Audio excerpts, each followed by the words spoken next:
The Untouchable True School Sports Empire proudly presents something the boxing games are missing. Hey, what's going on? It's your boy BT, and I came here to talk some boxing with the thousands of True School Sports subscribers. Now, this is the official live fight reaction extravaganza for Jonathan Gonzalez versus Mark Barriga. IBF light flyweight title on the line, okay? The only male Puerto Rican world champion in boxing today, Jonathan Gonzalez. I joke around sometimes. I say, Jonathan Gonzalez is the only Puerto Rican fighter worth a damn because he's the only Puerto Rican fighter that's actually won a legitimate big fight in recent memory. So looking very, very forward to it. If you guys want to watch along, you can watch along with me on the ProBox TV app. ProBox Promotions is a new, boxing promotional entity, company, whatever you want to call it. And they're doing a great job putting on some good fights. It only costs $199 a month. If you want it for the whole year, it's $18. So really good stuff going on ProBox. Give me one second, guys. Really good stuff going on ProBox. And I'm gonna be here talking about this whole card. Calling the fights live, as well as talking about anything else in boxing you guys may have questions about. So do me a favor, if you're watching live, smash that like button. If you're watching the playback, also smash that like button because that helps YouTube and the algorithms know that you're rocking with your boy BT and the Untouchable True School Sports Empire. So I'm gonna be here right now. We got our first fight of the night, and our first fight of the night on the card comes in the form of none other than former amateur standout. All right, former amateur standout Trinidad Vargas. Right, Trinidad Vargas is taking on Josh Aarons. This is actually the debut of Trinidad Vargas, who I've heard a lot about. He's a standout amateur. If I'm not mistaken, I believe he signed to Peter Khan as his manager. So this is his first fight. He's debuting at super flyweight. So maybe he winds up being the next really good little fighter. He's fighting right now. You also got the Lopez brothers. Hakim Lopez is 12-0, taking on Cruz Stewart, who's 8-0, and a guy that I truly believe, guys. And I've said this before he even turned pro years ago. I think Naji Lopez is one of the best young talents in all of America when it comes to boxing. He's fighting tonight in his fifth pro fight against Jason Monroy, who's 1-0. You got El Mini back in action, Axel Aaron Vega, and he's 15-4 and 1. He's taking on Angelino Cordova, who's 16-0-1 for the WBO Latino light flyweight title. And then we have a main event, which is also Jonathan Gonzalez versus Mark Barriga, the former Filipino Olympian. So not a bad night of boxing. A nice little appetizer before we go. We have our main entree tomorrow between Bam Rodriguez and Rangosai. So I'll put the sound on in a second, and we'll start paying more attention to the fight. But let's go ahead and let's get to some comments. So we got my man Tycho TV. What's good, champ? Good to see my man Tycho TV in the building. National Memorial Garden. Shout out to Nathan. We got Milky Way. What is the point of Floyd versus Conor McGregor rematch? Who gives a fuck? It's a circus show. I'm here for the real boxing. I don't give a shit about none of that stuff. I'm here for the real boxing. Dundada, last comment, and I put the sound on. BT, I see you doing your thing on the Boxing Boys. Good shit. I'm waiting on your book. Yeah, man. I gotta. I've had that book done for a while. I just have to really just stop being, I don't want to say a lazy bastard, but really make it more of a priority to just get the shit published and done, so that I could have one on the board, and then start with the other 4 or 5 book ideas that I have to do. So, there's a lot. I have a lot going on, man. A lot of things going on in my life. A lot of things going. A lot of things. Just going on at the moment. So yeah. You have static, BT. Do I really? Let's see. Let me see. Okay, well, I'm looking at it on the screen. Looks all right to me. Hyro says we need Pops. Well, do me a favor, Hyro. Go message Pops on Instagram or something. Go message him. While I'm here, tell him to go on the corner live with me, and we'll definitely have him on. Let me see. Anyway, let's go to the fight. We got my man Trinidad Vargas, first round, and they just waved it off. I missed it. See, I missed it. I'm over here talking. I missed it. Holy shit. So Trinidad Vargas, first round, and they just waved it off. I missed it. See, I missed it. I'm over here talking. Why is it all staticky? Yo. Professional boxing, Trinidad Vargas.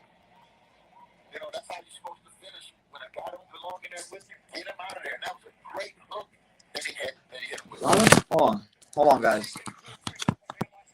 I have no clue why my sound sounds like this. Hold on, give me 1 second.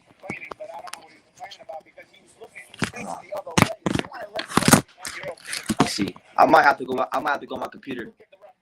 Go live on my computer and put this shit on my phone. All right, hold on, guys. Give me 1 second. I'm gonna switch. I'm gonna switch from my computer or from my.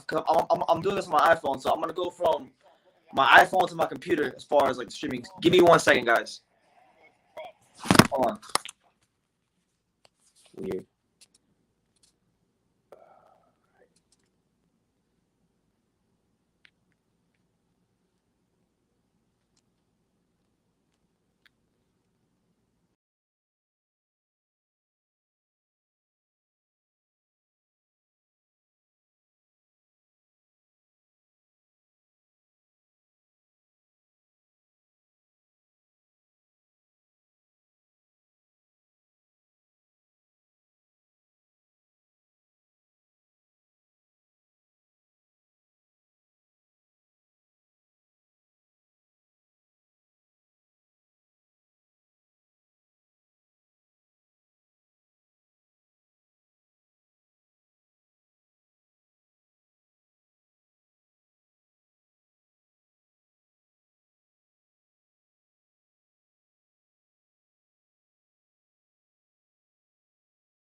All right, I'm back. I'm back, guys. Sorry for the technical difficulties. I tried doing things a little bit differently on my iPhone, but yeah, we're here. The show goes on, and second fight on the card. So yeah, for those of you tuning in, Trinidad Vargas debut got the first round knockout over his opponent, so he opens up his career with a bang. Now you got what's his name? You got Cesar Martinez fighting now, a guy named Cesar Martinez, not Julio Cesar Martinez, but Cesar Martinez. He's taking on. Let's see, what's the guy's name?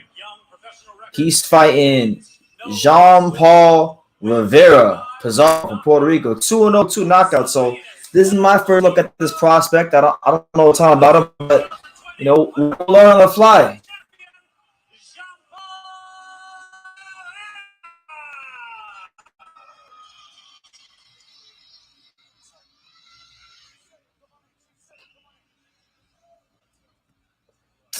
Come on, man.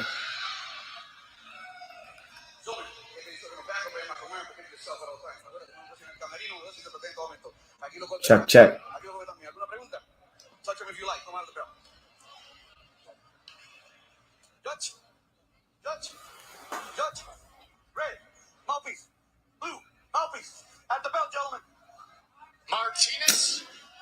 I don't know what's going on. I don't know why the internet here is not the best right now, but internet's all out of sync. Here we go. It's time to fight.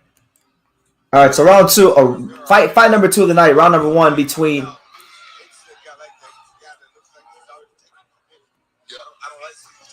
Anyway, we're here. We'll make it do what it do. So we got Jean-Paul Rivera coming out really fast, coming out really, really hot. Throwing a lot of left hooks on his opponent. This guy's name, Cesar Martinez. Rivera seems like he has a good Puerto Rican following at the fight.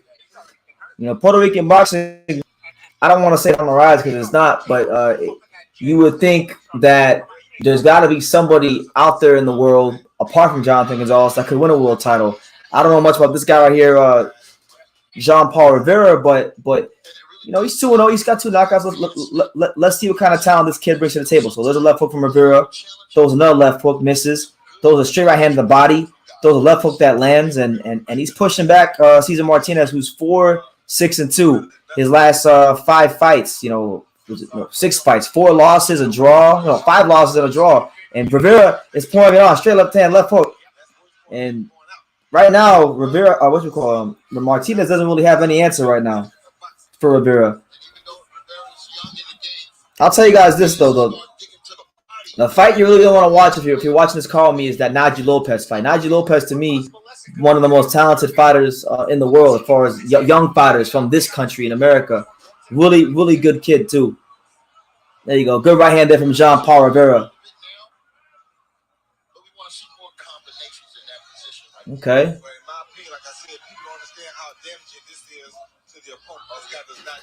He's pushing him back, but this guy, what's his name?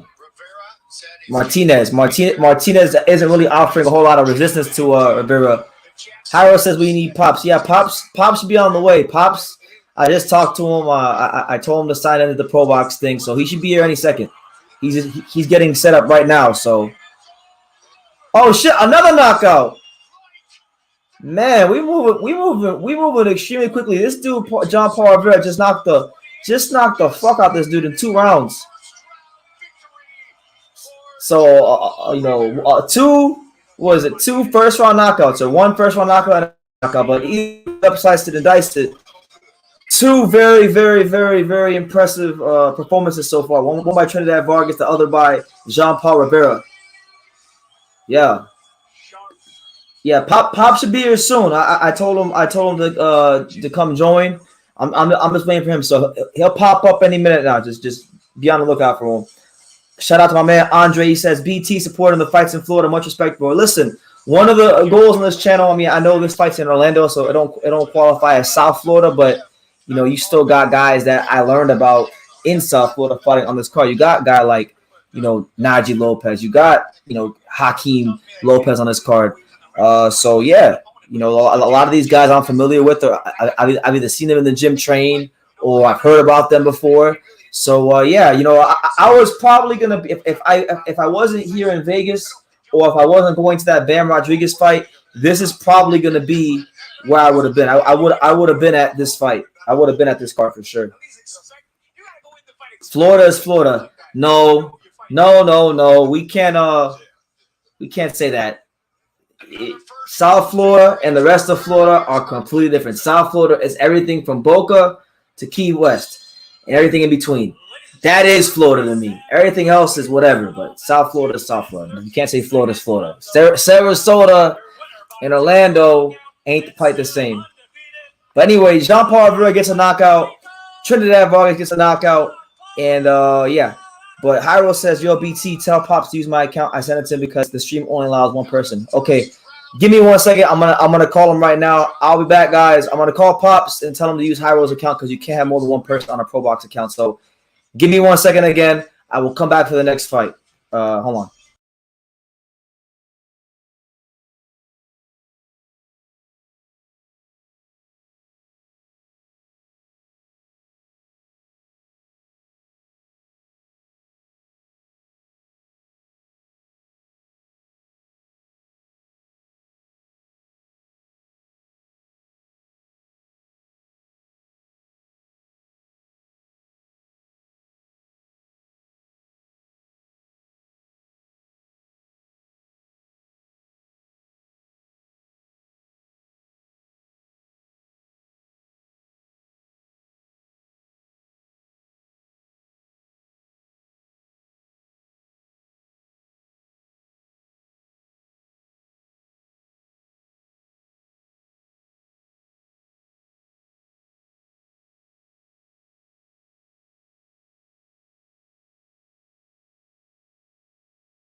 All right, my bad, guys. I know it's been a bit of a rocky start to the show so far, but we here.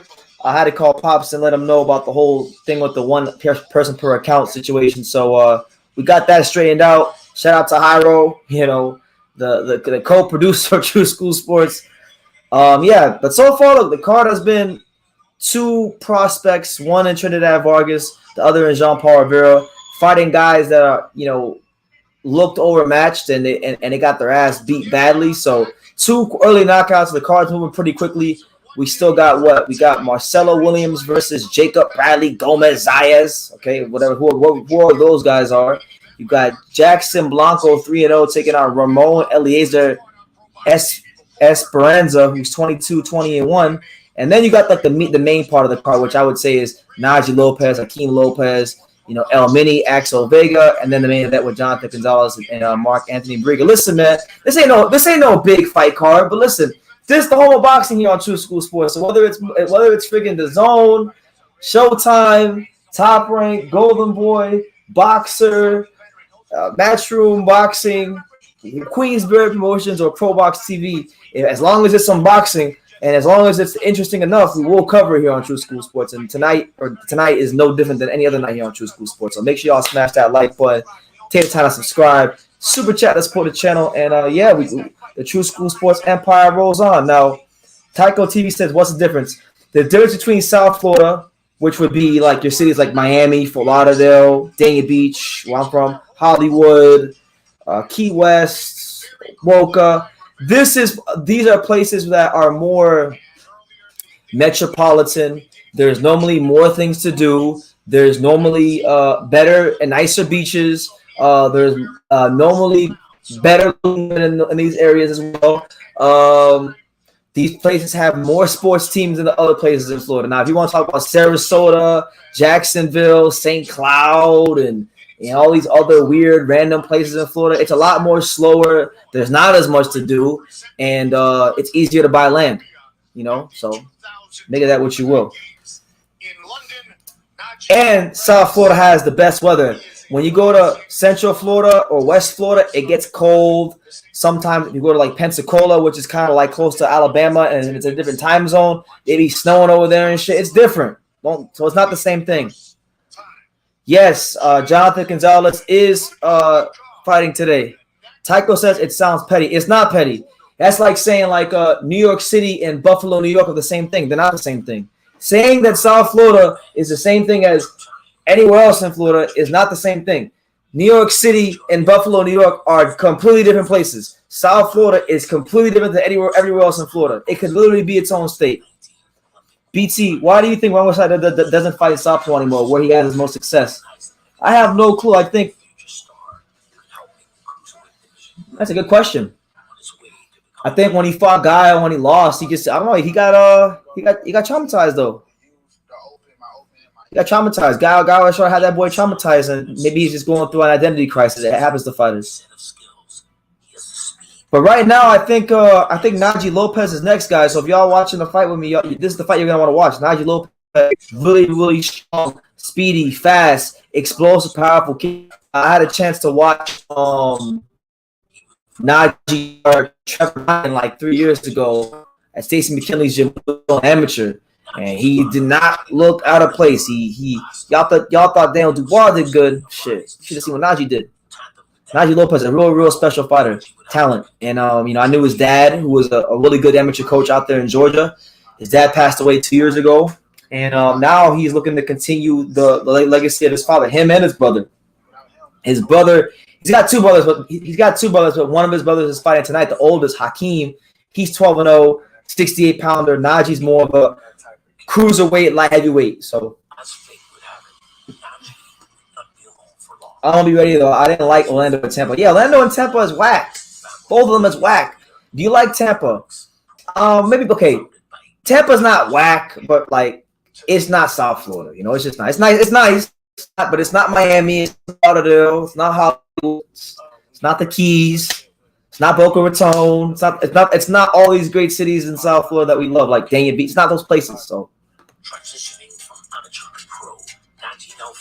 yeah, but Trap House knows. But yeah, smash that like button, guys. If you're new to the channel, which I doubt anybody here is in this live, hit that subscribe button. Definitely smash the like button so this live can get out to people.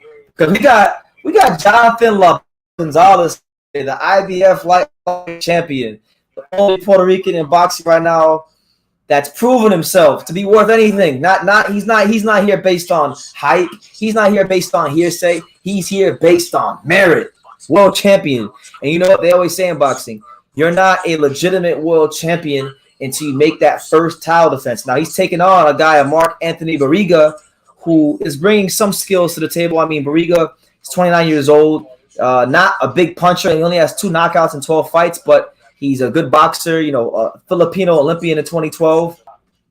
This will actually be for Barriga. This will be his second world title challenge. He fought for the IBF minimum weight title at 105 pounds. He fought for the vacant IBF minimum weight title against Carlos Leacona and lost a very close split decision. So, he's trying to get that world title tonight. He's trying to fulfill a childhood dream of his.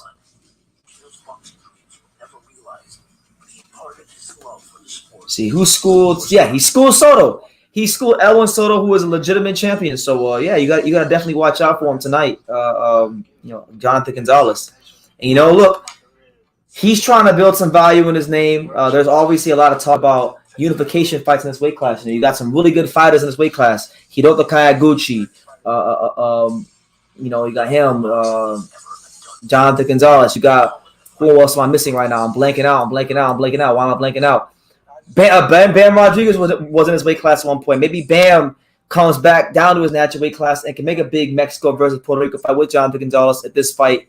If he can get to this fight. So, definitely a lot of options here. I want to wait for Jonathan Gonzalez.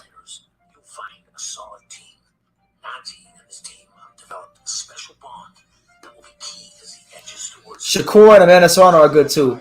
Yeah, okay. So if you want to be technical, Shakur Stevenson is the other Puerto Rican a world champion, but he just really started acknowledging it. So make of that what you will. But yeah, him too. Serrano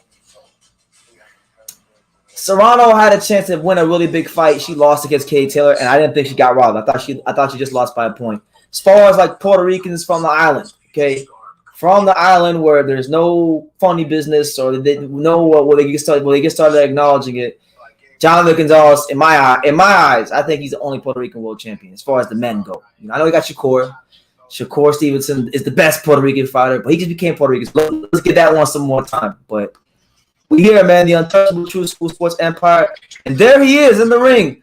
One of the most talented young fighters in America at this point. Naji Lopez. Naji Chino Lopez. Crazy thing about Naji, right? He didn't qualify for the USA Olympic team, so he actually did qualify for the Puerto Rican Olympic team. He was going to represent Puerto Rico in the Olympics, but then the pandemic happened, so then he decided to go pro. But I'm telling you guys, I can't scream this from the mountaintops enough. I can't, yell this enough.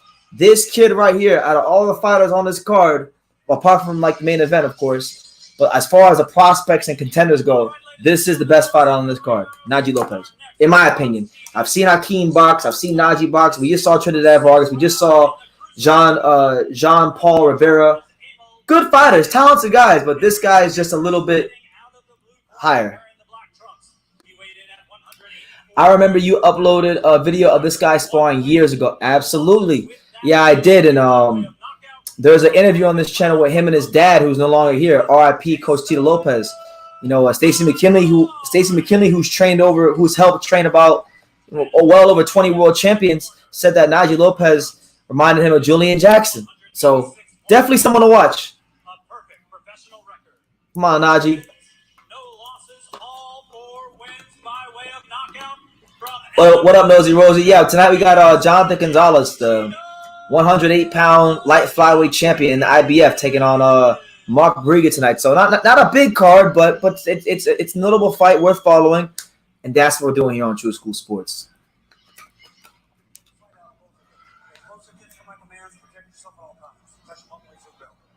All right, so here he is. So Naji Lopez, 5th pro fight on the road to riches and diamond rings where real people do real things. He's fighting Jason Monroy from Colombia, who's 37. He's only 7 years old, and the guy only has 1 pro fight. So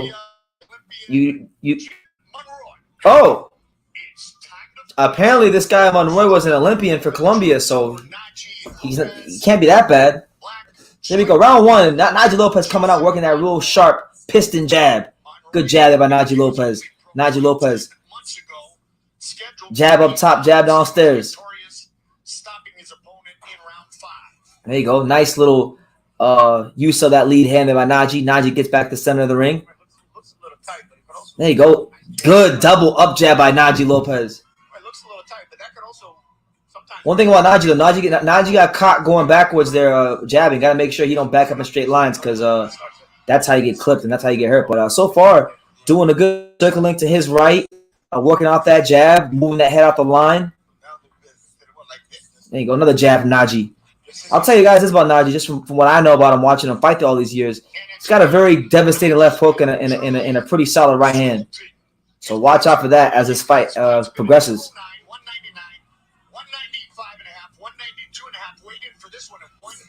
There you go. Naji shoots the left hook, just misses, but that's definitely a seed that would be planted in the head of Mr. Jason Monroy.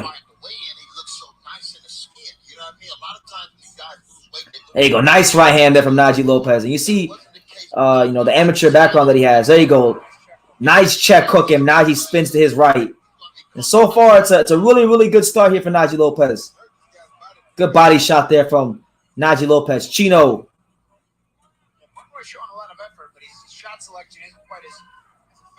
Oh, nice right hand from Naji. And he caught him. And Monroy definitely got Monroy's attention. Monroy's legs did buckle there a little bit. Yeah, Jason Monroy, 2012 U.S. Olympian for Colombia. This is only a second pro fight, but he's coming in here with a lot of experience. 12-time Colombian national champion, won the Central American and South American games. And Naji Lopez don't give a shit about none of that. Right hand, left hook from Naji Lopez. So this guy's 1-0, but he's not your regular 1-0 fighter. Another left hook from Naji Lopez. Another jab there from Naji. One thing about Monroy, though, Monroy has not grown discouraged. You know, he's been hit with some decent shots so far, but you know, he's showing his know-how around the ring, and he's finding ways to just weather the storm here in round one. 20 seconds here in round one between Naji Lopez and Jason Monroy. Monroy overshoots the right hand, and then Naji ties him up. Yeah, but Monroy, if you look at Monroy's style, he has that style that a lot of Colombian fighters have, that awkward style to where they don't really look the best and the most prettiest, but they have some thump and they can throw punches from weird angles. So not a bad start from Naji. Did a good job taking control there in the first round. Definitely a Naji Lopez round. Andre says, BT, does Pedro Diaz still train fighters? Yes, he does. He still trains plenty of fighters. Yeah. Hey, Susem, what's good, champ? I'm over here watching one of the best and most talented young American prospects right now, Naji Lopez, in his fifth pro fight.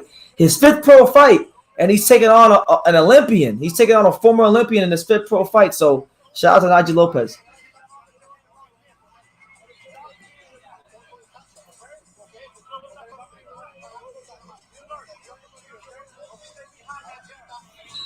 So good instructions there from his trainer. Just tell Naji to stay behind the jab, which I don't blame him. Naji Lopez got a great jab.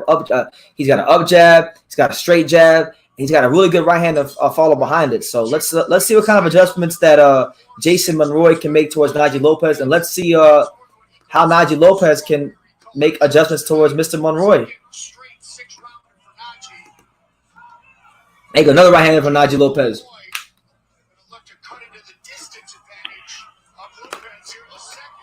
Oh, good right hander from Monroy. And he's got Naji on the ropes. Naji better be careful. Naji better be real careful, because this dude is coming to win. He's 37 years old. He's an ex-Olympian. He don't got a lot of time in boxing, so this is it for him. Good right hand there from Naji. And what we want to see is how Naji, reacts to those. How he reacts, and does he stay cool and calm? There you go, nice little jab there from Naji, touch jab. You're gonna have to stay cool and calm, because it doesn't. If you're running into a big shot or a hit, and that's what he doesn't want to do. So you gotta stay calm. Oh, nice right hand from Naji. And Monroy looked like he didn't like that shot, but Monroy's okay. Monroy presses forward, throws a jab, grazes Naji on the top of the head with the right hand. Good stuff there from Monroy. So good fight so far. ProBox doing the thing. The one thing that TV and ProBox Promotions hangs their hats on is competitive fights. So far, Naji's winning this fight, but you don't see a guy in Monroy that's been blown out the water like a lot of the other Naji Lopez opponents. He's been able to take the shots pretty well so far. Another stiff jab by Naji, and then an uppercut to the stomach. Naji Lopez starting to open up his punch selection a little bit. He's jabbing, but he's doing more than just jabbing now. He's actually starting to throw the uppercut to the body. Left hook shot to the liver. Straight right hand.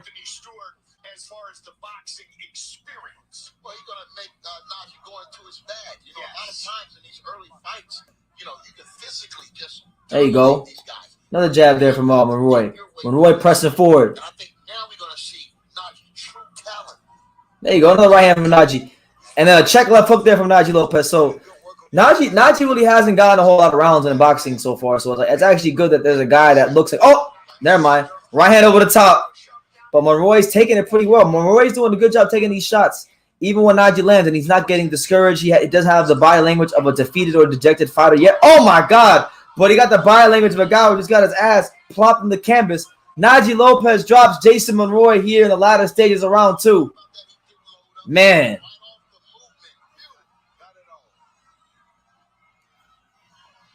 So here we go. Can Naji Lopez get the second round knockout? We're going to find out. Left hook from Naji Lopez. Oh, my God. Devastating right hand from Naji Lopez. Another one. And a left hook. And a straight right. And he's down again. If I'm Monroy, I'm stay down, champ. Stay down. You can't now you can't even defend the right hand. But Monroy shows his character, he shows his grit, that Colombian grit, and he gets off the canvas. Yeah.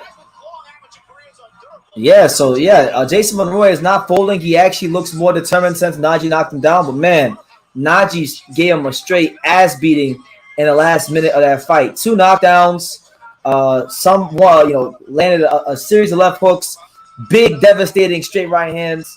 And right now, the way I see it, is that this guy Monroy, he may just be the 5th knockout and 5 pro fights for Naji. Naji has knocked out all opponents he's fought so far.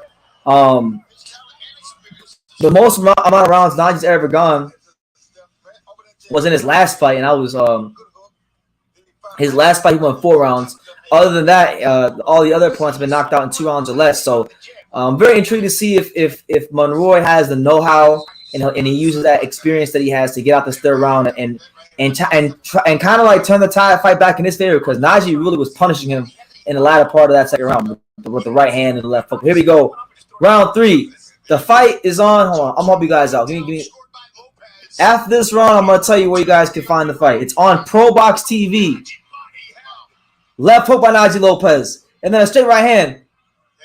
It's $1.99 a month. They put on like 2 or 3 fight cards a month. Really good cards, good young fighters. You see, Naji Lopez still surveying. Another jab of Naji. And then a right hand over the top. Jason Monroy with the jab, right hand. Tries to go to the body, but gets caught by a left hook himself. And then there's that right hand again from Naji Lopez.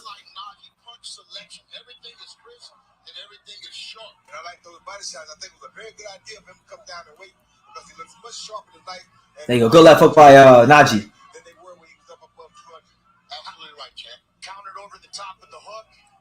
Body shot there by Monroy. But not phasing Naji. Uppercut, left hook from Naji. That those really didn't land. Good right hand there from Monroy. So Monroy's not going away.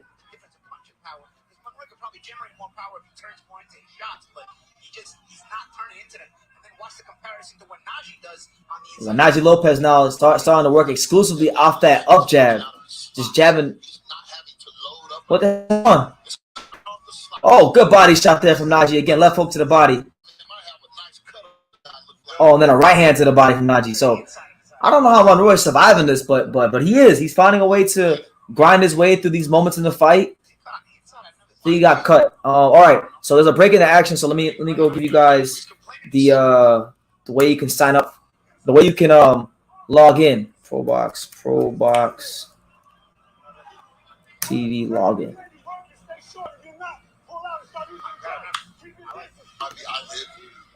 Yeah, so there's a cut on the left eye of Jason Monroy. You know what I'm saying? Jason Monroy. So look, if y'all want to watch, it's $1.99. You can watch right there. The link is right there. It's $1.99 for the month, $18 for the year.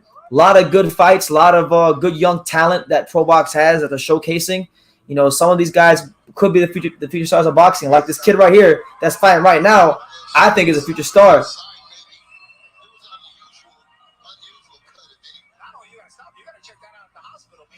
And I think the referees waved it off. I think the referees waved it off. And that's it. Yeah, that's it. So Naji Lopez scores the 3rd round stoppage against the Olympian Jason Monroy and runs his record up to now 5-0 with 5 knockouts. So again, I continue to say it. I've been saying this since 2019, since the early stages of 2019. I've been saying it. One of the most talented young fighters in this country, in the USA, is Naji Lopez. And if you don't know now, you will find out later. So that's what it is. Shout out to my man Bunk MVP. He says, "Yo, I'm from Broward too. I seen you on the Boxing Voice. I stay in Coral Springs, but I'm from North Lauderdale. We gotta link up on me and talk boxing when you're in town." Absolutely, champ. When I get home, I did get your message. I know I didn't respond to it yet, but I did get your message on Instagram. I will get back to you soon. I'm just very, very, very, very, very, very busy right now. But yeah, for sure. Much love to you and shout out to you back home in the greatest place in the world, sunny South Florida. Did you hear the excuse that Canelo said he wasn't going 100% entering the Bevell fight? Who cares, man? I didn't hear him say that. I heard he say I did hear him say that he wants the Bivol rematch at 175, which is a good thing. Listen, man, I went ahead and I've already torn into Canelo more than anybody. We'll see. Oh, that's crazy. Yo, this dude, Jason Monroy, he was bleeding from the inside of his eyelids with no cut on the outside. It wasn't like that wasn't no normal cut. Naji Lopez was giving that dude a straight beat down. Paulie just said to himself he never seen nothing like that in boxing his whole life. So there you have it, Naji Lopez, Atlanta, Georgia's very own. The guy, a fighter that did qualify for the Puerto Rican Olympic team. Great young talent. I think he's world championship material. So do many people in boxing. But I thought that for longer than most people because I was exposed to Naji a little earlier than most. So we'll see. Hyro says, yo, BT, watch out for Hector Flores. He's fighting for the vacant IBF title. I want to wait. Okay, Hector Flores. Shout out to him. The IBF title. Light flyweight division. Stand up. We here. We're 3 fights in here on True School Sports. ProBox TV. If y'all want to watch along, the app is right there. The link to the app is right there. You go there. $1.99 for the month. $18 for the year. Let me shut up because here's Naji Lopez. You just took a very important win right in front of your mom. How does that feel? It feels amazing being that this is her first fight she's ever been to of mine throughout my whole, since I was a little kid. So it feels amazing that she was able to see me perform and come out safe and, look good tonight. Es para mí una cosa fantástica porque es la primera vez que mi madre está aquí en toda mi carrera boxística de los amateurs, así que me parece fantástico, estoy muy emocionado porque no solo lucí bien, sino que me llevé la victoria. Esa derecha estaba entrando en Q. ¿Cómo supiste que era el momento para llevarse la victoria? That right hand was going in on Q. How did you know that it was time to just get it done? The right hand came because, after I established my jab, he thinking about my left hand, so he got lazy. So the right hand came right after the jab. That's what happens when you set up a beautiful jab and you get a rhythm going. Every other punch. Yeah, that jab was great. That jab was working for him. And that left, oh my God, the hook. See, some of these young fighters say they're not throwing left hooks like that. Naji got a nice, mean left hook. Bang, short right hand, right on the chin. Right on the chin. Bang, again. That's how. See, when you're a prospect on the way up, that's how you beat up a fighter. That's how you make a statement. That's how you make an impression. So here's Naji some more. I'm not always looking for the knockout. It just happens, I set up a good shot and it just happens like that. I never look for the knockout. I don't care if the fight goes 6, however many rounds. I just want to, look good and progress every time I step in the ring. I'm not looking for the knockout. Smart young fighter. Estoy entrando a buscar hacer un buen trabajo. El knockout viene cuando tiene que venir, ya sea en el sexto, en octavo, asalto, en lo que me toque. Hemos sabido que estás buscando bajar de peso. ¿Cómo te sentiste hoy en la 186 y qué tan abajo quieres llegar? We know that you're going down in weight. You're looking for that light heavyweight. How did you feel at 186 and how much lower do you plan to go? Obviously I was lighter. I felt faster. I felt significantly stronger than my opponent, and I just feel good. I feel in way better shape. My preparation to the fight was way better. I just feel good going down in weight. How much deeper, how much lower do you plan on going? 175. So, they have it. Naji Lopez, who really has been campaigning most of his career so far as a cruiserweight prospect, he's more into he's trying to go down to light heavyweight, which I've always thought would be the best move for him because he go down there, he's gonna be a monster.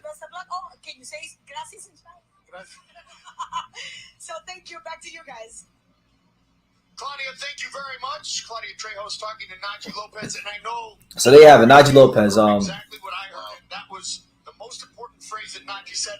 I don't care about knockouts. Yeah, he said he doesn't care about knockouts. And what's crazy, boxing is crazy, right, guys? Because when you care about knockouts so much, you wind up not getting them. Look at whatchamacallit. Look at Edgar Berlanga. He was knocking everybody out, but then when he fought some guys who are a little bit more durable, a little bit more experienced, he can't buy a knockout. But then when you get a guy like Naji Lopez, a guy that's just trying to work on the basic foundational fundamental skills of boxing, he can already punch. He's naturally fast, naturally heavy-handed, so he doesn't really focus on knockouts, and that's why he gets them. So it's crazy how life works. He was on the phone with somebody else when I called him, so I don't know when he's gonna be here, but he'll be here when he's here. And he's gonna be very upset that he missed Naji Lopez because my dad's a big Naji Lopez fan. Are you more into the sweet science of boxing or the heavy hitters? And this is from Bunk MVP. I like all the styles. I feel like I appreciate all the styles. My favorite boxer is Roman Chocolatito Gonzalez. So I feel like if he's a guy that he's a pressure fighter, but he's an intelligent pressure fighter. Parries a lot of shots on the inside, doesn't waste movement, pivots around his opponents, throws a lot of punches as well. He kind of blends being a guy that's a quote unquote heavy hitter in his weight class with the sweet science of boxing. So if you can find a way to somehow be in the middle, that's what I like. Roman Gonzalez, Najee Lopez, who just fought now, Terrence Crawford, Joran Ennis, who else is there in boxing? I mean, a lot of guys. I would say the guys that can find a way to show both. If I had to pick one, I would obviously much rather see a guy who punches hard because I like knockouts. Who doesn't love knockouts? But I can appreciate all styles. Hi, I'm new to you boxing. How is Canelo WBC 168 champion if Benavidez beats that French guy? I'm confused. Because Ricky, shout out to you Starks, and I like your picture. Benavidez isn't really a champion. Benavidez, why did this freeze up? Benavidez isn't really the champion. He's the interim champion, and the interim champion just means you're the champion in waiting. If Canelo were to vacate, or if Canelo were to just like move up and wait and not want to fight no more in that weight class, then all of a sudden now you would have that guy become champion pretty much. Now give me 1 second. I mean, where's the damn? Why did this not work? Why is this not working now? These casuals think the sweet science only looks like Devin Haney. No, the sweet science comes in. Listen, there's many different ways to win a fight.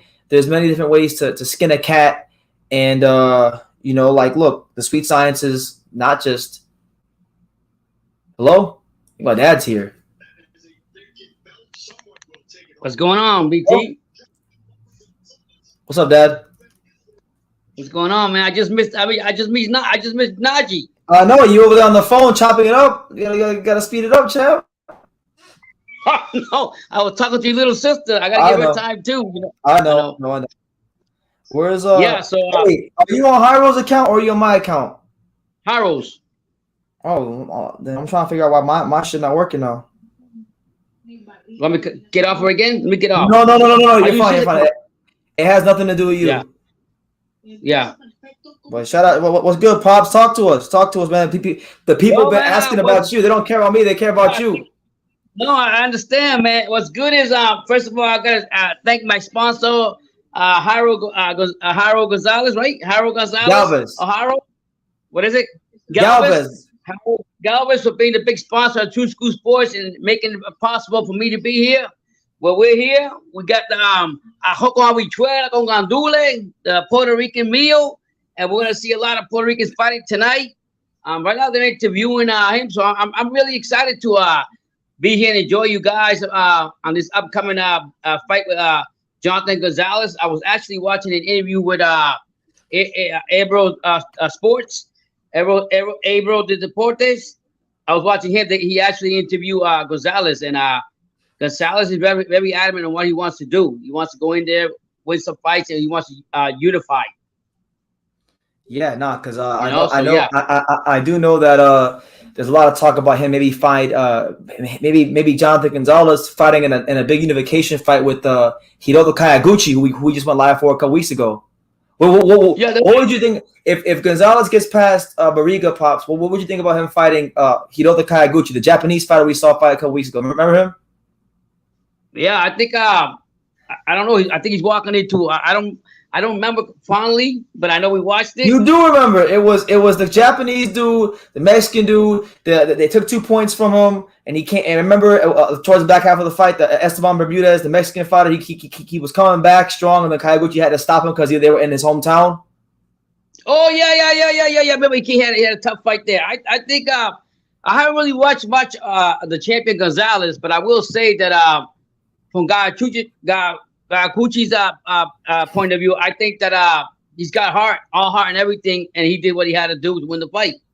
So I expect him to come in there and do the same thing for Gonzalez. He sounds to me that he wants to unify. I think if he gets with this Japanese fighter, I think he's got to stay focused like he's doing. He says he's working a lot in the gym from the interview I've seen. And he seems very confident, but that's what he wants to do. So if he wants to take it, go ahead. You know? Yeah, so hold on. Well, someone said that, remember, Jonathan Gonzalez got knocked out by a Filipino. Yeah, but what you guys fail to realize, he got knocked out by Giovanni Segura in 2013. Giovanni Segura, a very big puncher. But what you guys fail to realize is Jonathan Gonzalez has never lost one fight at 108. He's undefeated at 108. He's never lost at 108. He's never been knocked out at 108. He's a much better fighter at 108. You know what I'm saying? He actually said that. He said, I have lost some fights, but not at my weight class. I've been moving up and trying to look for bigger fights and stuff. So you're right about that, BT.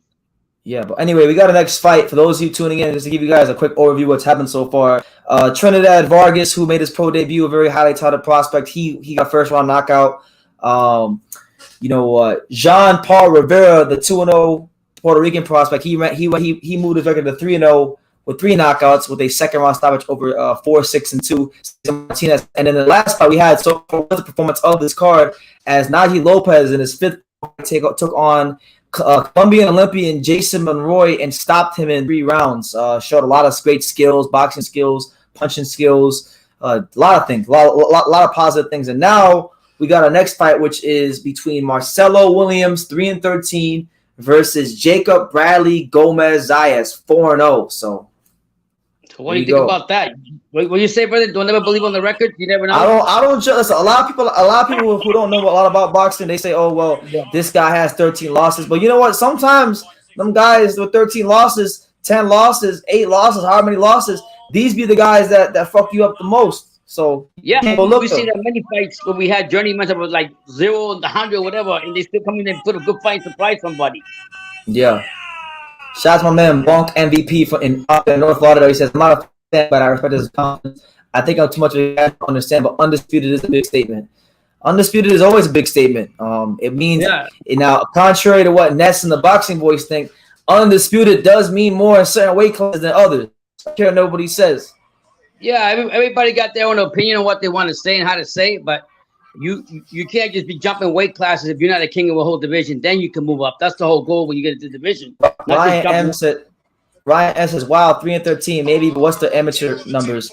I don't know what Jacob Gomez or these guys' amateur numbers are, but what I do know is I've been to a lot of fights, local fights in South Florida, where you see a guy who's 8-0, 7 knockouts, and he'll fight a guy who's 4-18-3 with like 7 knockouts, and the guy who's 4-18-3 I've seen them get dropped and hurt the prospect. So, and sometimes beat them. So it's like you can't overlook those guys. No, you can't. You can't undermine anybody because anything could happen. We've seen it with journeymans that don't have any kind of record, but they put up a good fight. Yeah, absolutely.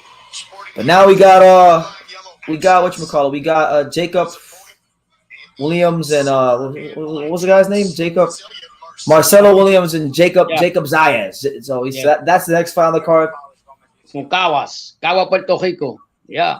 Very similar to that Cotto style. He's got that Cotto team. So yeah, Gomez has that cornrows. Look, and he's wearing He's wearing Dragon Ball Z trunks. Boy, if you wearing Dragon Ball Z trunks, you better come out here look sensational. Can't spend all that time on your outfit and then not look good. Coming out here looking like Goku in trunks, and you better come out here and make a statement. We're in the first round of a 6th rounder. We got what's this guy's name? Williams and Zayas. Jacob Zayas. Jacob Zayas. I don't think there's any relation to him and Xander, but nah, but that's not probably a common name in Puerto Rico too. You know, it's a very common name in Puerto Rico. Yeah, and the 3-13 is on a high guard by the ropes, but like I said, throwing wildly. That Bam Rodriguez is really small. That Bam Rodriguez is really small. I was his height when I was in the 5th grade. Yeah, but you don't want to get hit by him too many times. I'll tell you that. BT, would you interview Bomba Gonzalez? I would actually probably let Pops interview Bomba Gonzalez. I think it would go a lot better if Pops interviewed him because my Spanish ain't the best. And we saw in New York City when Pops interviewed Robicio Ramirez how good that went. So I'd probably just defer that to Pops. Yeah, I think I just have to do it like you tell me the questions you want me to ask, and I'll do all that. You know, whatever you want me to ask, I'll do that. Oh, nice. You know? Straight left hand by Jacob Zayas. Yeah. A lot of people feel like Jonathan Gonzalez is overlooking Barriga, the Filipino. Your video's coming up, Brendan. Mine just came off. Cutting off? Can you hear me? Yeah, somewhat. Yeah, go ahead. Talk more. I was saying a lot of people are saying that Jonathan Gonzalez is underestimating Barriga. I don't know. I don't think so. I don't think you should underestimate any fighter. Obviously, Barriga got in there for a reason. I don't know what his rank is and what his record is. Barriga is 11-1 he's 11-1 with 2 knockouts, and he was an Olympian in 2012. Okay, then you can't discredit him. And Barriga in the weight class below at 105 pounds, he fought for the IBF title a couple years ago, and he lost a very close split decision. Well, I'll say this: one of the things when I hear Olympian fighter, it tells me that he had to have some certain skills and techniques to make it to where he made it to that level. So I can't, resonate and push him to like he's an underdog. There's a reason why he's there. And you can't downplay him. Yeah, you can't downplay him. So he's there. I think if Gonzalez is fighting, all his cards mostly Puerto Rican. Or mainly for him and this and that, he's got to go in there and show out if he wants to continue to be that champion, and he's going to get tested by the Olympic. When I hear that, I have to give some credit to that. And it is worth noting, Pops. This is going to be a rare Southpaw versus Southpaw matchup. Normally, when Jonathan Gonzalez fights people, he's used to being the Southpaw with more boxing skills, but now he's fighting a fellow Southpaw who's an Olympian, who's got skills, and it's going to be an interesting fight. Yeah, and it could actually bring, because they're both southpaws. Now you got a guy that can literally, shoot the same punches you shoot, block the same way you do, or have some same habits as a southpaw, which is going to be more challenging now because now Gonzalez is going to have to go in. Yeah, nice left hand by Jacob Gomez. Yeah, Gonzalez is going to have to go in there and he's going to have to play the chess game and really use his mind. How can I outsmart the Fox when the Fox has the same tricks that I have? Yeah. Ryan M says, so most of these guys are signed with ProBox TV. They're signed to ProBox Promotions, yeah. And they get, but a lot of these, a couple of these guys like ProBox Promotions, even though they're a pretty fairly new promotional company, a lot of guys that have already fought on ProBox have already gotten big opportunities. Like Jimmy Kelly was the first fighter to ever headline a ProBox card, and he just fought Haim Munguia. The kid that we saw fight in New York, Daniel, who fought Cashflow Diaz, he got a big fight in New York. So if you win here, you can get bigger fights on bigger platforms. But a lot of these guys on ProBox are signed to ProBox. Yeah, I think, believe it or not, for all you guys that are here, 21 of you guys, I would recommend, if you don't have it, get the app for $1.99. You're not going to get the best. You're going to get the best fighters of it. You're going to get the best content from ex-champions, Roy, Magic Man, Paul Malajani, and so forth and so forth. I like the way you say his name. Yeah, Paul Malajani, whatever it's called. Yeah, you're not only getting good fights, you're also getting good commentary for people that were ex-champions. That you're not going to get anywhere else. ProBox is coming, and they're going to take over the boxing game. So for $1.99, you're getting a deal for your buck. Ryan says, I like ProBox bringing fights to South Florida. They haven't brought any fights to South Florida yet. I wish they would bring some stuff. I wish they would bring some fights to South Florida. They've been doing all their fights in Central and West Florida. They need to bring it to the only part of Florida that matters. They're up there in Tampa and that, but if they brought it down here to South, if they get a good fighter, let's say they can sign some good South Floridian Dominique Francis, Eric Tudor. There you go. You good to go. If they sign him, there's no reason why they can actually move and be more transparent not just in one area. I get it. They just started out new, so that's why they like that. But they have to get. If they want to get larger, they need to go to the 305. Oh, he says, average boxing fan says new sub. Hey, shout out to you, champ. Welcome to the Untouchable True School Sports Empire, the home of boxing. Welcome. Hope you're enjoying the content. Andre says that Jonathan Gonzalez speaks English. He does. Well, I didn't know that. So then, in that case, yeah, I'll interview him. Yeah, because I was on a Spanish channel. I heard him speak Spanish. Of course, I'm a Spanish channel to watch it, so that's why I said that. Did you watch the Canelo GGG press conference? I didn't watch it in full. I watched like the clips and the highlights that came out. I can't believe it, but I called this one of the most pointless fights in boxing, and it is. It still is a pointless fight. But man, they're gonna fuck around and get me excited for this one. Yeah, because I like even though I mean, look, some people say like Canelo Alvarez is being too emotional. I like seeing pissed off Canelo, and you know I don't like Canelo or Golovkin because they both ducked Demetrius Andrade to me. So as long as someone gets out, I'm good. But if I had to root for this fight, if I had to root for someone, I'm not saying my prediction or anything, but if I had to pick someone to root for, escribiendo la historia, I think this might be the one. I mean, that being said, I'm not going to discredit Golovkin. He's got to punch his chance. These guys a little old, this and that. And I think, to be honest, they made this fight because they had to be down because of whatever contract they had. But at the same time, you know, I think Canelo's a little nervous going into this fight after Bivol exposed. Well, it's like, well, you know what? It's like that aura of invincibility is kind of gone. But listen, tonight ain't about Canelo, all right? It ain't about him. I'm just saying that when the fight happens, you don't know what's gonna happen. But I got to go watch. I didn't even watch it myself, the press conference. But I always must have been excited. It was cool. Before I go to the comments, Marcos Viegas interviewed Canelo a couple of times, and he would ask him a question in English, and Canelo would only respond in Spanish, and everybody kept saying in the comments that Dimitri Bivol beat the English out of Canelo. Listen, man, not for nothing, but that motherfucker always play that role. He only plays when he get amnesia to English, when he get his ass beat or exposed. Yeah, it is what it is. But Hyro says, "Yo, Pops, Big Baby Miller is back. He's coming." Yeah, he got him something nice. Man, but he looked fat. He looked fat as fuck. I ain't gonna lie. He was fat. By the way, for those of you wondering, I know we're a bit off topic, but right now we're in the third round of Jacob Zayas versus Marcelo Williams. It's the fourth fight on the card right now. So far, Jacob Zayas has been a good job out of that southpaw stance. That's real nicely, boxing very well. Hasn't been able to get the stoppage, but still having a lot of success. We still got on the card. We still got Najee's brother Hakim, who's looking to go 13-0 tonight. He's taking on a fighter who I believe is like 8 or 9-0.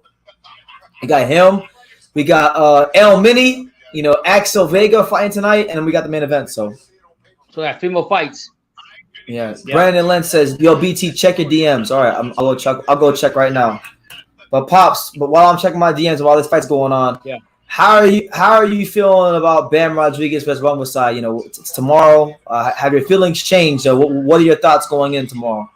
No, I'm gonna take. I'm win or lose. I'm taking Bam. I think Bam will use angles, will use his speed punches, and I think at the end of the day, if he does that, uses angles and his speed punches, and gets around him, he'll be fine. I think he's gonna prove a payment. And I got win or lose. I gotta give respect to him. That's not saying that I'm gonna discredit Rungvisai. Rungvisai's a monster. He's strong. Look what he did. Maybe that first fight, but the second fight to Chuck Alatito. So I can't take that away from him either. But I think Bam will be the younger fighter, the quicker fighter with his angles, quicker punches, will win the fight. Okay. Hey, Brandon Lentz, I was just reading your DM about the whole thing. You made a suggestion that I should go live, maybe in the Boxing Boy studio for the Bam Rungvisai fight. I mean, as long as I can do it, I would do it on one condition. The only way I'm going to do that is because I had plans for tomorrow. I was gonna watch the fight with some people. I would only do that if I could bring people with me and I could still go live on my channel. If it has to be Shirley Boxing Voice, then I can't do it, champ, because this is a live that I have to have on my channel because this is a fight that I'm very, very excited about. I'll message you more about it tonight, Brandon. And also, BT was supposed to be there live, So I was supposed to be alive, so. Yeah, so if he has people with it, it's even better running to make the fight for him because for your channel, because you wanted to be there to do all the other stuff, but you couldn't do it. God bless you for whatever situation. God bless whatever. But that's why. So I think you got to put down your contract. You know what I'm saying? Yeah. Average Boxing Fan says, I found you on the Boxing Voice. I sent a super chat, and he said, and I said that Brennan is as weak as today's topic. LOL. You're dope. I like your channel. You want me over. That sounds a bit like conflicting, champ. You can't say that I'm weak and then say you're a fan of the channel. Pick your side and draw a line in the sand and stay your ass right there. So it's either you like True School Sports and BT or you don't like True School Sports and BT. But he said that I want him over, so I guess I'll have to take him at his word. Yeah, man. You gotta understand. When you don't agree with certain people or certain subjects or certain things, whether it's the Boxing Voice or any other channel, it's always going to be something. And the only thing the argument that I seen, and I'll leave it at that, the argument that I seen with Ness to me didn't resonate to him winning the argument. And I'll tell you why real quick, because when Brennan questioned him about Benavidez fighting, he's been bullying a lot of the guys there. He didn't want to hear that. Well, you got to hear that because it's going to show you the type of quality fighters that you're fighting. You're fighting people that are less heavier than you, less lighter than you, less small than you. So you are bullying the 168. What you would call it. You're fighting your weight bully. And that's the bottom line. You can't just say, oh, because he got a title, he's a title. But I get it. Everybody got their own narrative. Respect to them. Yeah, no doubt. You know. Let me see. Nobody's talking about that. All right. Yeah, right now we're here in round four of Jacob Zayas and what's this guy, Marcelo Williams. I gotta say, man, so far, Jacob Zayas, good little boxer.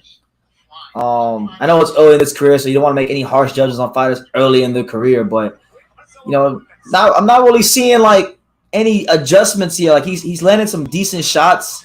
He's letting them flush too. This guy's just tough, but you know, I haven't really seen him change the pace of his punches or anything like that. He's just boxing in the same room. You know, I don't know. I'm not like the most impressed by him, but he does some good things in there.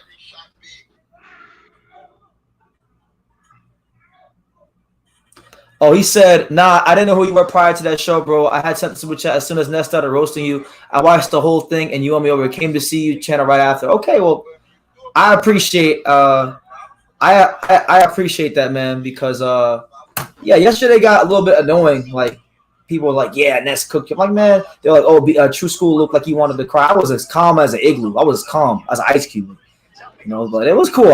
I'm gonna go back again. Maybe I go back tomorrow because Brandon Lentz over here, this guy right here is the producer of the show. He's the reason why I was on there. He's saying that I should go do the live tomorrow. Tomorrow, I'll tell you, Brandon, while I'm here, because I'm a busy man, so I'll just tell you what I had planned for tomorrow. Tomorrow, I was supposed to watch the fight with it was gonna be me, Sean Tatel, Sean Porter. I was either gonna watch the fight with Sean Tatel and Sean Porter tomorrow, or I was gonna watch the fight with Sean Tatel, my friend Johnny, Angelo Leo. So that's what it was.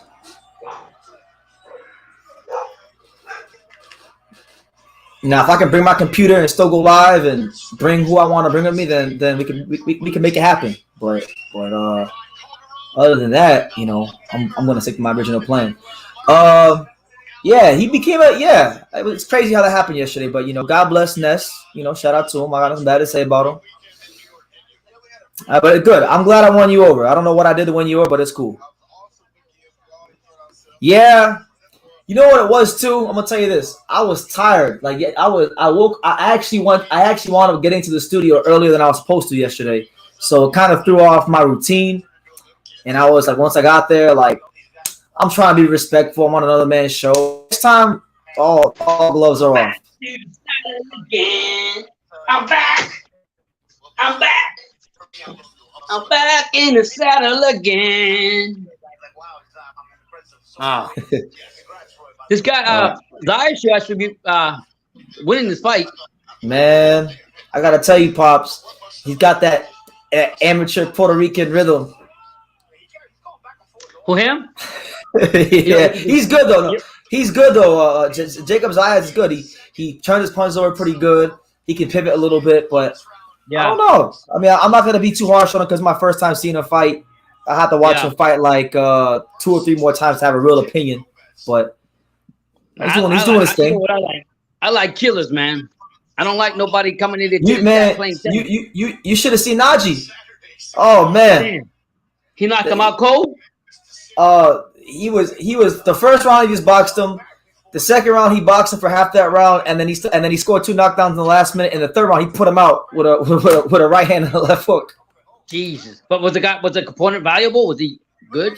So the guy was 37. Was 36. No, but listen, let me finish. He was 37. Okay. He only had 1 pro fight, but he was a 2012 Olympian, and he had won. And he was like one of the top amateurs from Colombia. Did he take it? Did he take Najee to distance? No, right? No. This guy didn't even last the longest any opponents lasted with Najee. The longest Najee's gone so far is 4. This guy lasted 3.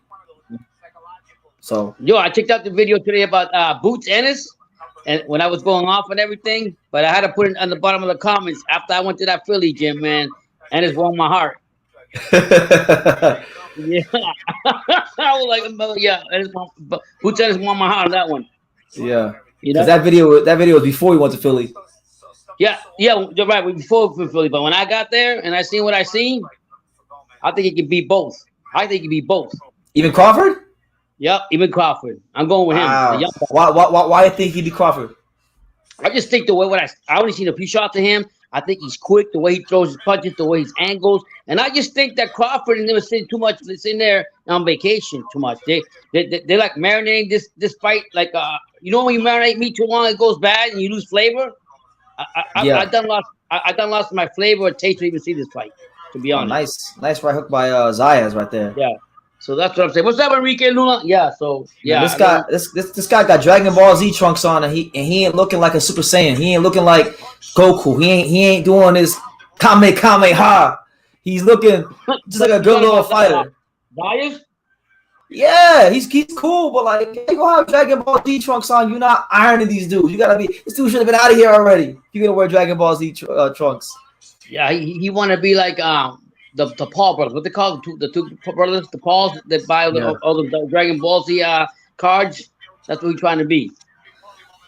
Average boxing fan says, "Bam, is it true? Would you like to see Boots versus Virgil, or is that fight not a fight that can be made anytime soon?" Truthfully, average boxing fan, I don't think that fight will be made anytime soon because I think Golden Boy is gonna really, really do their best to marinate a big fight for Virgil. And let me be honest with you, I was a big fan of Virgil. Are you not a big fan anymore? Not no more. Virgil is a straightforward fighter that comes the Mexican style. You love that style, but you love that style. No. What I see Boots tell me right now that Boots beat the shit out of Virgil. I didn't see enough. I don't see enough to see what he could do to Virgil. The movement, the lateral punches. I'm telling you, Virgil will be knocked out the fuck out. Hyrule says, that's right, Pops. Pops is getting it. Sitting your ass once a year doesn't look good. Boots got that one punch. Yeah. So I'm just saying, like, I seen just a little bit that I seen from him. I can see he's very talented, and I just think Virgil's very slow-footed. He won't be able to handle. Okay. I mean, not too top. I want to see that fight at some point. But we're here round 6 of Jacob Zayas versus Marcelo Williams. I would definitely say, oh my God, the 3-13 dude's been counterpunching the Zayas. Yeah. This 3-13 Marcelo Williams, he got a little bit of craft with him. He's landed about a good 4 or 5 little counter punches. Yeah, and he's not afraid to take risks and go in there. Where what I see for Zayas, he got a couple of good punches, but actually he's I'm gonna say the way I see it. He's titty tap, got the rhythm and everything, just like a UK boxer. Sorry, man. No disrespect, but you said he's Luke Campbell. You say he's freaking Luke Campbell. Look at this guy. The guy just turned him around. The 33-30 turned him around the rope and slapped him a couple times, and he's still just throwing out the jab. Ryan says Virgil will never fight Boots in the 20s, and then Hyrule says Virgil is a Mexican that can't speak Spanish, and then And then Brandon says Virgil is a bad man. 18-0, 18 KOs. Yeah, man. Like Pops, 18-0, 18 knockouts. He's gonna listen. I think this next fight about Virgil, Michael McKinson is gonna tell us a lot about him, about like what kind of styles he can handle. You think because this is the first time he's fighting the first southpaw, first undefeated young fighter has ever fought. This to me is like his first, like I want to say his first test, but like because he's had other tests that he passed with flying colors, so you can't have revisionist history and then discredit him when he passed tests like Mauricio Herrera and guys like that. He's passed tests, but this is a different type of test, which I'm looking forward to. I've always told you that I think Jerron Ennis is better than Virgil. I didn't need to go watch him spar to tell you that. I gotta see the proof in the pudding. You know what I'm saying? I have to go see it myself, see what he does, how he moves, what he does. But what I can't say about Virgil, people keep thinking Virgil. I don't think Virgil's just a straightforward boxer. Virgil got a very good power jab. Virgil is a very good finisher. Virgil don't really get hit too much. I mean, people say he gets hit a lot, but you know his defense is pretty tight. High guard defense pretty tight. But at the same time, we've seen Jerron Ennis destroy any fighter who has the high guard. So it's like I'm gonna say what his father said. He said, Boise, shout out to Boise Ennis. He said, me and Machine will beat the shit out of Michael McKinson. Let's be real. I don't know that because I saw Me and Machine fight Ray Robinson, like punching southpaw, and a lot of people thought he lost to Ray Robinson. So stylistically, the Michael McKinson actually has some things in his style that will give Me Machine some problems. And he's younger than Ray Robinson when he fought. So I don't know about that. I have to see it. But that's what Jacob Zayas goes the full 6 rounds. You know, not a horrible performance, but not necessarily a performance where like you're gonna be ooh and ah. But you know, a good 6 rounds in the bank for the young kid. Big shout out to my guy, my fellow Evertonian Chris Glover. We see you in the background, champ, working. You know Chris Pops. Chris, you know, with you know Chris. Yeah, he's in the background in the blue suit. He just hopped in the ring. Yeah. Shout out to Chris Glover. Who don't you know, Brandon, in boxing? Jesus. There's a lot of people in boxing I don't know, and I'm gonna keep it that way. Yeah. The less they know about you, the better off you be. Remember that. Yeah, for sure. That is a fact. Yeah. So who's everybody taking tomorrow for the fight? Who they taking? I don't know. Who you guys picking tomorrow for tomorrow's fight? Just so you guys know, on this card with on ProBox, we still got 1, 2, 3. We got 3 more fights till the main event. We got 1 8-rounder, 1 10-rounder, and 1 more 4-rounder. So this card's zooming by. You know, it won't be long now until we get to see if Jonathan Gonzalez can legitimize himself as a champion. BT McKinson struggled with my man's coming up from 140 on like 3 days' notice. You're talking about Alex Martin. What Golden Boy did was they literally went through like a gajillion opponents that week, and they picked the guy who had the closest style to McKinson. So McKinson basically fought himself on short notice. Didn't have time to prepare for southpaw style. Still found a way to win. So I don't want to hear about he struggled because the reality is he didn't lose the fight. How many times we've seen guys fight short notice opponents and the short notice opponent comes and beats the guy's ass? It didn't happen in this occasion. He found a way to win. They went from Virgil to some Mexican dude who was inactive for like a couple years. Then they got to Martin. And then before they even got to Martin, they had like another 3 or 4 guys that they tried to call because I know they called Pistol Pete Dobson to try to fight him on short notice. Pete didn't even know anything about that, okay? But he told me that later on he heard about it and his manager wound up not taking the fight. But he won the fight. Now, when Michael McKinson had a full camp against Chris Congo, easy fight. Yeah, I mean, I really don't like. Are you listening to the ring announcer for the here's the decision for the Jacob Zayas fight. Hold on.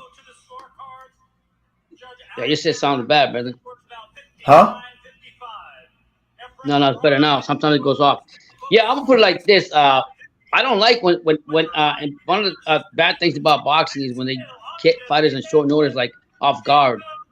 All right, so Jacob Zayas gets the UD and he improves to what's his record now? What the hell is this guy's record? 5-0. So 5-0. Good little performance from Jacob Gomez. I'm not gonna lie, I'm not the most impressed, but we'll see how he develops. hey, one step taking little small steps to where he wants to be at. You know what I mean? So shout out to him. Yeah, I don't like when they get those short notice. That's why a lot of times they tell boxers be on the gym consistently.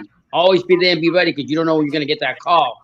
And Brennan says, hold on. Brennan says, BT, oh my God, BT loves to do McKinson. I'm gonna be a nice on here when Virgil stops his ass. Virgil try to avoid the fight. Virgil and Golden Boy try to avoid the fight.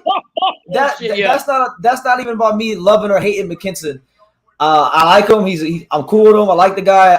I became a fan of his because he fought on I think it was the Jamel Herring Carl Frampton undercard last year. And I didn't know who the hell he was.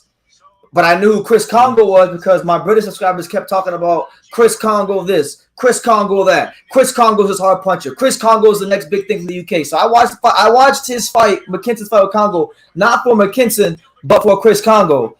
And when he fought Chris Congo, okay, I did the same thing everybody else did. I looked at his record. He had like 18 wins with 2 knockouts. I said, this guy can't punch. He's just a basic-ass British fighter. Right? And mind you, he kind of is a basic-ass British fighter, but he's deceptively strong. He gets a bunch of knockdowns. And I think with him, he just need to work on turning his punches over, and he'd be a lot better. But I think it's a good test for Virgil. I've been on record saying that Virgil's probably going to stop him between 6 and 8 rounds, but it'll be a good fight, and I'm looking forward to it. And you did. And Brandon, you're right. You were here. You were here that came on the live tonight. I thank you for refreshing my memory. You're right.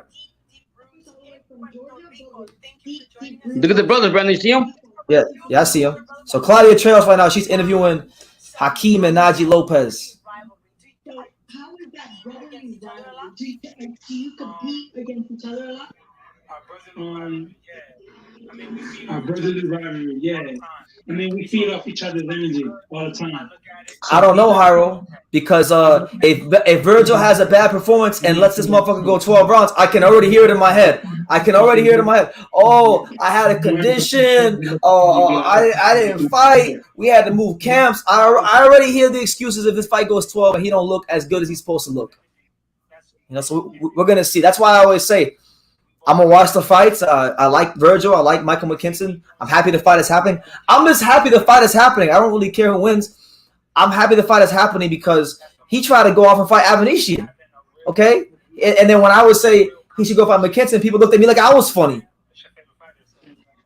I'll say this. Didn't you say that Virgil hasn't fought a lot of southpaws? He's fought any southpaws. He hasn't fought nobody southpaw. He hasn't fought nobody undefeated. And he hasn't fought anybody who's that young, except maybe Cavalucci, because I don't know how old Cavalucci, maybe him. Do you think by him leaving Garcia is going to be a problem for him? Yeah, hold on. Hyro says, you thought Blair Cobb was going to win. You thought Marcus Brown was going to win. You thought Michael Crawford was going to be Johnny Rice. We could play that game till the cows come home. Yeah. Ryan says, I want to see if Hakeem has potential to become champ. What do you guys think? I think, look, for me with Hakeem is 12-0. I've seen Hakeem fight a couple times. I don't think he's as good as Naji. That's my opinion. I don't think Hakeem is as good as Naji. But Hakeem is still a good fighter. I think Hakeem definitely has what it takes to at least crack the top 15 of 168 at some point. But I think Naji is more naturally talented than Hakeem. Hakeem is still, I think, learning pro game. Not learning the pro game, but like trying to find more of his style in the ring. Even though it's crazy to say because he has more fights than Naji, but Naji I just think is so talented.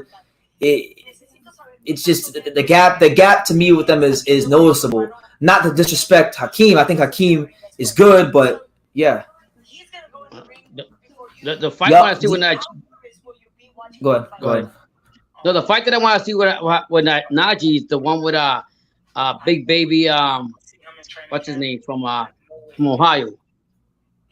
Who? What's his name? Big Baby, the other Miller, not Big Baby Miller, the other one, Big Baby from Ohio, the champion, heavyweight.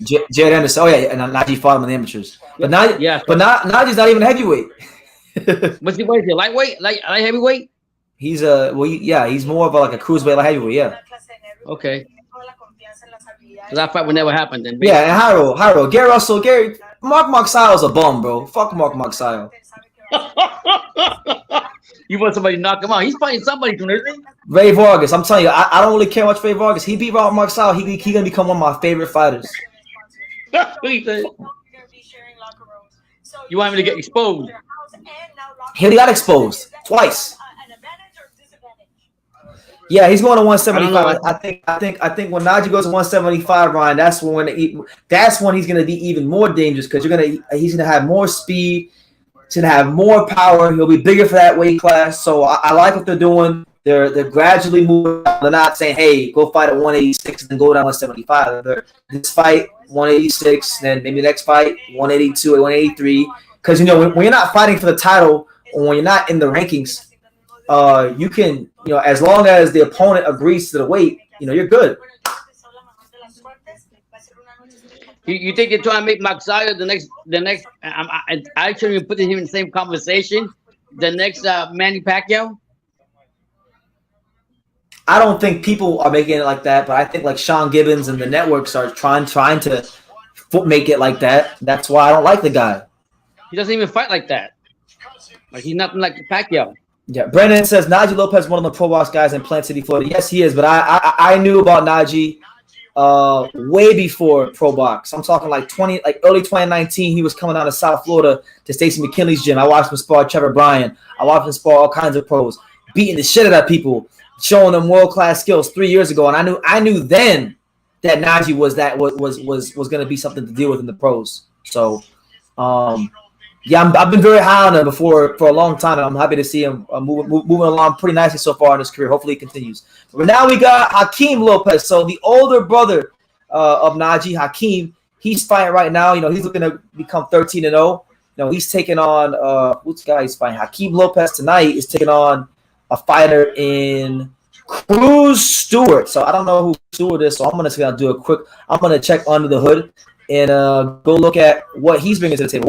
What has he done so far in his career? Is there anything that we could go off of? So Cruz Stewart, I'm not really too familiar with anybody. Box, maybe Williams. I think I've seen this name before. Who's Jarvis Williams? He won by DQ against Jarvis Williams. Who the hell did Jarvis Williams fight? He fought Nikita Abibi 2 years ago. That's why I know who he is. But he's nothing crazy. So Jarvis Williams, much like Naji, hasn't really fought the creme de la creme. But he's undefeated. He's 8-0, so you can't write him off. Naji, not Naji, Hakeem. I seen Hakeem fight in person a couple years ago when I went down there with Stacey McKinley. It was he fought Eli Agustama, durable guy who I think now that guy he fought is like Jake Paul's sparring partner. Yeah. Yo, I'm telling right now, Hakeem will knock the fuck out of him. Straight up. See, Ryan knows. Ryan knows. Ryan knows. Ryan knows about those Naji interviews from years ago. Yeah. I like Cruz Stewart, but he gonna get knocked the fuck out. We don't know that. I just got that feeling that just by looking at him. I'm gonna tell you this, man. I'm gonna tell you this. I'm not gonna say that. I seen Hakeem fight. Hakeem is very talented. He's a well-rounded fighter. But I'm gonna tell you this: he is not his brother. He's not Naji. He's good. Does he have power? Solid power. Okay. I'm trying to tell you, he's got solid power. Now, to his credit, to Hakeem's credit, he's knocked out his last three opponents. But his last three opponents, if you want to go by the record, okay, 6-28-5, 9-38-1, 14-9. Those are the guys he's knocked out. Okay.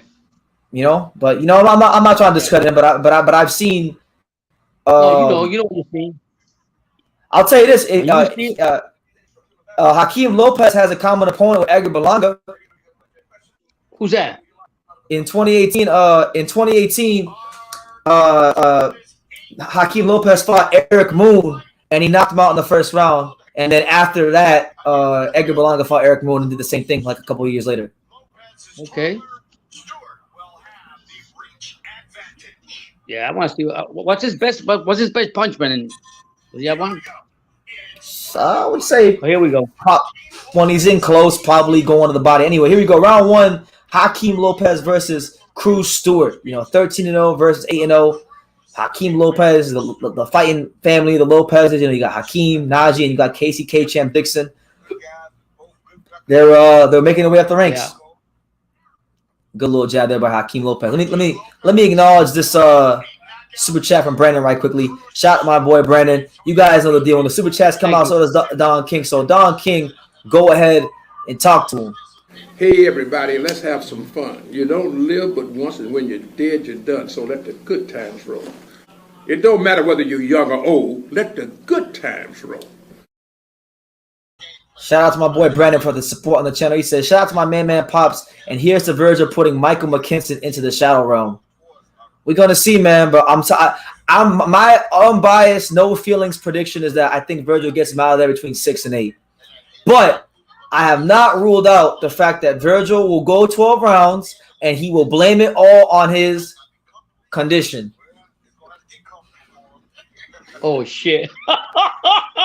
Guarantee it. It's gonna be one of the two. Yeah. It's either he's knocking Michael McKinson out in 6 to 8 rounds, or he will go 12 rounds. I don't know if he want to lose, but he'll go 12 rounds, and he will say that because of the condition he didn't feel as good as he should have, which is fine, which is understandable. But I'm letting you know what. Doesn't he rehydrate to like he's like a 147, but sometimes he looks like a 154 pounder or something like that? Virgil, He's huge. that's pretty big. He's bigger than Brian. He's bigger than Brian Castano. Jesus. Anyway, we're here in round 1. Hakeem Lopez versus Cruz Stewart. So far, Hakeem Lopez fighting the Hakeem Lopez type of fight. This is where he likes to fight, right here, right in close. That's probably the biggest difference, Pop, I would say, between Hakeem and Naji. Hakeem is a guy that likes to operate in closer quarters. Naji's a guy that can do that, but Naji's a guy that's Naji is a guy that likes to punch mid-range more. Oh, Cruz Stewart with the counter right hand. Okay. And then the left hook to the body. Yeah, oh. yeah. Jesus M wants to know, Pops, were you starstruck when you were interviewing Bob Arum? No, but my problem is, believe it or not, my mind, he's hit. You know what I wish I had? I wish I had his mind, but no, I wasn't starstruck. My problem with me is that sometimes I'm thinking too far ahead, and I don't slow my my interviews down. And I thought he was laid back. I think he could go to a strip bar and have fun. To be honest with you, I really liked him a lot. We might gotta take Pops. We might gotta take Pops to more Top Rank shows so he could keep interviewing Bob Arum. Yeah, because I rushed my interviews and I need to slow it down. My son been telling me that for a long time, but I wasn't struck at all. No, Pop. Why would Pop be starstruck anybody? He's fucking Pops. He's a star his damn self. Listen, man, I go a lot of places. My son told me he went to New York. You're not gonna be quiet. When I got there, I was talking to everybody, from the lady doing her garden outside the yard, from the people on the train, everywhere I was talking. My son said, "See, you just don't stop. We talk to everybody." Yeah, that's me. And people resonate to that, but I just need to slow down a little bit. My son's trying to teach me to slow down, but sometimes my PTSD goes too fast and whatever. He says, slow the fuck down. When you slow down and you communicate clearly, it's better for the interview. So thank you, BT. Hyro says, BT, that guy Alex Martin is fighting Hank Lundy. We know you like Hank Lundy. I like Alex Martin too. I like Alex Martin because I saw before Alex Martin lost to Michael McKinson, Alex Martin fought like a guy on Golden Boy who was like 20 and something and 0, or he had a good record. I forgot the guy's name, but it was on the Virgil Ortiz hooker card, and it was one of the best boxing performances of 2021, in my opinion.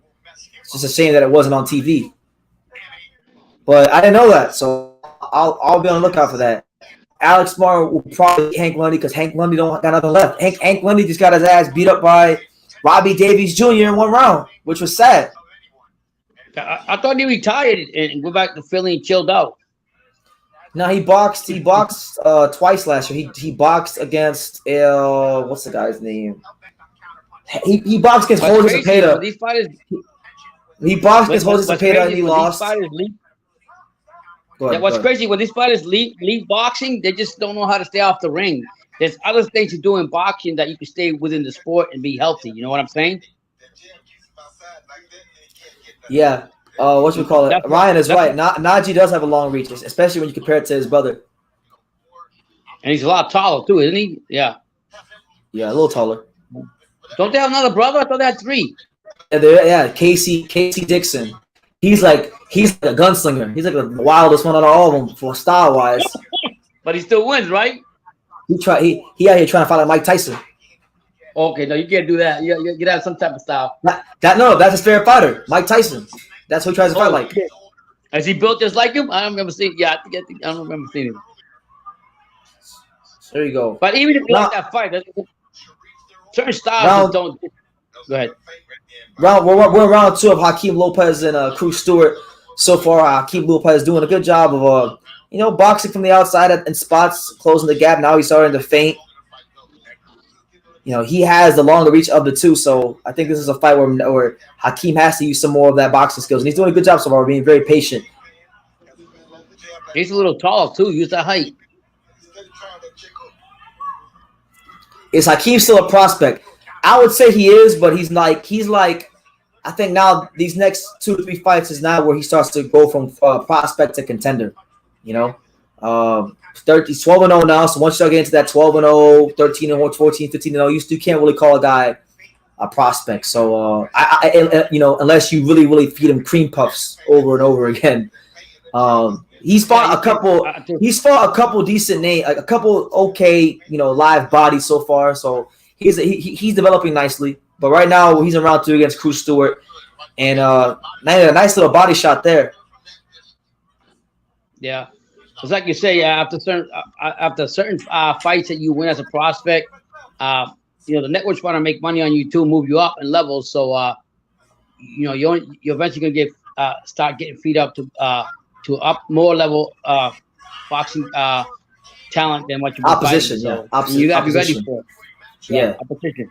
Shout out to my guy. Ready for it because shout out to my guy in the boxing section. Go ahead. Yeah. No, but go ahead. Go ahead. You okay? The boxing section says salute to everybody in the chat. Shout out to the boxing section.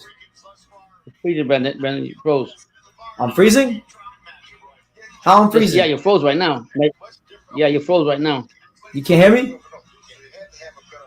Barely. Sometimes it breaks and come back. Right, I'll come back. I'll come back. Hold on, let me come back. Yeah. So we're going to the third round right now. Hakim. And we'll see what he got. BT be back in a few minutes. Oh. All right, I'm back. No, I got time. We're good? Oh. Yeah. Okay, so we're here round 3 of Hakim Lopez versus Cruz Stewart. Hakim so far doing a good job boxing from the outside. For those who want to watch along, okay, it's on ProBox TV. $1.99. I think it's the best value in boxing. You can go sign up right there. But yeah, just a couple fights away from the main event. Jonathan Gonzalez trying to defend his IBF light flyweight title against the Filipino Olympian Mark Barriga. Mark Barriga, former world title challenger at 105, moving up to 108, trying to become a world champion. So, it's a southpaw versus southpaw matchup. Now, normally Jonathan Gonzalez is used to being the southpaw skills, but now he's got another skilled southpaw on the other side of the ring. So it could be a trap fight for him. But Hakim Lopez doing what he does best, getting in them trenches, working that body. Yeah, he loves that body. That's when he lets go of his right hand. When he's on the outside, he doesn't let it go that much.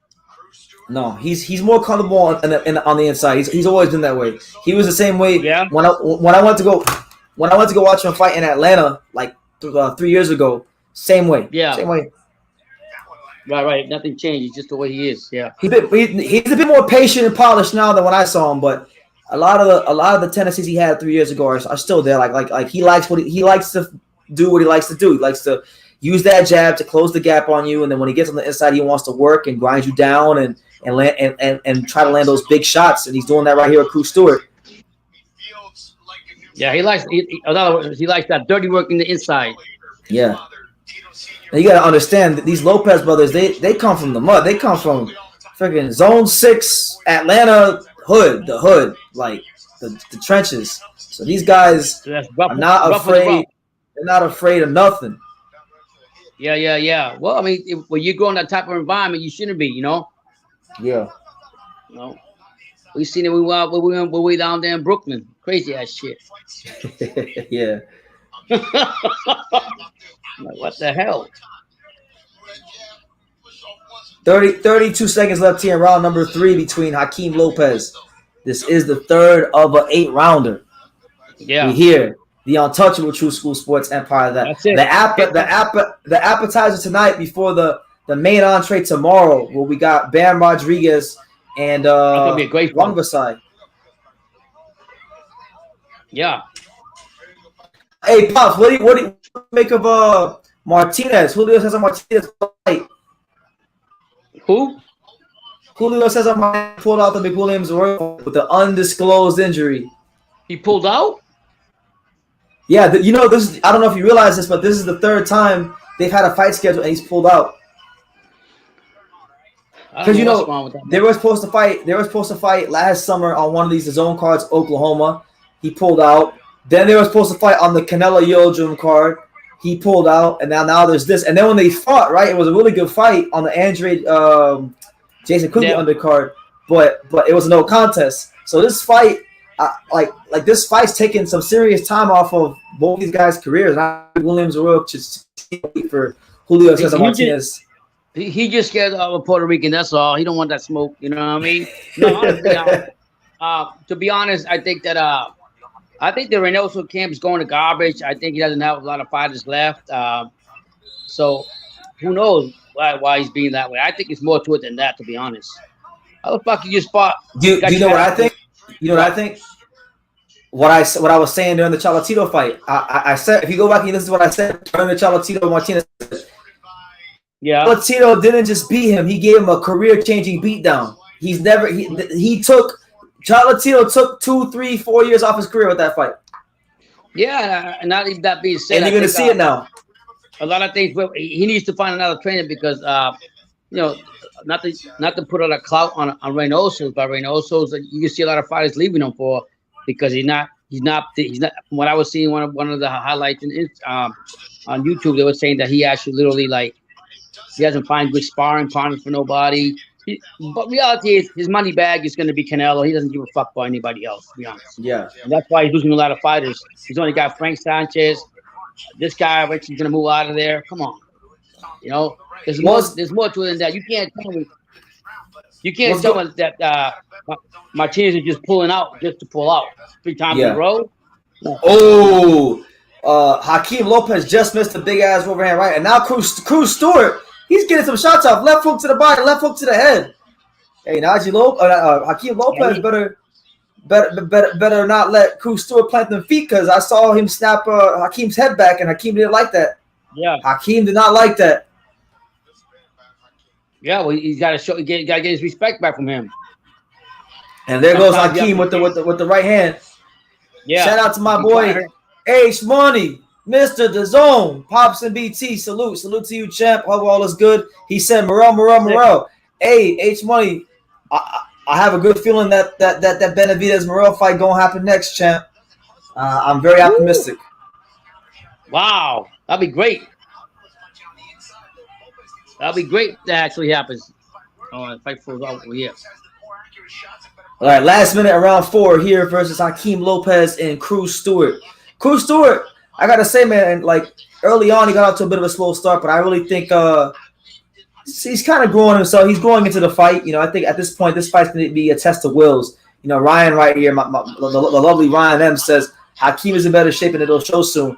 Yeah, I'm looking for Hakeem to show some separation at some point. If Hakeem wants to become, world-class contender / fighter potential champion, these guys like Cruz Stewart, he's got to show a gap in class between him and these type of guys. No disrespect, but yeah, sometimes he's got to do that. I mean, what I seen from man, he's playing some real short body shots on him inside. Hakeem. Yeah, he is. He's trying to break that body down. But that's my number, Hakeem. The other, what's his name? The other guy, he's not. He stays in the middle of the ring. He can catch it, Hakeem, easy. Yeah, I'm not on the fight, but it's good rounds. It's real good rounds. Hakeem is doing his thing on the inside, but I Cruz Stewart in spots has some success, and he's made some of these rounds kind of close. So you just never know what the judges are looking at. But I think Hakeem is winning right now. Yeah, I think he's still winning, but I'm not gonna say he's winning by a big shot, a long shot, Brendan. I'm gonna tell you this, Dad. When you get a chance after this live is done, go back on ProBox and just rewind it back to when Najee fought, and then when you watch his fight, call me. Okay. Okay, I'll do that for sure. Because he looks the part. I mean, I know it's 5 fights in, but like he's doing to these guys what he's supposed to do. He looks the part. Right, a left and a right, then another left to the body. I'm talking about what's his name. He blocked a lot of the punches though, but I mean, he's got to step it up. That's his style. That's not going to change, right, Brendan? Nope. No matter any coach can change a little bit about him or tweak it. I mean, they can tweak it. I mean, only thing I'll say is different about Hakim is he's actually boxing a lot more. He's not as eager to smother his opponents as he was 3 years ago. But okay. He loves to be there. Like he loves to get on the inside. But if you go watch him like 3 years ago, he used to always be eager to like just get on the inside, get in the pocket, and just go to work. He's not like that no more. Yeah, this is like a sign of maturity for him too. So yeah. Credit to him. You know, I just think that as he goes up into bigger levels. Hey, Pops, do you see what Hakim just did there? It's called a feint. It's called a feint. Yeah. Something that Berlanga needs to know how to do at some point. Well, he'll learn it. He'll learn it sometime when maybe you have to give him some classes. No, I can't help it. Do you see Gucho? And Gucho is going back with Teofimo. Yeah, I got like a video about it. And Morel's getting stopped. Friggin' Brandon Lynch decided to bring him back. Yeah, Brandon says Ronnie Shields got Morel on the platinum witness protection plan from Jay Benavidez. Yeah. Yeah. What I'm saying, we'll see. Teofimo doing that. Hopefully, he won't take him out the fight. Because I'll tell you something, if they would have kept that voice behind him, who knows how Tio would have been. I don't have to do. I know how Tio would have been because I was there when Tio. I was there when Tio did his first camp and sparring when the fight was initially with him at Cambosos. I can tell you exactly what would have happened. Yeah. What I'm saying is that it was. I don't know. I just hope that they keep his voice in contract to him, keep him behind there because. If he keeps his father there, he's gonna be the same fucking crazy psycho guy. I'm sorry. His father's still there. You know that, right? His father didn't go anywhere. I understand that. I know, but what I'm saying is they gotta if they're gonna sign him, because from what I was watching the interview, Gucho was very happy they're gonna give him a contract and everything. So I hope it comes true for him. Seeing their fighter get their ass people start making them spend money. Yeah, but I mean, my thing was they should never taken him out. Is that our buddy, referee, Brendan? Is that my favorite referee from South Florida? Yep, that's Sam Virgo. Shout out to Sam Virgo. We see you. I like him, man. I like him. Yeah.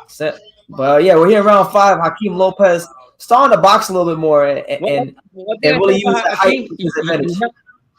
You see it right there? Probably. What I like about him, do you see what he just did? Ooh, you got caught in.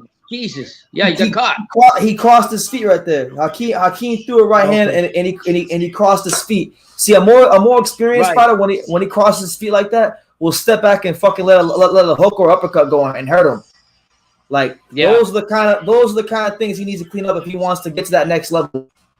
He'll get away with it. He'll get it against this guy, but he won't get away with it in like 3-4 more fights. Yeah, let me ask you a question: does Ray Jones and Magic Man and Paul Malajani, do they like actually have to be the trainers for him and give him tips, or they have their own personal trainers and that's it? I'm sure they give him some tips here and there, but I mean, look, man, you can give a guy. You don't give a fuck what you do. You can give a guy all the tips in the world. If he has a tendency to do something, he gonna do it. Sometimes fighters just do things subconsciously. Yeah, that's true. When he throws that, I mean, yeah. Also, Hakeem got clipped with a body shot, and then he crossed his feet when he tried to move to his right. You have to minimize that as much as possible when you step up in class. Yeah, but is it sometimes? I like Hakeem as a person. I think Hakeem is a great person, but like as a fighter, I do not rate him as highly as Najee. Not even close. Well, no, of course not. I think there's different levels. He's good though. He's good. He's a good, solid guy, but not Najee. No. He just have a different style, and he goes inside to the inside. But I mean, like when he throws that he throws that left. When he throws, he's still open for a right. Yeah. But I like what he's doing there, working behind that double jab. Good double jab there from Hakeem Lopez.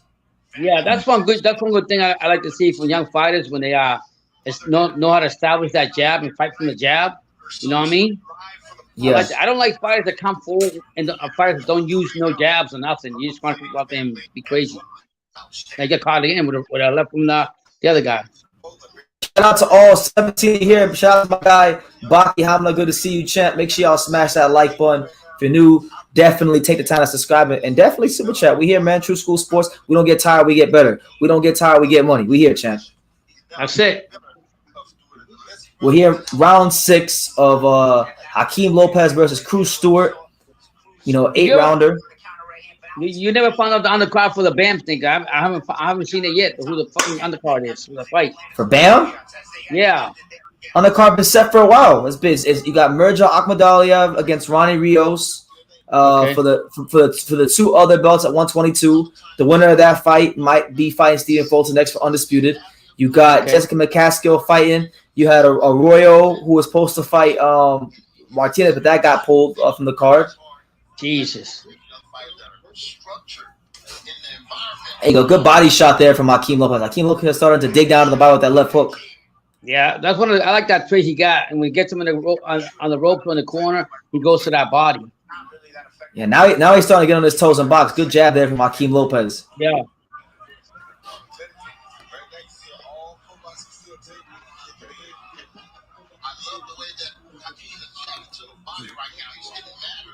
I would love to see him throw that right some more though, besides just in the inside. Yeah. You know what I mean? I know what you mean. Like he throws that left jab out there, what he's supposed to do, right? He gets a good shot with the right. But sometimes pull up that right so your opponent doesn't predict what you're doing all the time. Don't become predictable. Yeah. Shout out to all 19 of you here. Do me a favor, guys. Let me know what city, what state you're watching from. I want to see how far abroad are we here on True School Sports tonight. You guys can nice right there. You know what I think? I'll tell you this, Pops. One thing I can say about Hakeem is I think and I mean this in a good way. Like he is a 12-round fighter. I feel like he's a guy that actually he gets better as fights go along. Yeah. He's not finding. He's not gonna ooh you and eye you with the skills of a Naji or the power of a Naji Lopez like his brother. But he is someone that I do think is a very well conditioned 12-round fighter. He has that about him. Yeah, and he will figure it out too. Like he will figure it out as the fight goes on. So yeah, I like how he goes to the inside. I like how he throws that jab out there. But go ahead and like I said, go out there and throw that out right. At least throw it out there just to pair it out there so your opponent don't get you become very predictable. That's what I'm saying. You can't do that. No. But I mean, this is the first time I seen him fight. So Brandon wants to know from you, Pops. He says Pops doesn't like when fighters don't use jabs. No, opposite. Wrong. I like fighters when they use their jab. What I'm saying is okay. So how come you don't like Devin Haney? What happened? He jabbed he just jabbed his ass against Cambosos. I have no choice to say yeah. I like what he did with his jab. He come on the jab himself, but no, I don't say I don't like fighters that don't use their. I like fighters that actually use their jab. The jab is the basic fundamental to boxing. You got to establish the jab, and that's what Hakeem is doing. But sometimes probe that right out there. You become very predictable. So you're saying you want to see fighters mix it up. You don't want to see them just become too jab dominant. Like for example, like even though he won and there was a he won the fight, like Jamal Charlo against Juan Montiel last year. He won a fight, but he only used his jab and because he was predictable, he allowed Montiel to close the gap and make the fight more competitive than it had to be. Yeah, that's my point. You got to have that jab. The jab is the basic thing for you to set up all your other punches. So yeah, absolutely. He must have loved seeing Bivol knock Canelo around the ring. What did you like seeing Canelo knock Bivol around the ring, Pops? I love to see Canelo breathing like a motherfucker. That's what I love. Yeah. See him get exposed the way Bivol did. I love that. and I don't want to get back to the Canelo thing, but I love that he's on the edge now going into this fight because people don't know what to expect from him. Yeah. So now Hakeem Lopez is tying up. What's this guy? Cruz Stewart. Tying him up. Trying to grind him down. Trying to he's really, actually holding. Yeah, he's holding his hands a lot. He's trying to. The opponent's trying to hold it. Hey, Pops. If Hakeem develops some more, you know what? I'd like to see like maybe like 4 or 5 fights from now for him. If he really want to step up, I think him versus like John Ryder in like 4 or 5 fights would be a good fight. Not now. 4 or 5 fights from now. Who's it? Najee? Hakeem, because him and John Ryder are the same weight class. I think he needs more than that, but no, not now. Like 6 fights.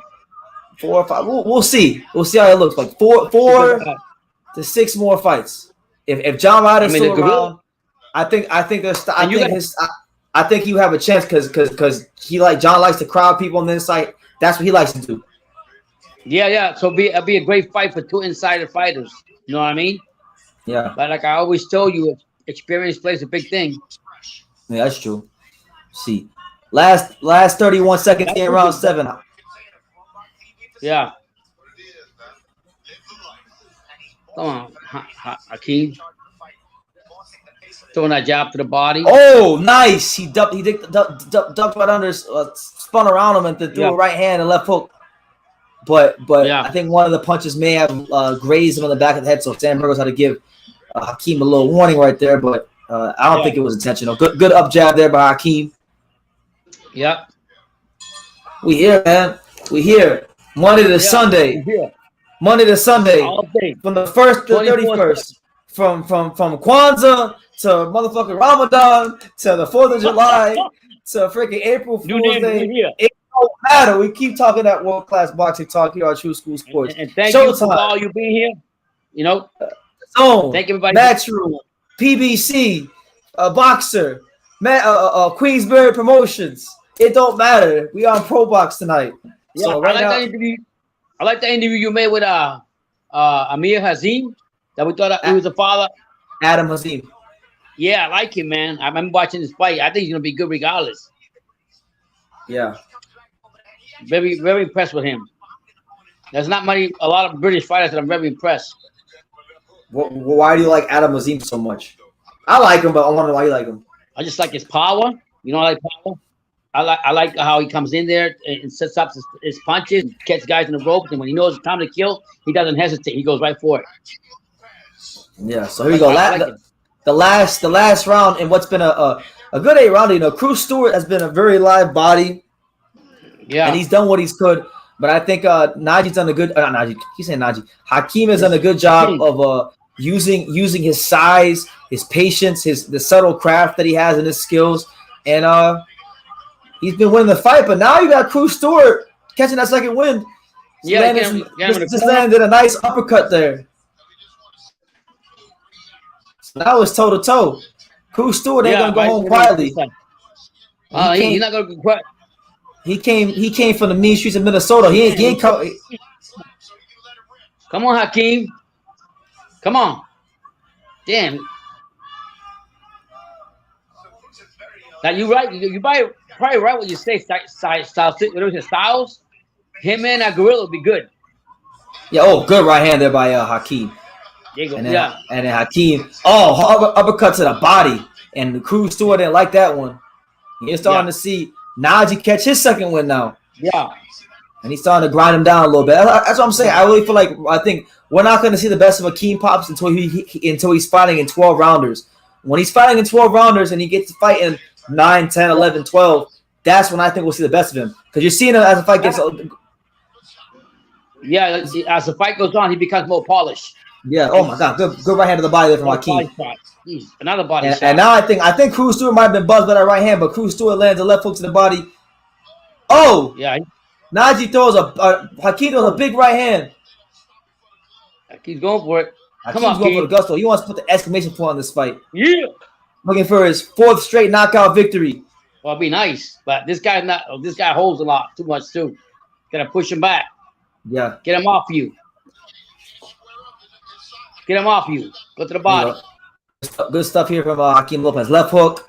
Cruz Yep. Stewart spins out, goes back to the ropes, Right holds. there, right there. Go for He's finish. trying Right to get there. to the, there you go, body shot, left hook from Hakeem. Right hook, left hook. Two left Body. hooks to the body from Hakeem. Right there. Come on. Another left hook. Oh, he's chopping that body up. He's handing out he them rib dinners like the family barbecue. Hakeem Yeah. Lopez looking to try to get this guy out of here. Send him home packing. Like Joe Smith said, send this guy home packing. I think if Hakeem just give himself a little more space when he throws his punches, they will land more clearly, I think. Like when he has him in the ropes, he's going for the shot. Just close the gap, but just enough to land on your punches. There you go. Nice right hand by Hakeem. Oh, come on. Damn. I think Cruz gonna take him the distance. But man, yeah, he will. You're right. Hakeem didn't get the stoppage, but I'm telling you this: Hakeem was starting to put a beating on Cruz Stewart. He was starting to slowly put a beating on him. So, he didn't get the knockout, but it's not a performance that I'm gonna criticize because one thing he showed in this performance is he got better as the fight went on, and it goes back to what I said earlier. It's like the way he fights, he's a 12-round fighter, and I don't think we're gonna really see the best of Hakeem till we see him in the 9th, 10th, 11th, 12th rounds. Yeah, because I don't know if you know this, but he's got a slogan, Hakeem. You know what his slogan is? No. Swim or drown. So he's telling you what he's all about. Swim or drown. Oh yeah, they got that right. We don't say what he's all about. He's about those later rounds. Yeah, you were right about that. I see as the rounds got on, he actually became not that he wasn't bad at the fight. He figures out the opponent and he becomes more aggressive and he becomes more comfortable and gets a real good rhythm. Yeah, because the truth is he's never gonna be like as explosive in the early rounds as Najee. No way. You can never expect, or even not even just Najee, even his other brother, K-Champ. These guys are natural. These guys are natural punchers, and he can punch too. But his punching power is different. He's got more of that like accumulation power. He's not a one punch guy. He's an accumulation guy, but he does everything else really good. He boxes good, boxes well, can feint. Has great conditioning. He's got all the other parts of boxing sorted out. Yeah, I like he went to the body. I like it goes a lot to the body. He comes out, establishes his jab right off the bat. So you got to do that. You know what I mean? Yeah. Yeah, I think this would have gone a few more rounds. I think it would have been a good night to the other opponent. No, absolutely.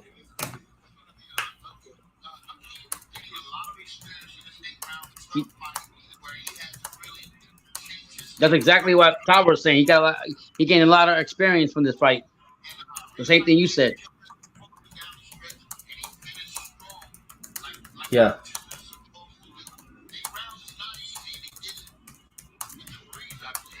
He's not really breathing hard, so you could tell his conditioning is real good. You know? His conditioning is real good. Man.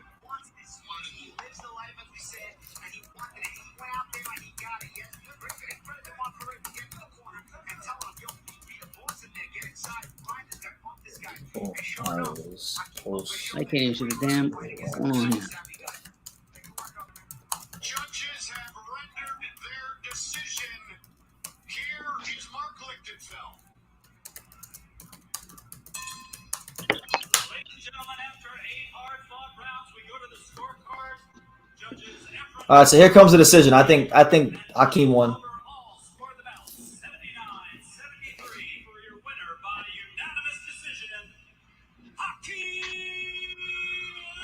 So there you have it. Hakeem Lopez runs his record up to 13-0. Didn't get the knockout this time. But look, just because he didn't get the knockout, it doesn't diminish his performance. If anything, it actually confirms me what I've always believed, that he is a 12-round fighter. And that's the compliment. When you're a young fighter and you have someone saying that you're a 12-round fighter and you haven't even fought in the 12-rounder yet, it is a compliment. He got better as the fight went on. I'm really looking forward to when they step him up to 10-rounders so we can see him fight even deeper into a fight. But here he is right now with Claudia Trejos. Yeah, you're ahead of me. That thing's lacking over here. This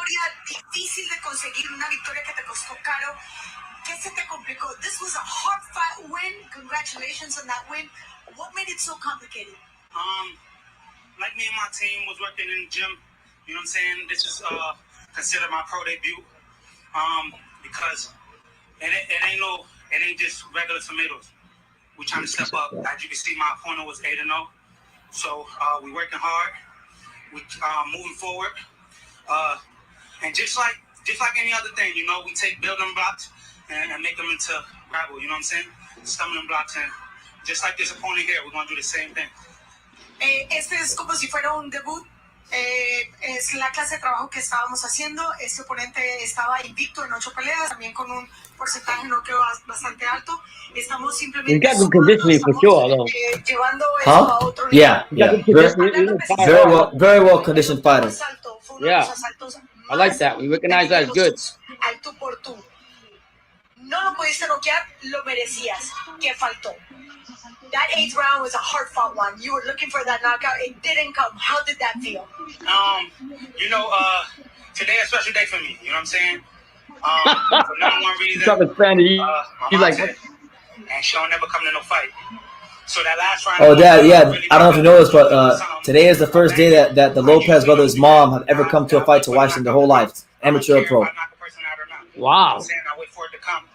That's good, man. That's good support. I really did. It was a good show regardless. That's good though, man. It's getting his mom there is very important, you know. He talks exactly like his dad. Hakim. For real? Yeah, he talks exactly like his dad. More than Najee, more than K-Champ, he talks the most like his dad out of all three of them. Yeah. He's like, you know what I mean? The first time you get past 6 rounds, you went into deep waters. Yeah. How does it feel? It actually feels great. Why? Because You probably saying. so it's like to put in the actual work that you train for.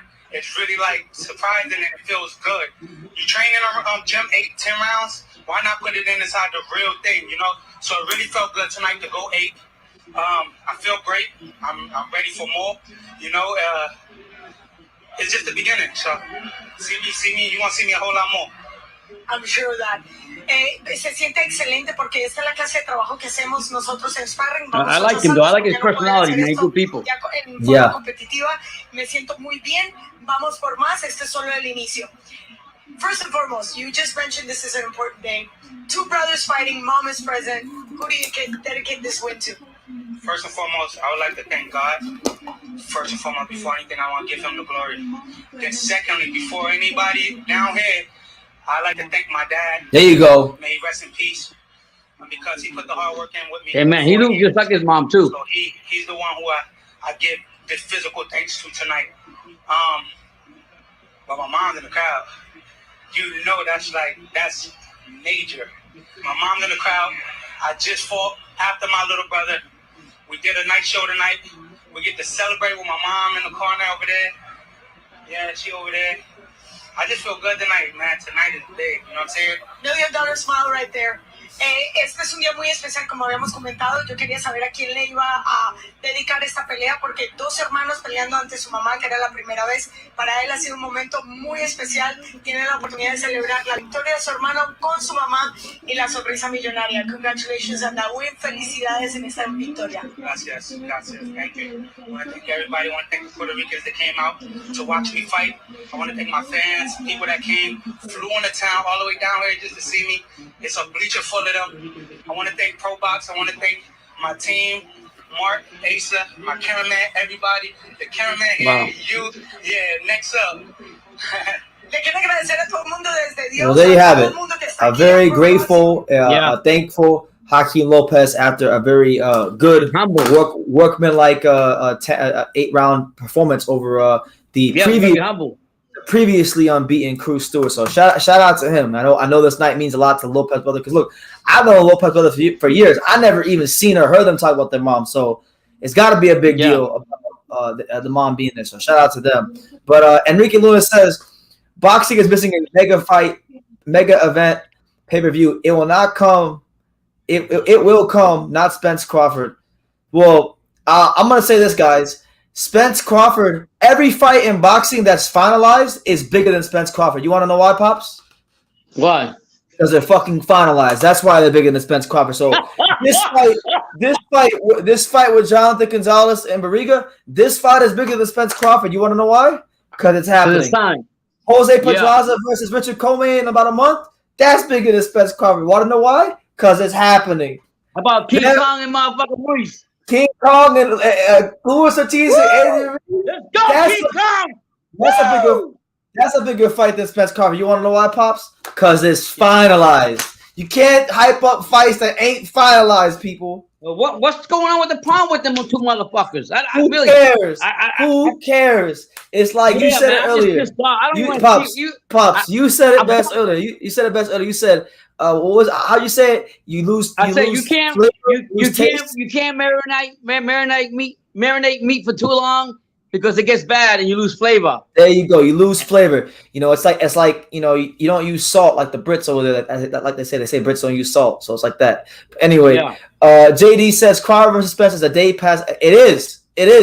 But you know what's crazy? It's not one of the biggest fights in boxing because in order for a fight to be big, it has to be fucking made. So Jonathan Gonzalez versus Mark Barriga is bigger than Crawford and Spence. Yeah, and I think people don't give a fuck anymore about that fight. To be honest, that's not true. I'm gonna say people do, but not like it was in the beginning. No, I'm telling you, there's a big legion of people, delusional fucks, who don't watch any other boxing, and they only care about Crawford and Spence. There's literally whole channels on YouTube dedicated to Crawford and Spence. I get what you're saying. Those are the biased channels, whatever they're opinionated on, whatever. But to me, no. People still care about it, but there's a lot of people that don't care anymore. Yeah, because I mean, that's why you say when this, like they say, for example, right now with the. I know what's going on with the Beaver and Bivol fight. That's not going to happen right away because of this, because of that. But if they marinate that for too long, it ain't going to be no good either. Yeah. You know? Eddie Hearn's hilarious because he did an interview today and he was saying, you know, we need to make the better BF versus Bivol right now. Otherwise, we're going to go ahead and, fight Canelo. Bivol will fight Canelo in rematch. Canelo beats Golovkin, right? But he's a hypocrite because he's the same guy that was just saying not too long ago he's trying to get Buatsi to fight fucking Bivol next. So which one are you trying to get? Buatsi to fight Bivol, or are you trying to get Beterbiev to fight Bivol? Because I'm gonna tell you this, I know Eddie Hearn, he ain't trying to get no Beterbiev versus Bivol. Anyway, Pops. Yeah, we got Jonathan Gonzalez being interviewed right now, so I want to hear what the champ Jonathan Gonzalez got to say.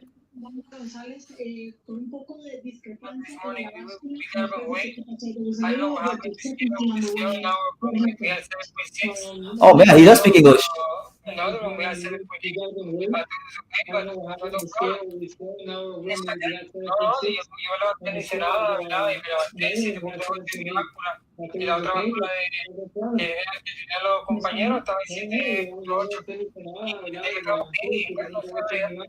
ahora tienes una hora para hacer el peso, el máximo 108. ¿Qué esperas hacer entre ahora y la próxima hora? You have an hour to make weight. What are you going to do between then and now? I don't really know. Just going to walk a little bit, walk a little bit, go down. Well, he's trying to make weight, Brandon. I know. Solo caminar un poco, orinar y entiendo que ya en media hora de hacer peso. Hablamos hace unos días de rehidratación y cuánto sería el máximo. ¿Esto cambia tus planes? We spoke about hydrating before the fight. Will this change your plan? So for those that don't know, Jonathan Gonzalez has had a hard time making the weight. Supposedly, I think he still has to make the weight in before he fights, which is kind of crazy. I thought he'd have to make the weight the day of the weigh-in, but supposedly they're saying now that he's got to lose like 0.3 pounds, 0.2 or 0.3 or whatever it is. His face already looks sunken in.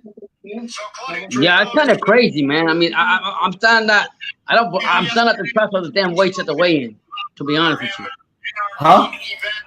I'm starting not to trust a lot of the weights in the weigh-ins when they have one now, because if a fighter wakes up and his weight is collaborated and is electrical or whatever, and he's actually like made his weight and he checks it out. How the fuck when he goes to the weigh-in, it doesn't make sense?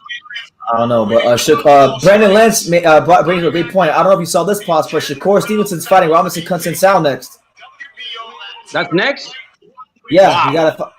Now look, I wanted the Joe Cordina fight, but I can't be a hypocrite. This is a fight I always said I wanted. So if we can get this fight, and if we get past what will be a very tough test, I would like to see him fight Joe Cordina next. And then on that note, he can leave 130 on a high, in my opinion. If he can go Consensau, Cordina, that's a good way to go out.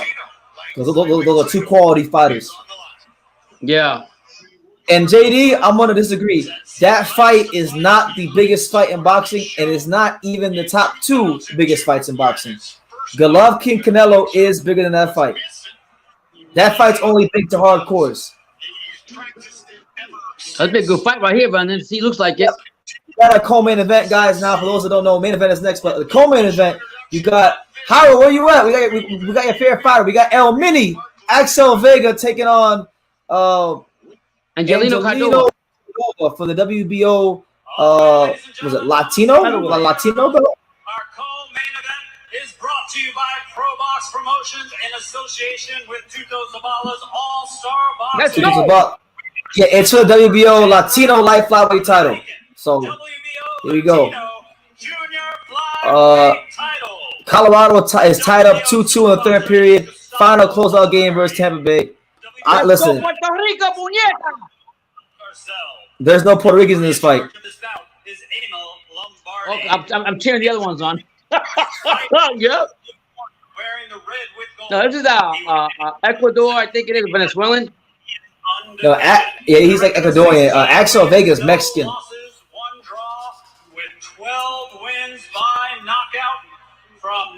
Nashville, Tennessee. They got Venezuelans in Tennessee. Since when? Yeah, from Nashville, Tennessee.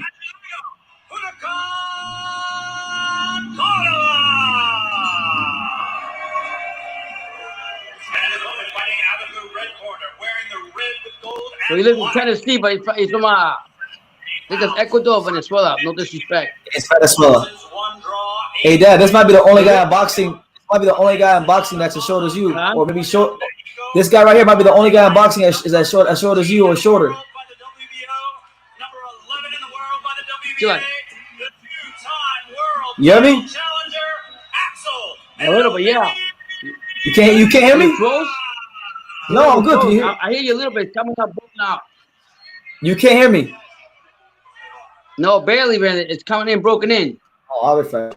Refresh it. Refresh your thing. It's gonna be a good fight right here.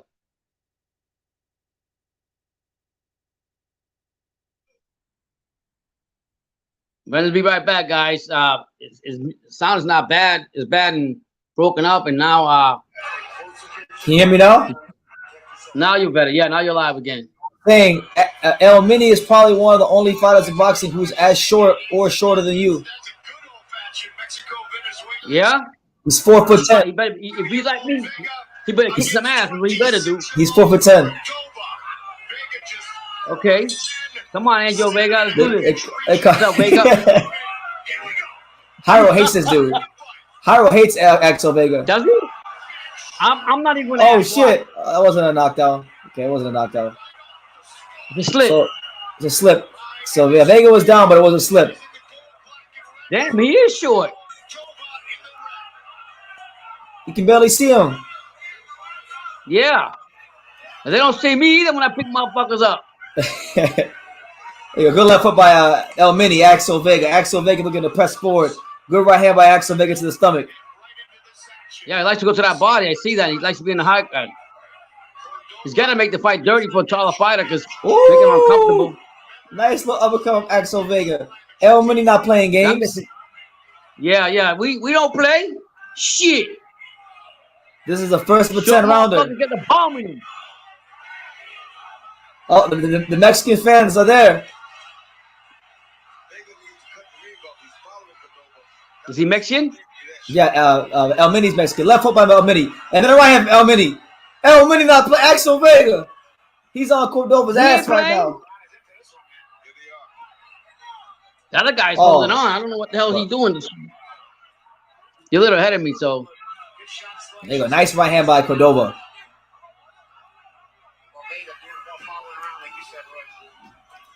Now Cordova's trying to throw. Man, good left hooks from Vega. Vega's finding a nice home for that left hook. And now Cordova, the guy who's like 5 inches taller than him, trying to hold on to little old El Mini. El Mini a pit bull. Yeah. El Mini about to punch a hole in this dude. Mini going to that body, gonna break him down and chop him down like Paul Bunyan. Yeah, Howard doesn't like El Mini because El Mini fought Hiroto Kawaguchi and he was pissed off that he was so short. Yeah. Come on. That's why Howard don't like him. Yeah, because they were hyping up Hiroki Kaguchi for beating El Mini, and he's like 4'10". I wish he was the same here. size? No. No. Axel Vega, El Mini's showing a whole lot of desperation right now. Mini's going for it though. I like Mini when he's fighting. He's going to that body too. Trying to break that body. That's what I like to see from him. Very refreshing thing. You froze again. It froze? You can't hear me? Yeah, speaking a little bit. Yeah, barely. I can hear you, but it's coming broken up. Come on, Vega. Go to that body.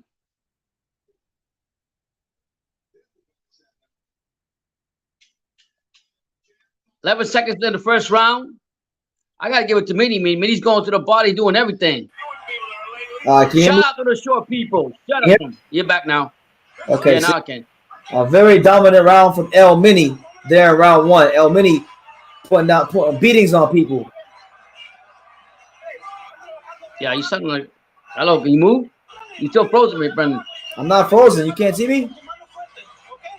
I see you, but you're froze. I'm moving though. No, you're not. Nothing. Just showing you frozen. You sounding broken up too, a little bit. Oh, man, now, Mini got the first round. I know. There you go. I see you. You do? Yeah, but you're not moving. I am becomes. Oh man. It might be just my phone probably, but you sound like broken up too. Now you're live again.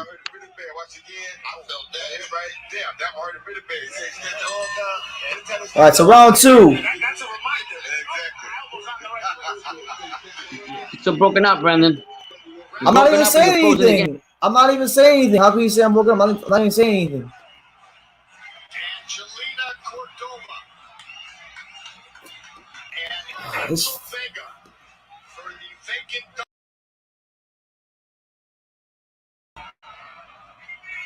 It's Pops saying it's me. I know the internet where I'm at isn't the best right now, but fuck. Anyway, we're here round two of El Mini versus Angelino Cordova. Cordova lands a good right hand there, and he's trying to get some space to get El Mini off of him, but to no avail. El Mini ducks and slips, throws a right hand and left hook to the body.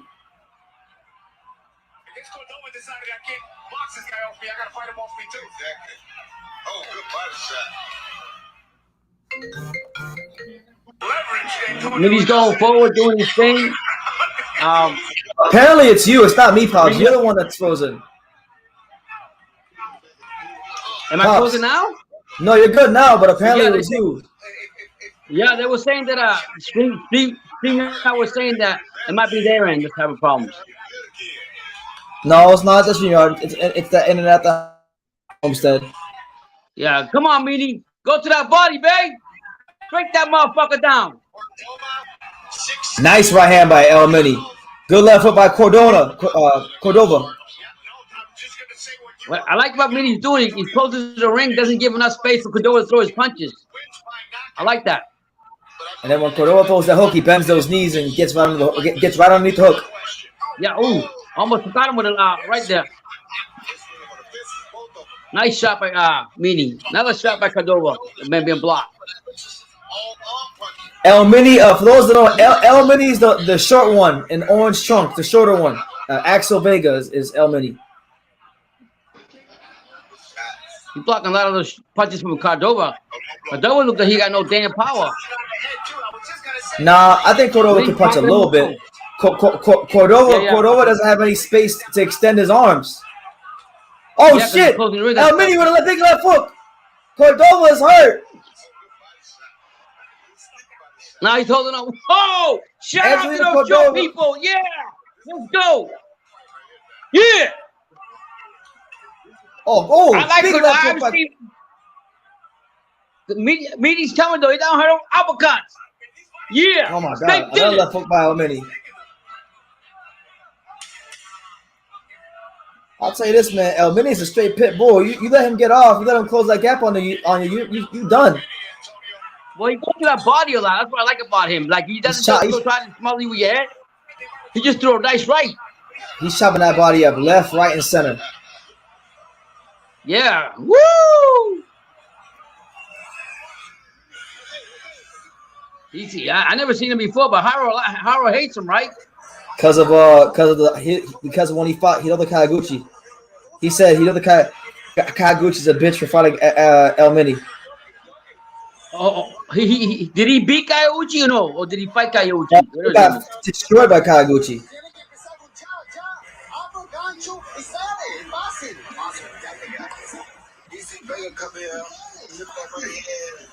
They're telling him you gotta go to the body, throw that bunch, and get out the way. Don't stay there.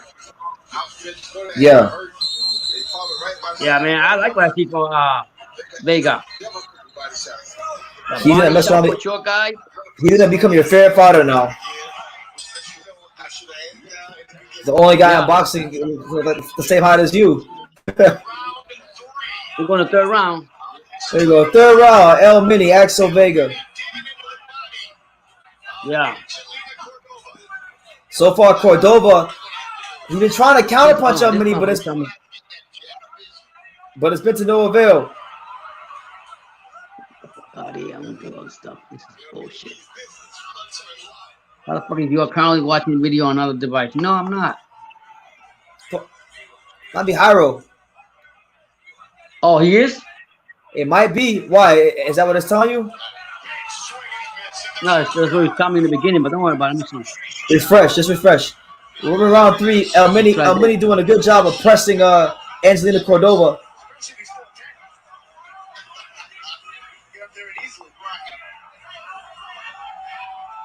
There you go. Good feint there from El Mini.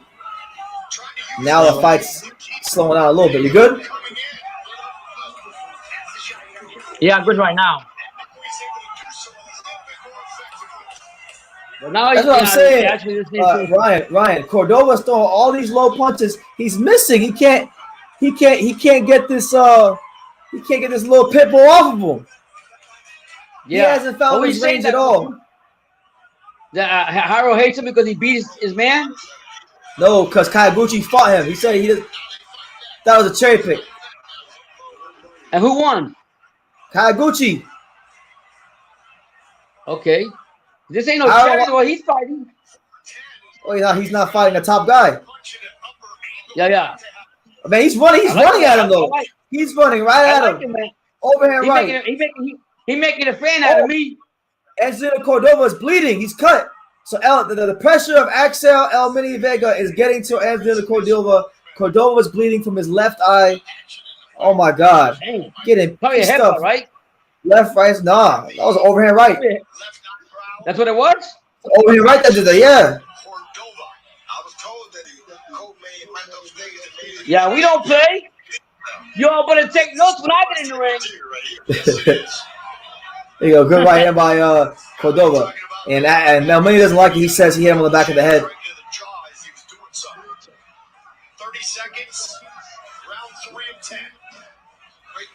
You think he's gonna go 10, Brennan? Nope.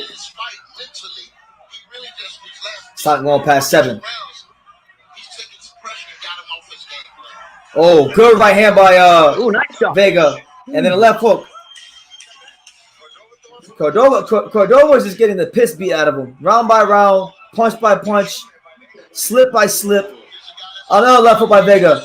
Vega is showing a lot of explosiveness this fight. Showing a lot of explosiveness and really winning the crowd over. Wow. Shout out to Vega though, man.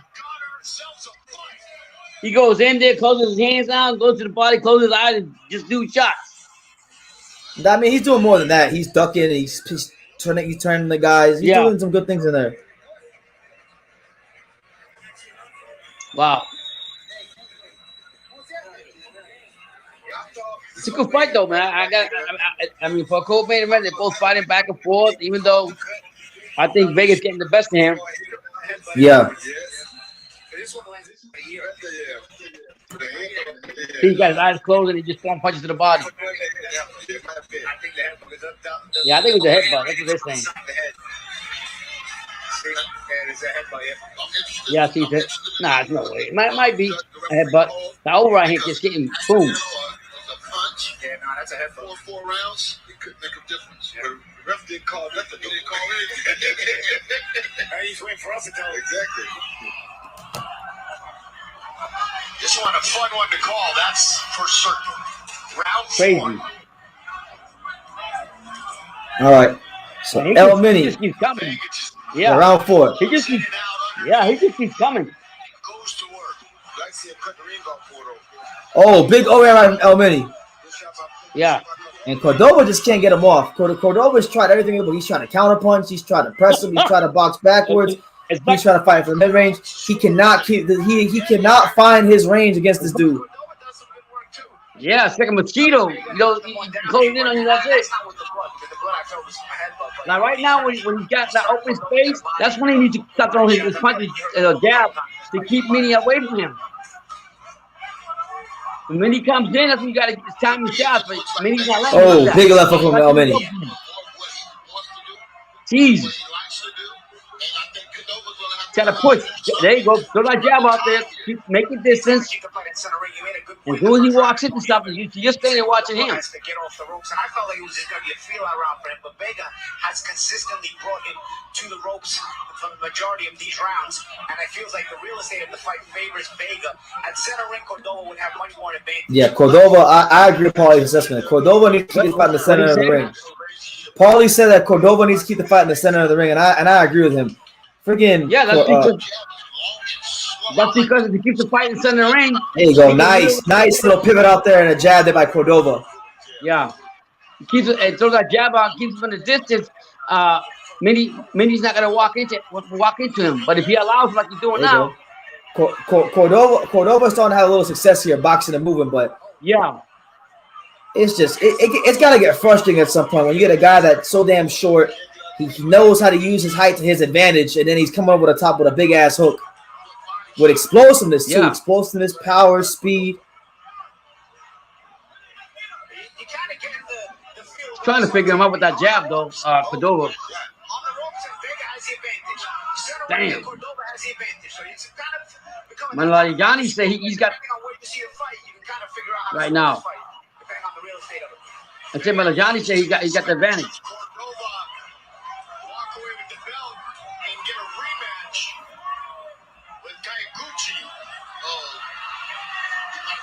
Cordova's saying he got a low blow now.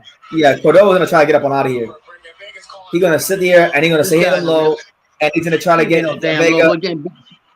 He's gonna try to get he's gonna try to get Vega to be DQ to make this a no contest. Because if the fight don't go 4 rounds and they get him out of here, it'll be I think it's a no contest. Or they could DQ him. There you go. Good right hand there from Cordova. You talking about Mini? Yeah. Mini's doing good. Look at that shot you threw. Oh shit! Look at the flurry. Look at that flurry. Yeah, the flurry. That's another round. I don't think Mini's lost. I don't think Axel Vega's lost a round yet. He's up 4-0. No, man. He threw a whole right hand, and then he threw a bunch of flurries to the body. Yeah. Yeah.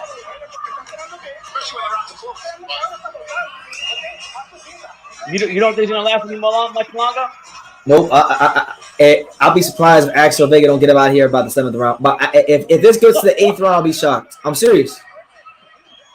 Cordova don't want to be in there. He got the body language of a fighter who don't want to be in there.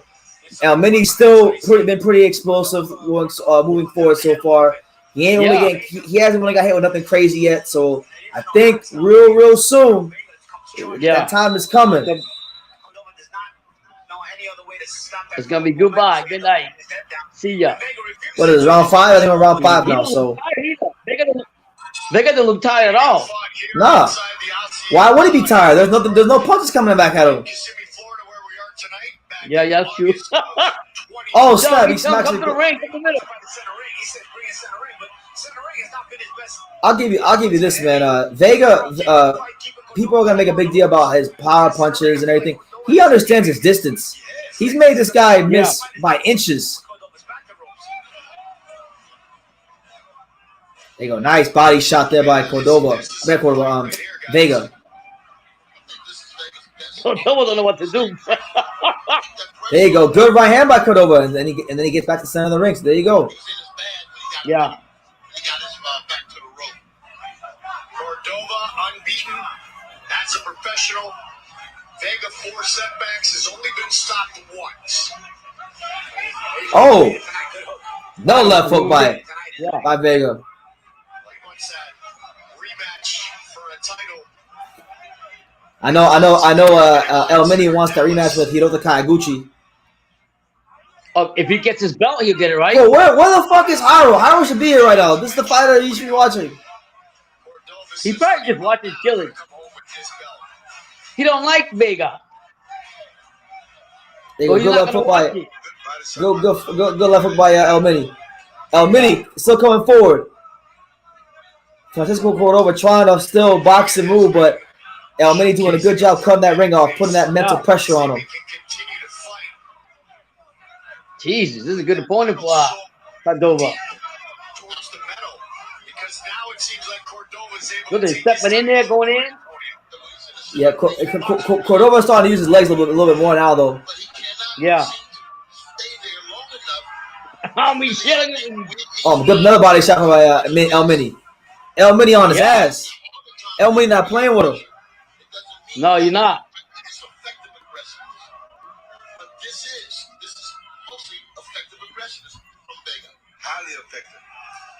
Another body shot by El Mini. Well, these guys were trying, like you say, moving his legs and getting out the corner. Good jab there by Cordova. There you go. That jab a little more in. There you go. Left hook by El Mini. At some point, you gotta think El Mini's gonna fade a little bit. He got a lot of energy. We're in the 5th round, right? Yeah.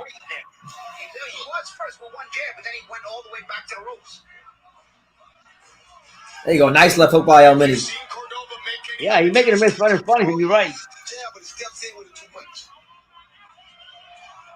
There you go. Good left hook by El Mini again. Jesus. That was probably the best Cordova round, but I would say El Mini won that one too. But yeah, Mini won that one, but it's like I say, he's got to use his.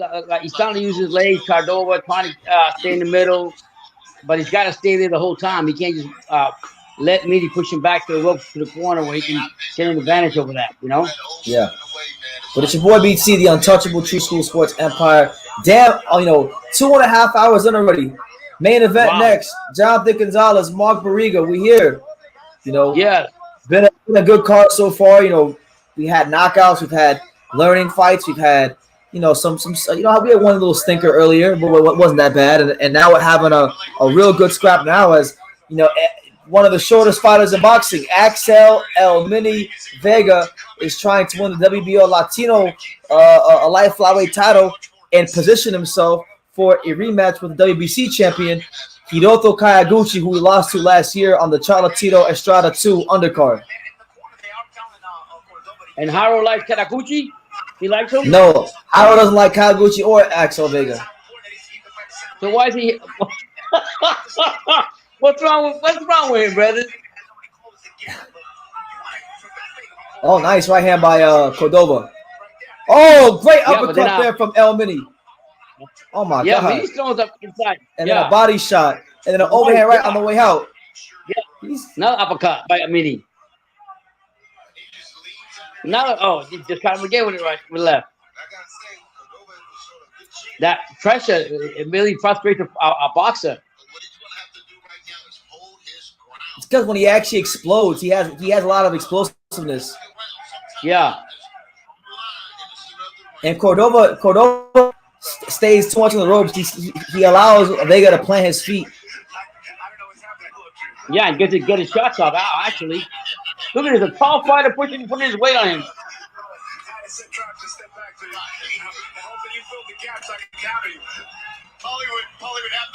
He looks like he don't want to be there, Brandon. He don't. What are they doing?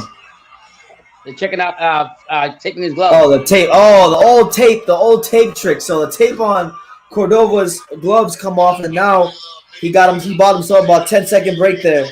And you know what? El Mini come right to him. Overhand right from El Mini. Yeah, he doesn't look like he really wants to be there, Brendan.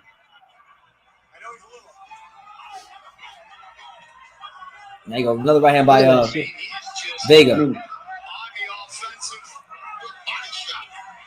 Cordova's starting to do a lot of holding. And it might be a necessary evil for him to survive this fight.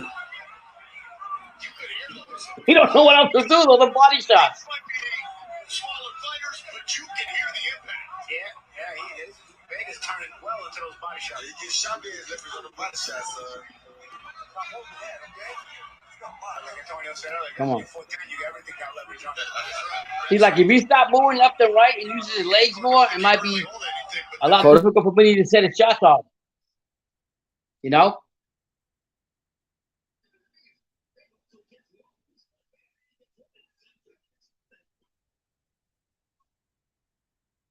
Jeez.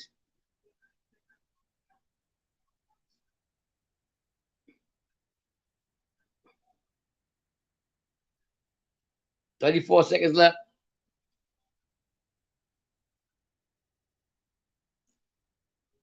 I like Cordova just keeps holding. He warned him. Oh, he said keeps holding. He's gonna take a point off.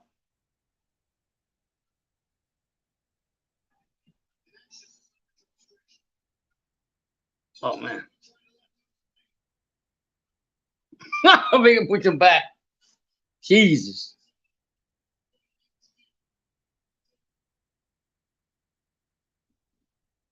I got Vega winning most of the rounds, all so far. What you got? You know?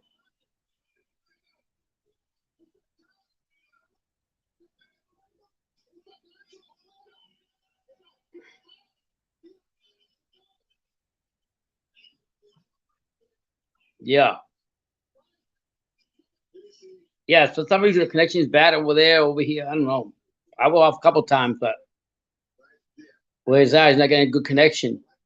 But I mean, I think Mini Vega is taking care of everything right here. He's actually doing go to the body, breaking this dude down. He's only 4'11", but he knows how to time his shots, when to go.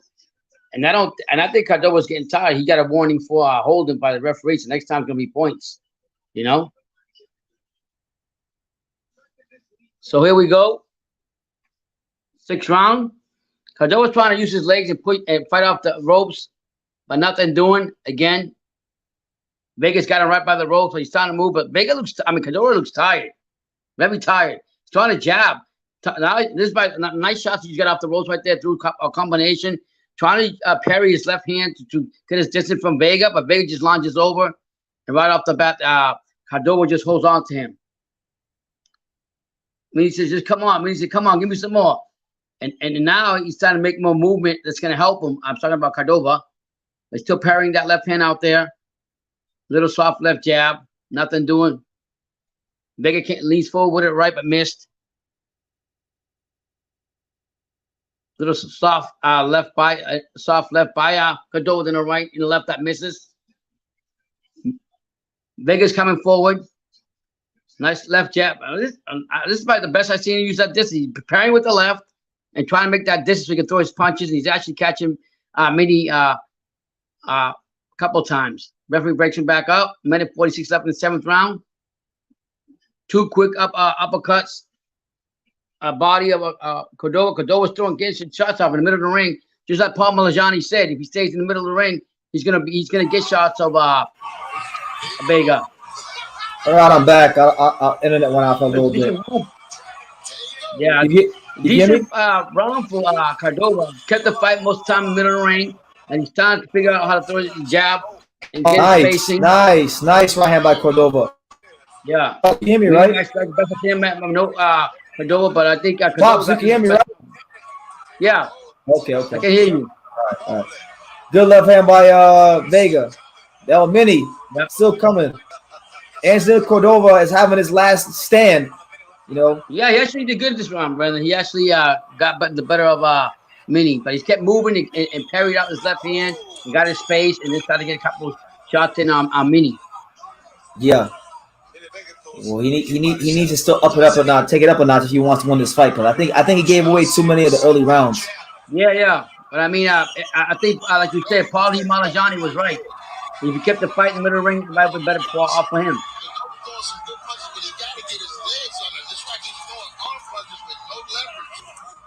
There you go. See how he's jabbing? There you go. Nice left hooks in the chest there from what's we call it? Vega, El Mini. By the way, main event is next, guys. So if you stuck with us for the 3 hours, we appreciate you. You know, True School Sports going the distance. 12 rounds. Don't get tired. Woo! Yeah, I think that round. The fight has been longer than I thought it would go. I didn't think with the way it started off that this thought was gonna go past the 7th round. And credit to Cordova. It's his credit. He's shown enough heart and know-how and savvy to survive this long. So now the question isn't about can he survive. Now the question is can he go out there and win? Can he find a way to get it done? He's breathing hard too. Yeah. I mean, Cordova, I don't think Vegas beating as hard as he is. No. Shout out to all 8 of you here. Make sure y'all smash that like button. It's the Untouchable True School Sports Empire. Dang.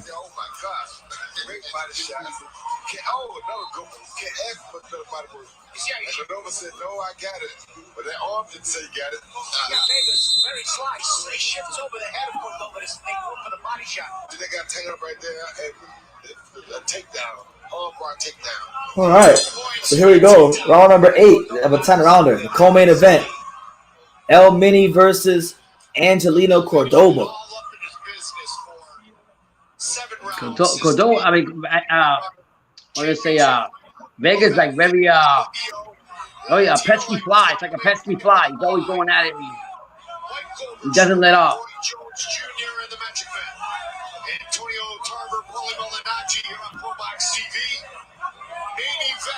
Look at that, pushing him back. I think Cordova's tired too.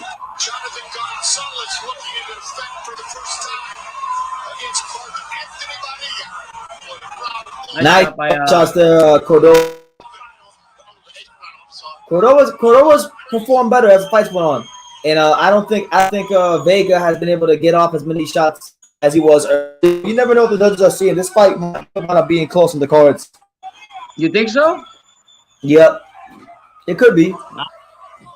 I don't think it should be, but it could be. Yeah, I think Mini's winning most of his rounds, though. Oh, nice. Nice uppercut there by El Mini. So had no answer for a short guy. 1 minute and 38 seconds left here, round number 8.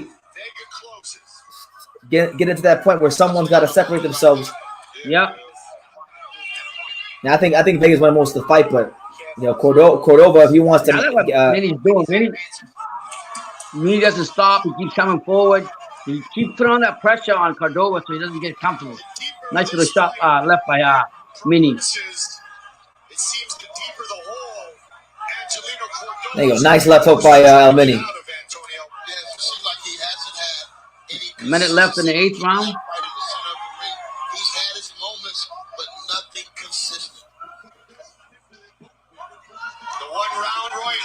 Started to find his mojo.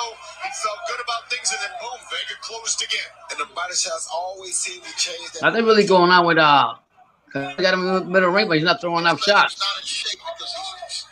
Yeah, Cordova. I think Cordova might just be at the point where he's just trying to get to the 12th round and survive. Because this guy is grinding him down. He's throwing a lot of punches. He's been a very, very tough night to work for Cordova. You say he punched it in, Brendan? He might. This might just be a case of professional pride. I want to survive type thing. Yeah. And oh my God, right hand by Vega. One thing about fighting El Mini is win, lose, or draw.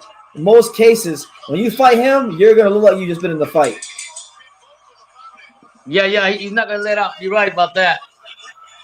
Boxing Degenerate wants to know, is El Mini that guy that broke his hand on Kawaguchi's forehead? Yes, that is El Mini. That is, it's the same guy. The one and only. You know, make sure you guys smash that like button, subscribe. You know, definitely feel free to super chat and support the channel. We here. Main event next. The only Puerto Rican with the damn inboxing, Jonathan Gonzalez, looking to make the defense, his first defense of the IBF light flyweight title. I know they said he had to lose some weight. Now we'll see what happens with that. But from what we know right now, he still is defending that title. So he wins this fight, that opens the gate to big unification fights with the likes of Hiroto Kawaguchi. But you're frozen again, Brennan.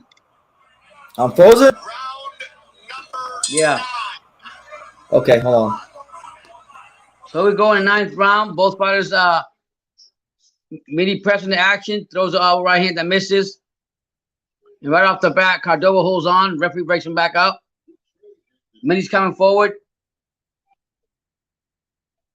He's got the both the middle of the ring right now, just posturing right now. Cordova needs to be throwing some punches. He ain't doing shit. Yeah. Both fighters are just posturing right now. With the gold stripe.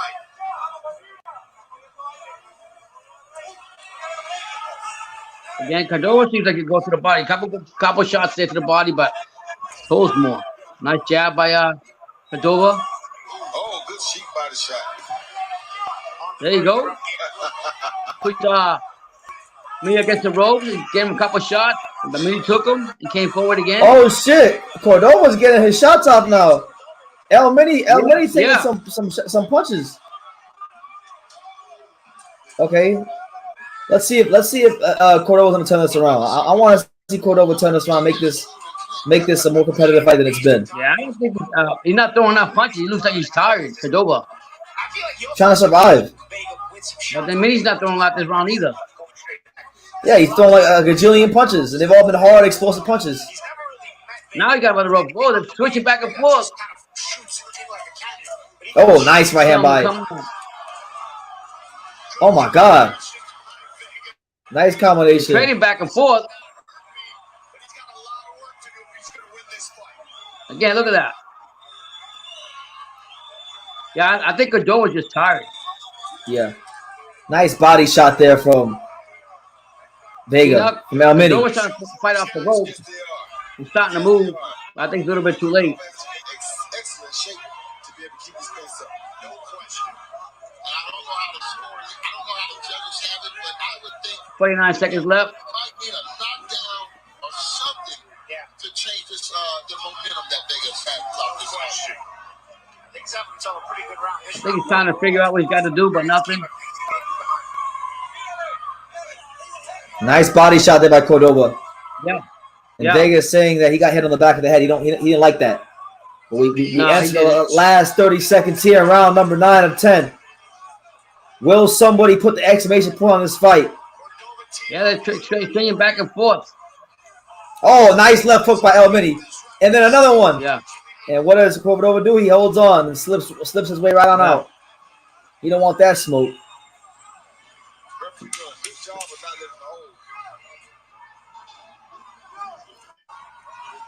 This is probably that round I'll give to Cordova too in the beginning. Yeah. See, now you're ahead of me. Yeah, I'm like 10 seconds ahead of you. That's it. Yeah. So we so through 9 rounds, you know, I think El Mini's done enough to win this fight. You know, we'll see what happens around 10. There could always be the drama and excitement around 10. But yeah, main event is next. Jonathan Gonzalez, Mark Barriga, you know, Filipino Olympian. That's our next fight. So definitely be on the lookout for that. Definitely smash the like button if you haven't done so already. Hit the like button so that YouTube let you rock with your boy BT and True School Sports. Subscribe if you're new here. Super chat, all that good stuff. What happened to Haro? He disappeared? I don't know, man. I'm gonna have he's getting an earful from me later on. Well, he asked for the fight, right? Because he was like, bro, you're gonna go live for the fight.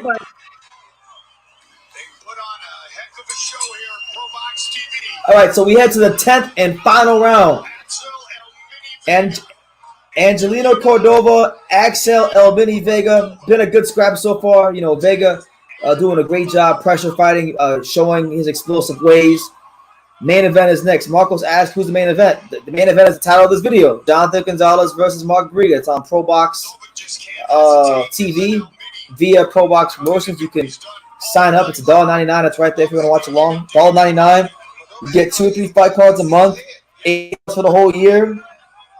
A lot of good quality boxing.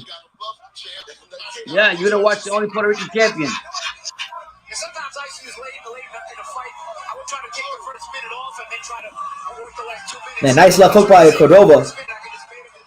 And now Cordova, anytime Cordova gets touched by an overhand right or left hook, he going to hold it immediately. Yeah.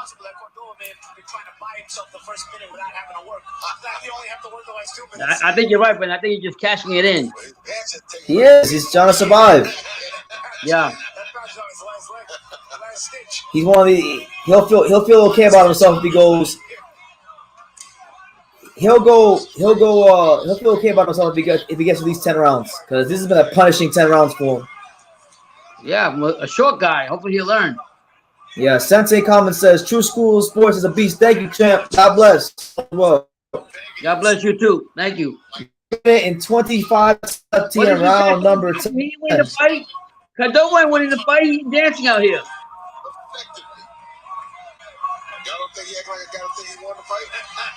I really hope you don't think he won the fight, and if he loses, he's gonna say they robbed me. That's bullshit. He didn't do nothing, done nothing. I give him the most 3 rounds. That's it. Most? Okay. All right. I give him 3 rounds. Mrs. Trump. Now, that's the wrong Trump. That's the Trump you should know about if you try to live a righteous life. But I love the channel. I heard you from the Boxing Boy. Well, thank you. Welcome to the channel. Welcome to the home of boxing. We here. Is it not Haro? Might be Haro. Yeah. You don't know Haro. But anyways, thank you for you anyway. It's actually you. I think that's Haro. Of course. The next fight's head is good. The bar's been raised, right? He didn't win that fight. Oh, nice body shots there from Cordova. And then a right hook. He didn't win the fight. He raising his hand. There you go. Come, Mitty. I'm the man.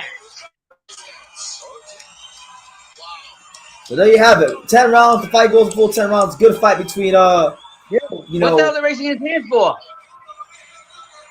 He thinks he won the fight. They got him on the shoulder and shit like he won. Like Cordova. He obviously good fight. He found a way to grind it out and finish, but he didn't win the fight. Yeah. He definitely didn't win the fight. Hell no. Hell no. Minnie got this. And I got 4 eyes to prove it. Was it a draw, Ryan? No, it wasn't a draw. I think Cordova, he showed a lot of character to get to the fight and make it competitive in the later rounds. But yeah, Vega did enough to win the fight. I think so. We'll see. We'll see what the judges say. Hopefully, the state of Florida don't get on that Las Vegas bullshit. I got a 7-3 for what's her name? 7-3. That sounds about right. 7-3. Yeah. Maybe 6-4 if you want to get real generous. But El Mini definitely won that fight. There's that guy from Everton. Wasn't that him right there in the blue? Huh? Chris. That was him, right? Chris. Yeah, Chris. In the blue. Yeah. If BT was trained by Riddick Bowe, he would school El Mini. I don't even need to be trained by Riddick Bowe. I'll beat El Mini right now. What are you talking about? And Riddick Bowe already taught me enough, so I'm good. I'm good. I learned enough from Riddick Bowe. No, but all jokes aside, good performance from El Mini. God bless him. You know, really good performance. Really courageous fighter, and someone that definitely is worth watching. Win, lose, or draw, definitely worth watching. I just love that dude. Man. I mean, that dude should have been DQ'd way too much holding. Yeah, I think Kevin. I think Cordova. Part of the reason why he survived in this fight was because of the holding. If he didn't hold to them much, Many would have got him out of there before, inside of 7 rounds, I think. But you see it. The ref gave him a warning too. A lot of warnings on it too. Well, you got to actually like take the damn point away. There's no point in giving warnings if you don't fucking take a point away. Yeah. A lot of physical work too. A lot of pushing and grinding up against each other as well. Which fighter belongs to ProBox, Brennan? The reminder to Cordova, like Roy was saying, to get his I don't think any of them belong to ProBox. Oh, okay. I could be wrong, but I don't think any of them do. Right. The headbutt there caused that cut. Good job by Cordova's corner to control that cut the rest of the fight. Yeah, so we patiently await the decision of the fight between El Mini and Angelina Cordova. But it's your boy BT, Brendan Taylor, the untouchable True School Sports Empire. 3 hours in, covering the whole card, getting some little practice rounds in before tomorrow with Bam Rodriguez and Rung Versailles. So definitely tune in tomorrow for that. And definitely continue to check out all the content here on True School Sports. Cordova does return fire at times, but again, it's Cordova looking to hold on at the end of it. There's some of the good work by Cordova. It's spots. I said before. It's in a ring. Cordova had good work. What's taking too long? We already know who won the fight. I hope we know who won the fight.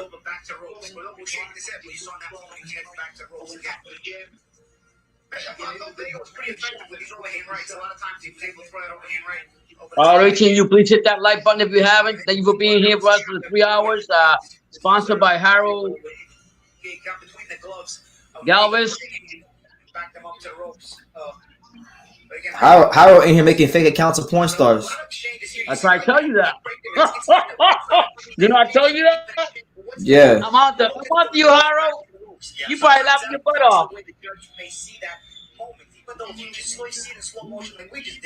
Here we go. We will find out. Oh, you're ahead of me. I'm like 10 seconds ahead. After 10 sizzling rounds, we go to the scorecard. Want me, Lloyd? No, you're good. Okay. William Glover, season 97, 93, Vega. Oh, God. Alexander Levin scores about 98, 92 for your winner. Vega. Decision. And now the WBO Latino. How was it a split? How was it a split? And Helena Hurricane. Oh, my God. Are you serious? No way. They robbed the shit out of El Mini. No way. Angelina Cordova did not win that fight. Hell no. Oh, you said it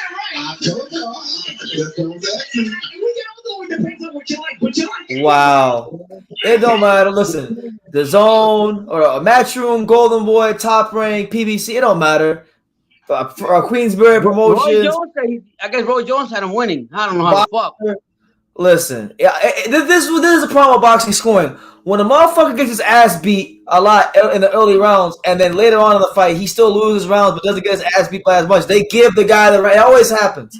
It always happens. There's no way on earth Angelina Cordova won that fight. No way. He won at the most 4 rounds. And if you wanted to get like real generous, he won 4 rounds. He didn't fucking win shit. Fuck him. He didn't win.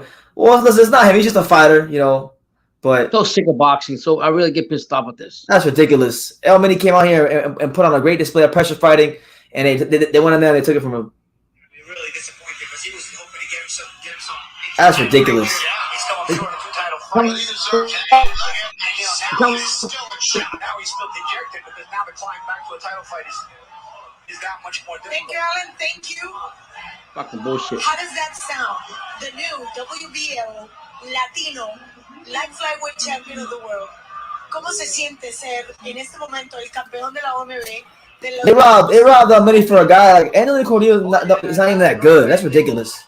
Primero, le doy las gracias a Dios por estar en este lugar, en Florida, compitiendo y dando. Yeah, wide scorecard, 98-92 scorecard, ridiculous.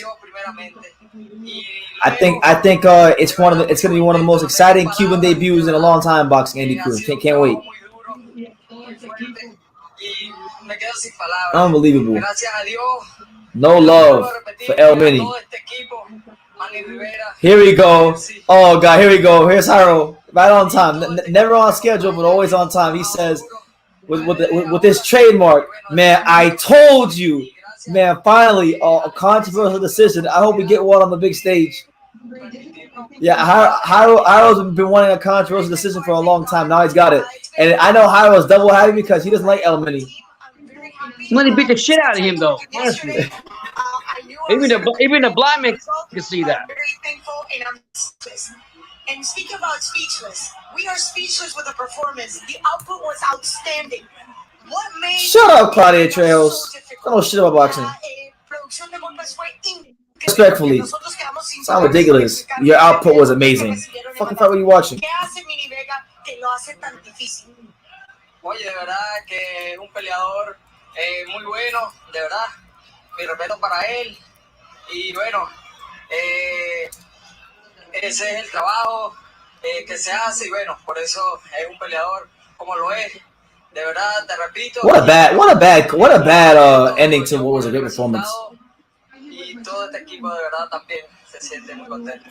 Well, he's a very good fighter, and there's a reason why he was my challenger, and of course, that's the reason why we worked so hard. I'm still very happy for the result. What is next for you? ¿Qué sigue para ti? Oye, de verdad, vamos a esperar la propuesta que viene ahora, a sentarnos para negociar a ver qué es lo que prosigue, de verdad. We're going to go to the table and find out where they're going to propose for me. Harold said, man, they robbed El Mini, but they couldn't rob Devin Haney. What name would you like to see in that list of proposals? ¿Qué nombre te gustaría tener en esa It's ridiculous. Oye, de verdad. The motherfucker had 3 good rounds in the latter part of the fight, and they gave him the whole fight. That's why I was telling you that even though El Mini to us was winning 4 or 5 of those early rounds, all the judges gotta do is just give Cordino one or two of those rounds to different fights. How do you justify that when even when he gets the 3 rounds, he still doesn't win? No, he doesn't. But you don't know how the judge. You gotta see how the judges scored it on their card. What rounds did they give? Bro, Angela Corina, shut the fuck up and get out of here, bro. You lost. You lost, champ. You lost. You got your ass pushed around the ring by El Mini the whole night. You're not that good. The minute you step up, you only got your ass beat. But the minute you step up some more, you're getting your ass beat some more. Now we're gonna move on to Axel. Anyway, horrible way. Like honestly, it was a really great card. But now that's like a big piston in the card. They're interviewing Axel Vega now, so let's see what he got to say. But definitely a great performance on your part. Where do you feel you fell short? Felicitaciones ante todo, fue una excelente salida para ti. La gente que muy contenta con esta pelea. ¿Qué pasó? ¿En qué crees que quedaste corto? Pues,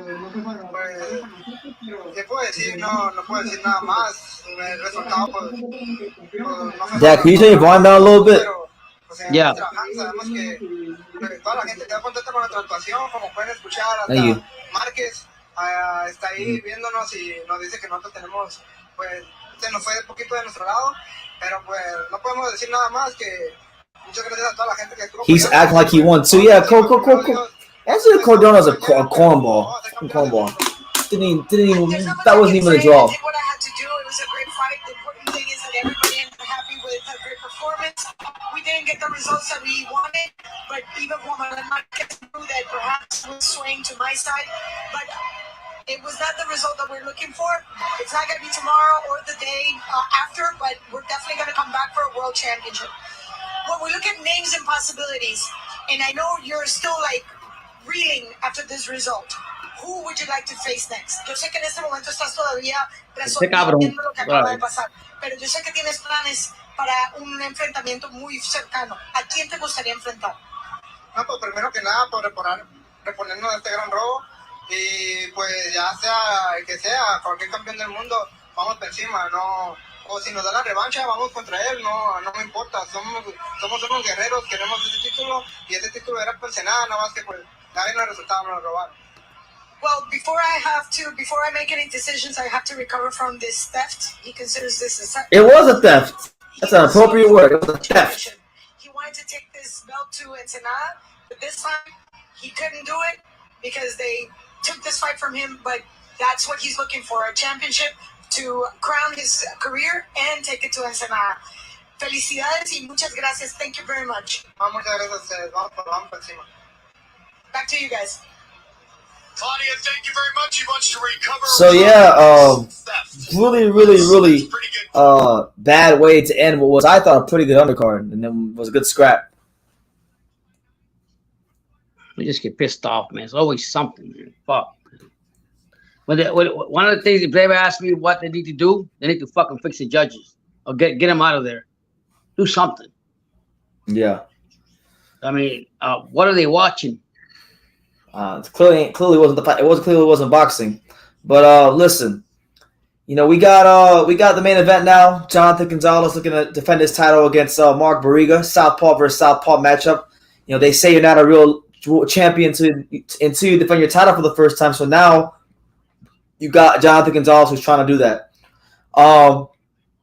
Program reminder for you guys. So August the 5th on ProBox as well. You're going to have that. They had this thing called the Last Chance tournament where guys who have lost or are coming off of losses or have had hard luck careers, they're in the tournament fighting for a contract to sign with ProBox. The semifinals is going on. You're going to have Antonio Moran versus Michael Dutch over, and you're going to have Kento Castaneda versus, I think, someone else. So, yeah, it is what it is there. But we turn our attention to the main event.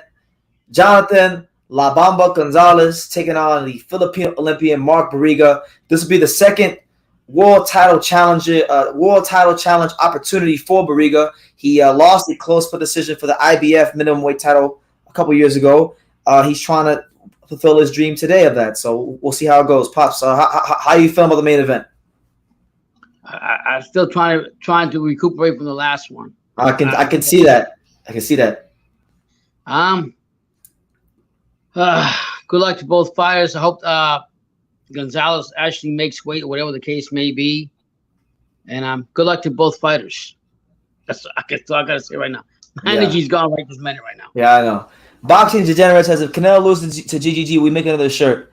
Nah, man. I think the Canelo Expo by Bivol thing that was kind of like my last hoorah.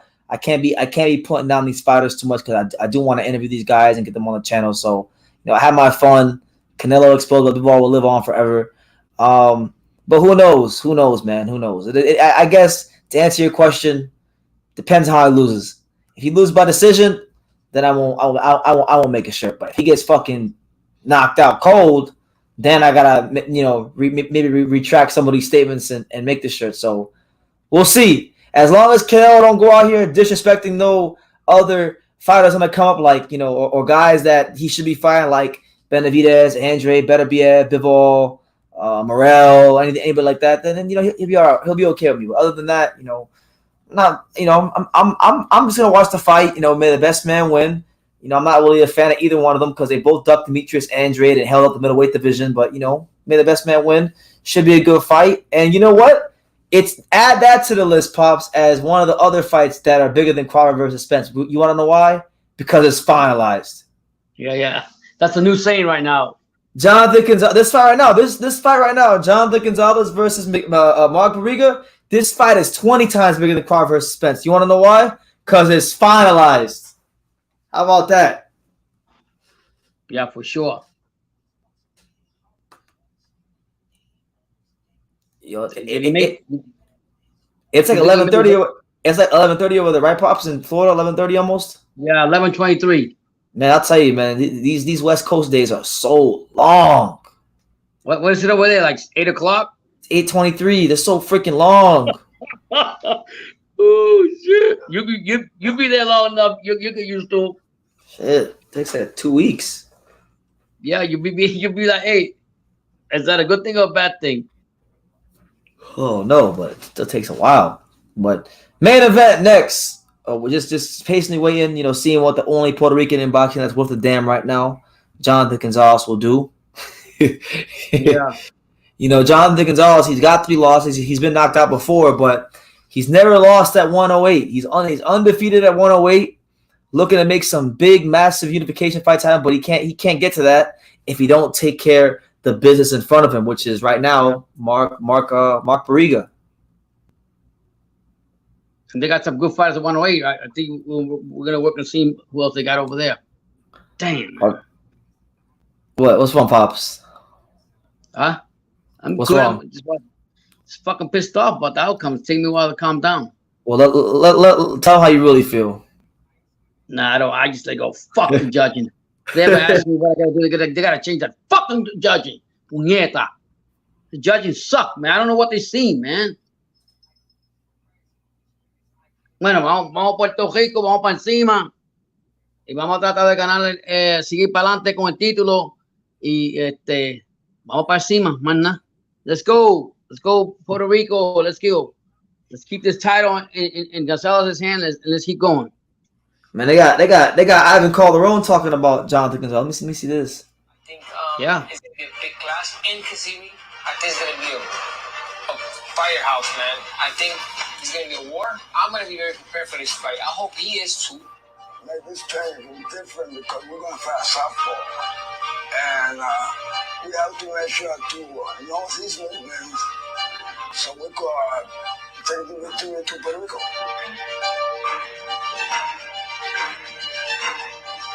Puerto Rico and Philippines, they're matchup fighter because they like Mexican and Puerto Rico. They come to fight. You're gonna see a different Bomba Gonzalez in this fight. He's gonna give it all. I know, Man, we don't need to see a different Bomba Gonzalez fight. We just need to see the guy from the last fight. Just be consistent. Be the guy from the last fight. You win the fight. That's it. All 25, you be sure hit the like button, please. Yeah, shout out to all 25 of you, man. I really this live has actually outperformed my expectations. I didn't have no high expectations for this live, so I'm glad you guys are here. You know, thank you guys for making this channel what it is. This is a channel for the people, by the people, the home of boxing, the untouchable True School Sports Empire. Just a kid from Dania with his pops, making it do what it do, rising to the occasion. That's it. Train with the former world champion, but here in Slovenia, not in the Philippines. Barriga is training in Slovenia. Yeah. They ain't got no fucking boxing in Slovenia. What you in Slovenia for? They play hockey over there. To train me here in Slovenia. He lost. He ain't beating no damn Mark. He ain't beating no he trained in Slovenia. Yeah, he's Philippine. Man, you should be prepared to go play left wing for the Panthers, for the Dallas Stars and the Florida Panthers going to Slovenia. Yeah. I ain't never heard of no shit like that. Oh, I went to Slovenia to go train for a world title fight. What the hell is wrong with you? You would think he would go to his own country. It's not just wrong. No, I mean, you don't have to fight train your own country, but Slovenia? He better come out here and fight and perform well. Because I'm not allowed to say Slovenia. This fight against Jonathan Gonzalez, this is a chess. The fighter says Pops is the best. Versus speed, power versus power. Thank you, man. Appreciate it. Rocky Austin says Barriga is gonna whoop Jonathan Gonzalez. I don't know, man. He was in Slovenia, so I got my doubts. I have a good coach. I have a good team. So I guess wherever the fighter feels comfortable, I guess.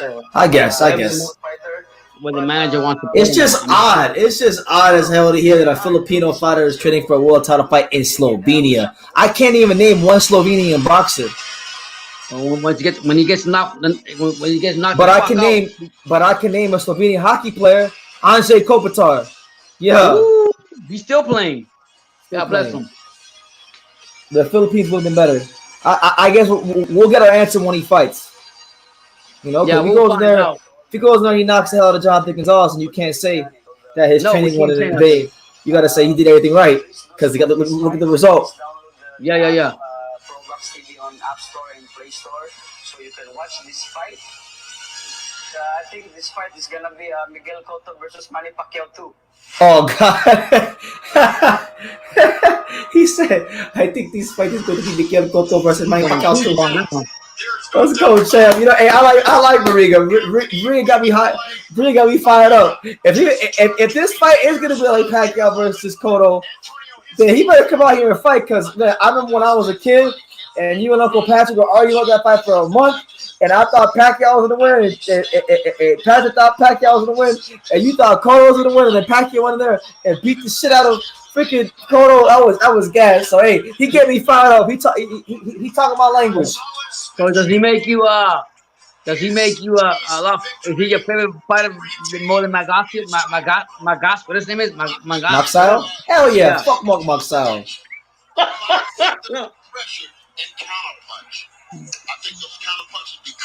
Barriga schools Gunzo. We're gonna see. You know, the southpaw matchup. Barriga is a good boxer, Olympian, so looking very forward to seeing what he does.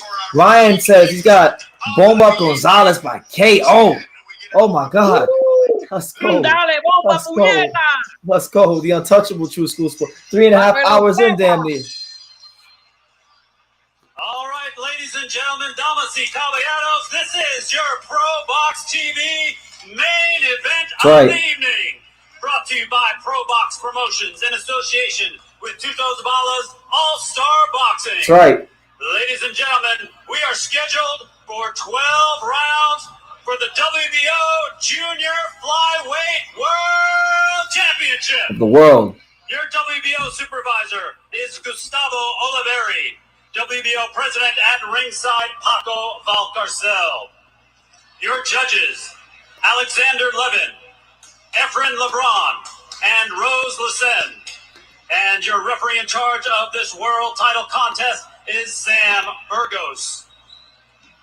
Introducing to you first the challenger, fighting out of the blue corner, wearing the white trunks with blue and red. He weighed in at 106.4 pounds. His record, 11 wins, just 1 loss, with that one loss coming in his first world title attempt. He has 2 wins by knockout from Panabo City, Philippines. Rocky says Barriga has that Floyd Mayweather shoulder roll. Rocky Austin. That's high road too. That's also high road. You figured him out already? Rocky Austin is high road. Wearing the red trunks with blue and white. He weighed in at 107. I don't know if you're getting a laugh out of all this. He is. Shout out to all 25 of you. Make sure you smash that like button. Main event coming on now. Yeah. The only Puerto Rican world champion in Puerto Rico. He's got power, Bomba Gonzalez. Let's go, Puerto Rico. Vamos por adelante, puñeta. I wouldn't say he has power, Dad. His knockout percentage is below 50%. What the fuck are you on?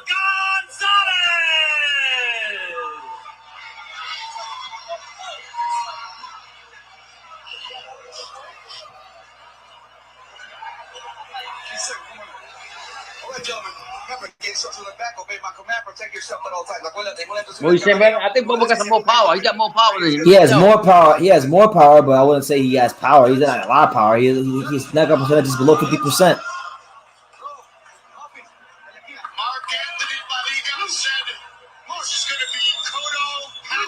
Cotto Pacquiao too. Dale, Puerto Rico. All right, so here we go. Round 1. Jonathan Gonzalez versus Mark Barriga for the WBO Light Flyweight Championship of the World. Gonzalez is going to make the first defense of his title. Southpaw versus Southpaw matchup.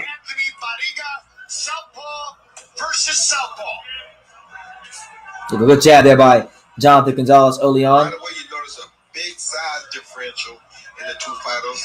Bumba has blown up way more than there you go. Good left hand to the stomach there by Bomba Gonzalez. Later in the fight. And he did say he would do that earlier in the week. He looks much stronger. And that's what on Monday. He said he puts on a lot of weight after the weigh. It seems like he has. Oh, nice counter right hook there from Barriga. They're coming to fight. Barriga coming with them bombs. Okay, Mark Barriga, we see you, champ. He said Manny Pacquiao versus Cotto too. Let's go, champ. Let him fly. Let him fly and be great. Good body shot there, but from Bomba Gonzalez. Bomba Gonzalez. He said Bomba Gonzalez. Mm-hmm. It's a fill out round, but he's good. Oh, nice jab there by Barriga. There you go. Barriga's lone loss by split decision, unbeaten. There you go. Good left hand to the chest there by Bomba Gonzalez. 1 minute and 24 seconds left in round number 1. This is a 12-rounder for the IBF Light Flyweight Championship of the World.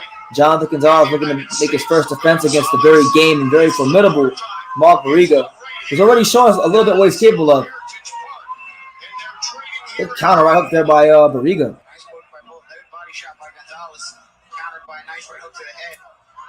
I like Barriga, the way he's moving his half that line.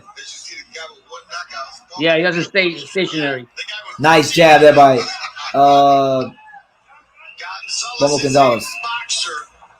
Harold says, "Oh, is it WBO? I thought it was the IBF. Okay, I guess WBO.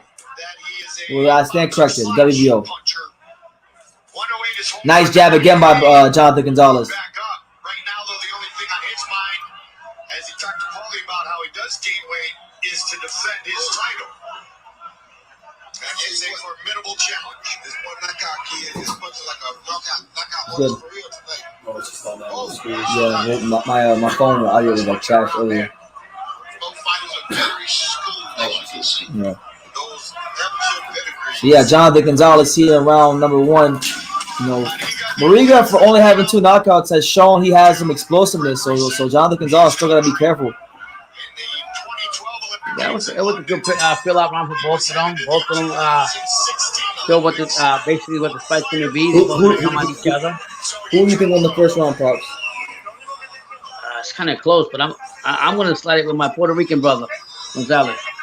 Are you gonna give all the close rounds to be biased to Jonathan Gonzalez? No, I can't be. Don't do that. I can't give all. I just think that Barriga threw a couple shots in there, but I think on this piece. I like what I seen from Gonzalez as he came forward off the rope, came back, counter back, it's a couple of shots. Look at that push.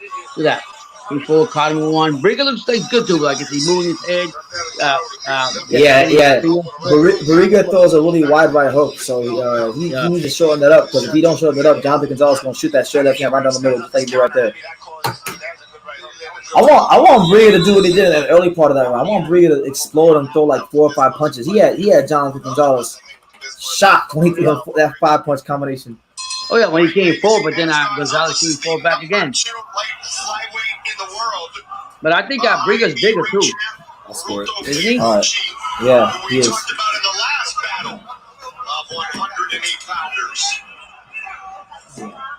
Gonzalez is red trunks, right? Yeah. By the way, guys, we got my boy Sean Tatel here scoring the fight. The unofficial, my man Sean. What's going on, everyone? So for you guys know Sean, Fight Hype, Puerto Weight podcast. You know, one of the best in the biz. What's up, everyone? Trying to get the fight on the we're going to fight bigger screen, on the bigger so we can screen really watch it. I've been going on my phone. Sean, what's up, Pops? What's going on? Yeah, we need a real score here because the last fight somebody got robbed. It was robbery in the last fight. His last fight when he won the belt as the underdog against Elwin Soto. Split decision that went the full 12 rounds. Gonzalez on the scope this round. Last round he was on the back foot, boxing on the outside. This round he's got more aggressive. He's been backing up Barriga for the majority of it. He got a nice check. Just right up. Yes, he does. There it goes to the body. Yeah, and that weight's on to play a factor. Barriga's left hook can be sneaky fast. Gonzalez has scouted against that. Body shot. Yeah.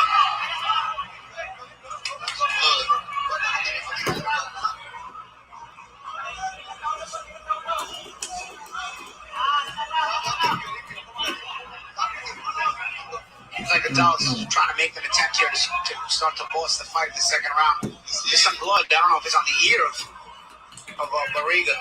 On the left ear of Barriga, there's some blood on the top of it. I don't know. I didn't see no headbutt or anything. That's an awkward place. Yes, here, right hook.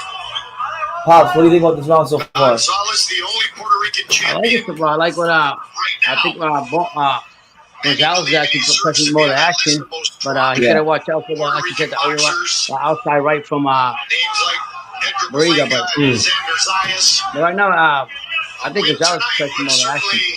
Elevate his status the left hand there by Gonzalez. Unless you cut in Barriga's head, it looks like it's gap here. Ooh. That was a good shot by Barriga. It's gonna be a good fight. Yeah, I think. Barriga said before the fight, this is going to be Manny Pacquiao versus Miguel Cotto too. Yeah, they're getting all fired up. Gonzalez was a little more consistent that round. Yeah, but yeah, Barriga walked him into a few bombs, a couple of check right hooks. What should we do now? We should have the right. Landed an explosive left hand in the last 20, 30 seconds. But Gonzalez is more consistent, stayed on the front foot, busier. Yeah. Yeah. But Barriaga's explosive. He is, yeah. The crazy thing is he only has 2 knockouts in like 12 fights or 13 fights. That's crazy, these dudes from the Philippines are usually explosive. Yeah.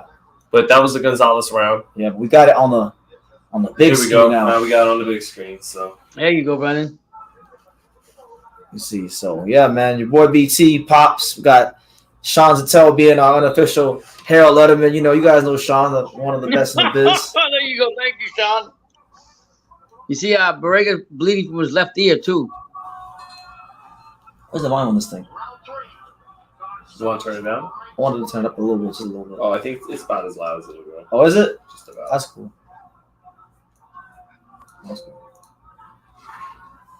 All right, so we're here in round number 3 of Barriga versus Gonzalez. Jonathan Gonzalez's first title defense of that WBO light flyweight title. I was saying IBF earlier for some reason. Hyro corrected me. He said it's WBO. So thank you, Hyro.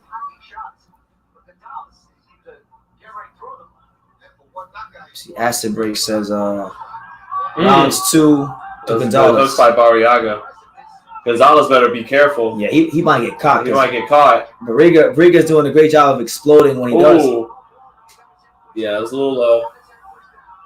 Yeah, a low blow there from Mark Barriga, and he acknowledges that he was wrong. And Jonathan Gonzalez winces on the canvas because he got hit in his family jewels.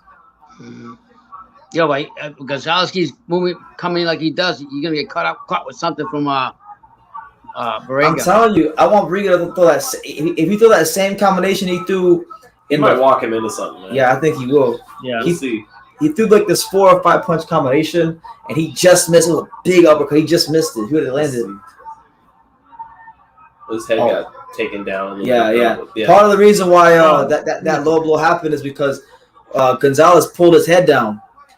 Right. So he kind of let him into. I bet he won't do that again. So I think they give you the maximum time. What is it, like 5 minutes to? Is it 5 or 2? I think it's 5. 5. But no one has ever taken 5. No, nobody ever takes 5. And they ask you if you're okay after 40 seconds. They try to rush you. Yep.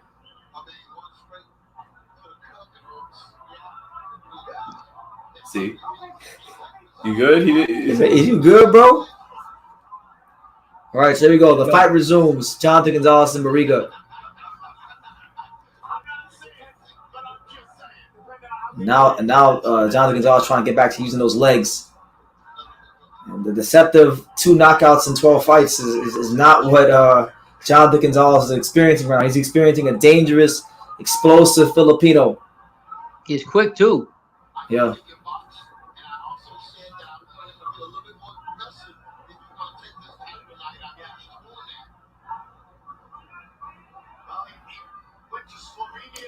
Barriga's trying to find the range and line up Jonathan Gonzalez. Jonathan Gonzalez, I think he's still trying to find his legs fully.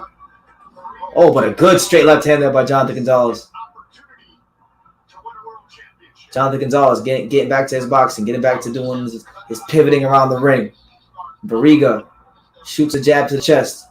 Barriga being very patient and very methodical, and then sneaks in a nice little uppercut to the body.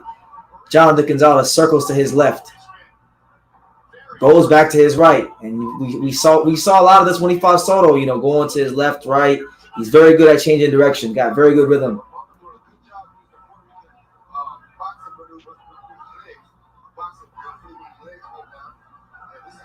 Barriga still stalking Gonzalez on the ring, but so far nothing doing. Gonzalez overshoots a left hand. Except Barriga's like very patient until he shoots a shot, you know? He is. Barriga's a good fighter. Barriga fought for the title. Barriga fought for the IBF title at 105, and he lost a close fight. And he doesn't rush his punches or nothing. He calculates his punches and patiently throws his punches. He doesn't waste a lot of energy. And I think Gonzalez knows he can't be a stationary target for this guy. No, he can't. But 12 seconds left here in round 3. Mm-hmm. Shaping it to be a pretty good fight. Mm-hmm.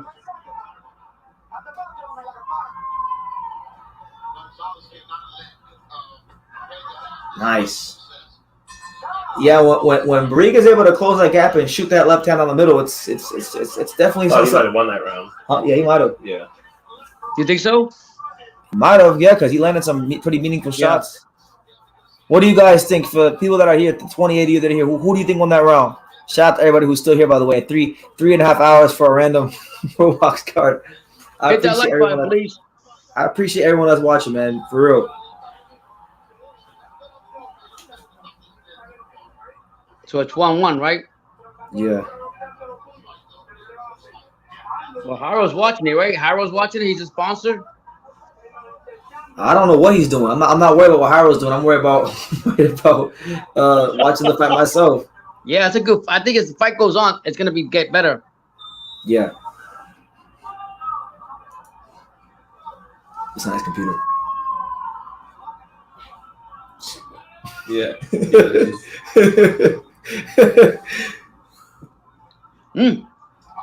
Yum yum. Yeah, tame yourself, pops. I am. You see, so round four between Jonathan Gonzalez and Barriga. Nice little slip there by Barriga. Barriga gets in the front foot and looks for an opening on Jonathan Gonzalez. Jonathan Gonzalez throws a straight left hand and then a right hand right down the middle by Jonathan Gonzalez. Oh, Jonathan Barriga just missed a big overhand left. Gonzalez did a good job to pivot out the way.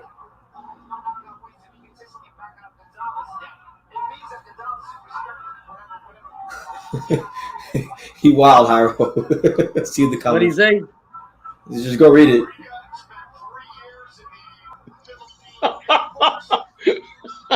Good luck. Jonathan Gonzalez ties up Barriga. 2 minutes left here, round 4. There you go. Nice left hand by Barriga. And Barriga, I'm starting to see it. I think Sean's starting to see it too. Like Barriga's starting to time him for that left hand. I still feel like Gonzalez a little ahead. Yeah, he is. This round. He is. But you still gotta be very conscious of that straight left hand. He's doing a good job timing it. But yeah, I think what I like about Barriga is patient and he knows what punch he wants to throw to lay it on Gonzalez. You know what I mean? Nice body shot there by Jonathan Gonzalez. You can just see how he's walking him down. Mm-hmm. It's like as the fight goes on, like you said, but he's just timing it, and yeah.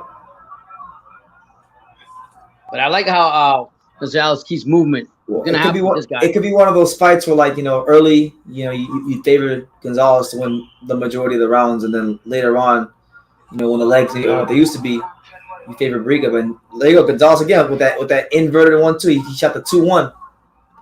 You might see Gonzalez switch it up though and fight on the front foot in a few rounds too going forward. But yeah, he might have to. I think he's switching it up. Ooh, straight left hand by Jonathan Gonzalez. Yeah. He might be picking them apart right now, and then he'll get on the front foot, stay in there more a little later. Yeah, because he's the bigger guy. Gonzalez, yeah. Yeah, and he fought on the front foot good in like the first and second round, so he can do that against this guy. I think he got timed with a few shots while he was fighting forward, and said, "All right, fuck that, let me box a little bit." Oh, good left hand by Barriga. Good uppercut, right hook from good round by Gonzalez. Jonathan Gonzalez. So La Bomba doing his thing right now. This is the guy that fought Elwin Soto, who was known as a big puncher and diffused that bomb. Barriga is not really known as a puncher, but he's fighting like he is. Like one. Yeah. Throwing like one.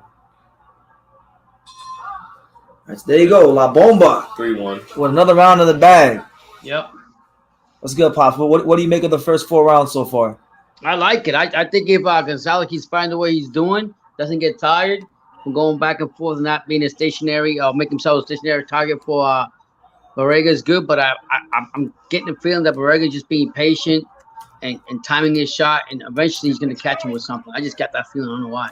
Well, maybe, That's the but fight he's goes not. on. I mean, bless you. He's not really known for being a puncher, but like he's fighting like it, and he's looked dangerous at times when. Yeah, I think it's like you always say, fighters sometimes get up for the levels of fighting, and this is a big fight for him, for a title shot. You know, they'll be confident from what he said. So Acid Breaks is just scoring. He's scoring this fight straight out comic book. He said 8 punches to 6, 3-1 Barriga. Yeah. I don't quite see it that way, not but 3-1 Barriga, 3-1 Gonzalez.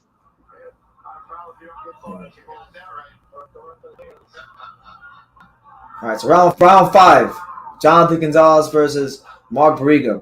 Gonzalez getting on his toes, circling the ring, keeping it really, really simple. And that's actually causing problems with Barriga because he can't get his timing. Barriga pops the jab out there just to close that gap so he can let that left hand go. All 28 of you, please hit that like button. Appreciate it. Cool.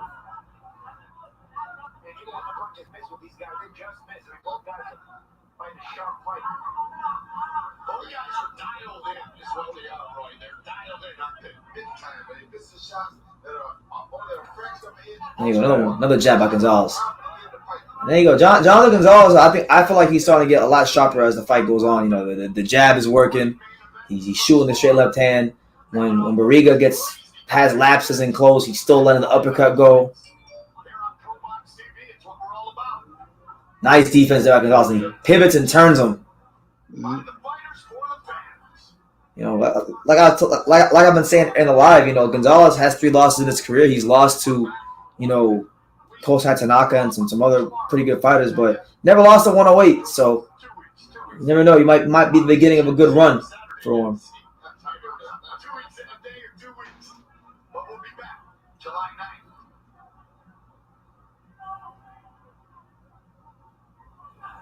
Oh, good job again by Gonzalez. Oh, Jonathan Gonzalez slips, pivots, and then lands a nice left hand on Barriga. That's how I feel, Ryan. I feel like Barriga's missing a lot of shots, and Jonathan Gonzalez is getting sharper and pivoting around him and landing good shots of his own.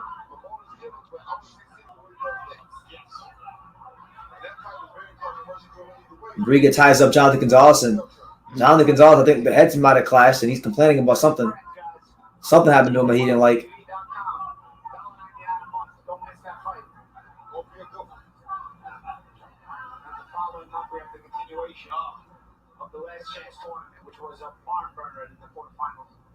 one of the most vicious knockouts we've seen this calendar year from Kendo Tremendo. Jonathan Gonzalez still on his toes boxing. Barriga trying to close that gap. And they tie up again. Jonathan Gonzalez, I think Jonathan Gonzalez, their head might have class. I think because Jonathan Gonzalez keeps touching his right eye over and over again. And it's starting to get a little physical now. And this really ain't what Jonathan Gonzalez want. 4-1. Yeah. So another round for Jonathan Gonzalez. You know, your boy BT, the untouchable True School Sports Empire. We don't get tired. We get better. We don't get tired. We get what we hear. Yeah. Shout out to all 29 here. Make sure you smash the like button. You know, we got me. We got Pops. Now we got Sean to tell here. You know, a subdued Sean to tell, but a Sean to tell nonetheless. So if you got any questions for Sean, you know, feel free to ask Sean a question. 7 punches to 3 Gonzalez round, 3-2 Barriga. So he's got Jonathan Gonzalez with that last round. Okay, Acid Breaks, let's go. Compy box, stand up. Click, count that clicker. Yeah, click, click, click. Here we go.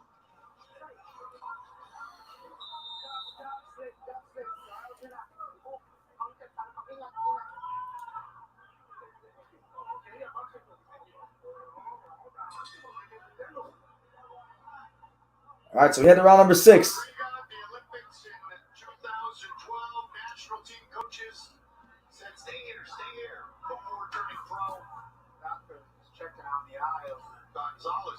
Why are they checking this? Why are they checking on him? He's fine. Let's go. Continues Baba representing his home country, Puerto Rico, at the Olympic Games in 2008. All right, so here we go. Jonathan Gonzalez starts to rush Barriga. Barriga ties him up. I got some for you too. Huh? I got an order for you too. Great. I'll have some after. Thank you. There you go. Good right hook by Jonathan Gonzalez, and then Barriga ties him up.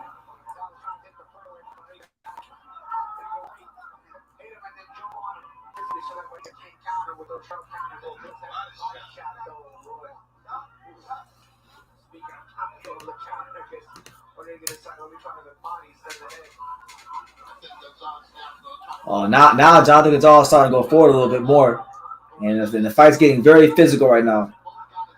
Jonathan Gonzalez taking Barriga back to the ropes a little bit. Sam Burgos separates the two fighters.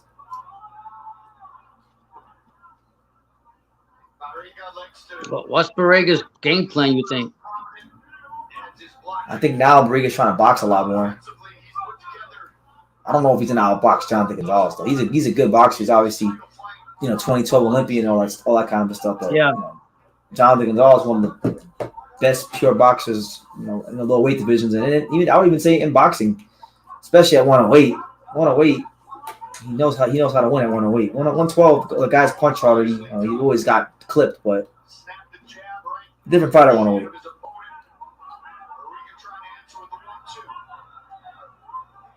There you go. I think Barriga's trying to make it he's picking his spots, like when to make it a physical fight. He's exploded and tried to throw some heavy shots earlier in the fight. They haven't landed, and he's actually found out how sharp Jonathan Gonzalez can be. So it's like now I think he's just still trying to figure it out, but he better figure it out quick because it's already round 6. It's already the 6th round. I mean,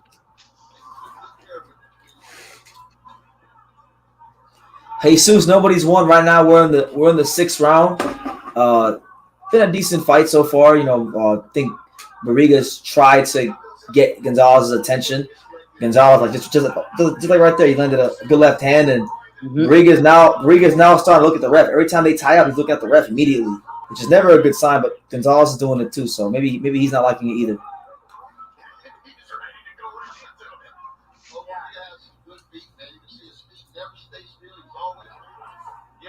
Damn, right hook from Gonzalez. Barriga ties him up some more. Barriga's starting to do a lot of holding now. There you go. Nice stiff jab there by Jonathan Gonzalez. Ooh, caught him with a nice one. So starting to become a bit of an ugly fight. I think whatever Barriga's been getting in touch with, he's not liking a lot of it. He's not really enjoying the sharpness of the Gonzalez punches.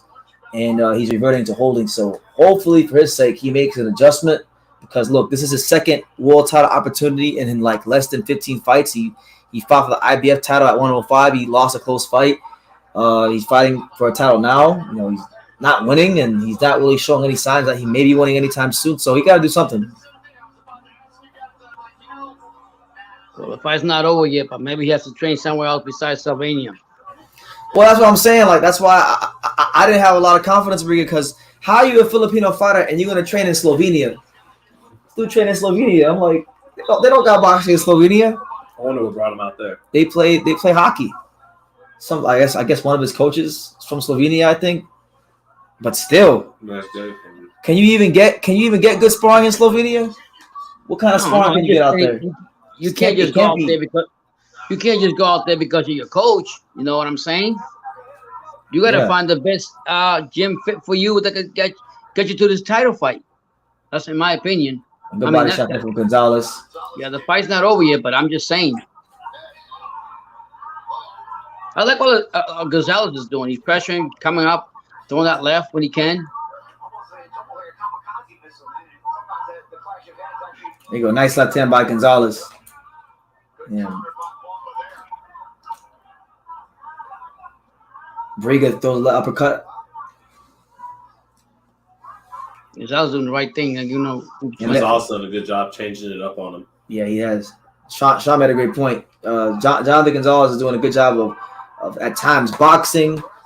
Sometimes he's countering. Sometimes he's pressuring him. Sometimes he's changing up. He's keeping him off balance. That's why it's a big part of the reason why I think Barriga hasn't really found his footing in the fight. I mean, yeah, because just like Sean said, he can't get comfortable or try to be predictable against Gonzalez because of the way Sean said, because he's changing everything up.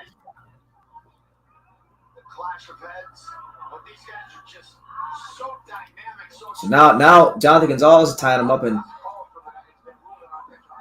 this fight's going pretty fast already. Jesus, that's a good time. Flies when you're having fun.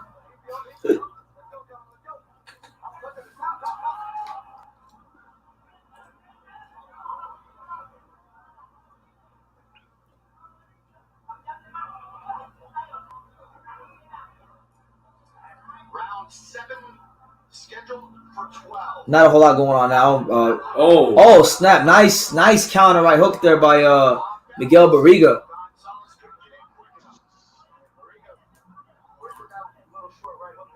So right now, these Filipino fighters, they always got that right hook cocked. Right hooks. Any sort of power punches, they always got them. Like your favorite Philippine fighter, Machado?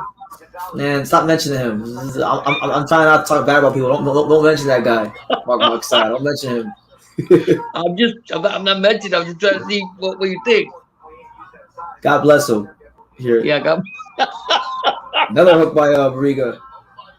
And the thing is, now with Gonzalez having that little mouse under his left eye, yeah, I think Barriga's gonna start to target that, and he's gonna want to.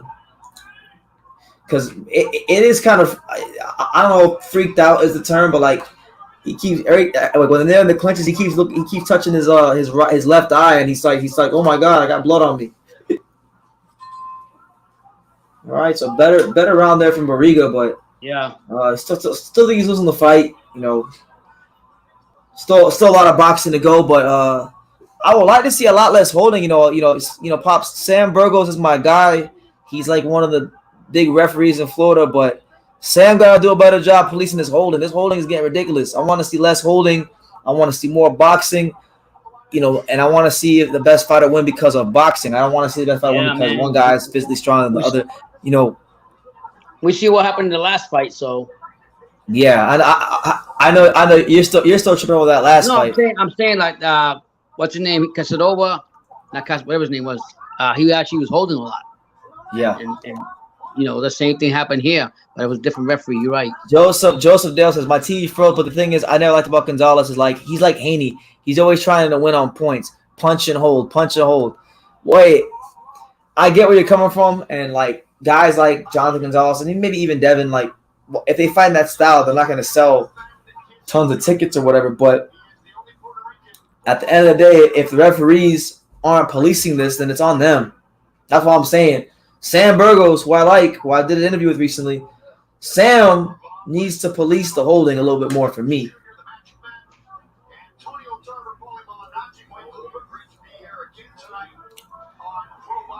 I get where you're coming from, Joseph. You like to see a fight, not a dance. I second that notion. We're in the 8th round, main event. WBO light flyweight championship of the world on the line. You got Jonathan Gonzalez right now boxing a good fight against a very tough, rugged Mark Barriga. Oh, nice little counter there by check hook by Barriga. All right, okay. Barriga ties up Jonathan Gonzalez. They reset. Gonzalez gets on his back foot, pivots to his right, starts to circling around the ring.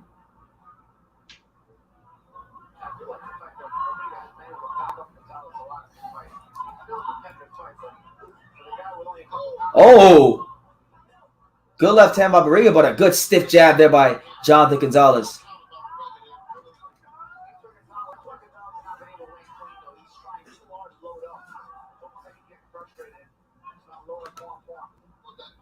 He's wanting him right now, brother. Huh? He's wanting him right now. No, he needs to take a point. Take the damn. By the 10th round, but if this shit continues by the 10th round, Burgos better take a point away. Yeah, but he's wanting to him. Good.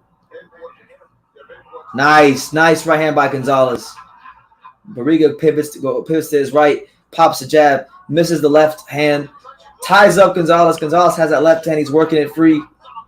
And Sam Burgos resets the fighters again. 48 seconds left here, round number 8. Your boy BT, Brendan Taylor with Pops, the untouchable True School Sports Empire. We're here watching Jonathan Gonzalez versus Mark Barriga. Nice defense there by Barriga, but then he gets popped with a stiff jab down the middle. Nice defense there by Gonzalez to dip and slip that jab there from when he closes the ring in like that, Barriga, and he's got Gonzalez there.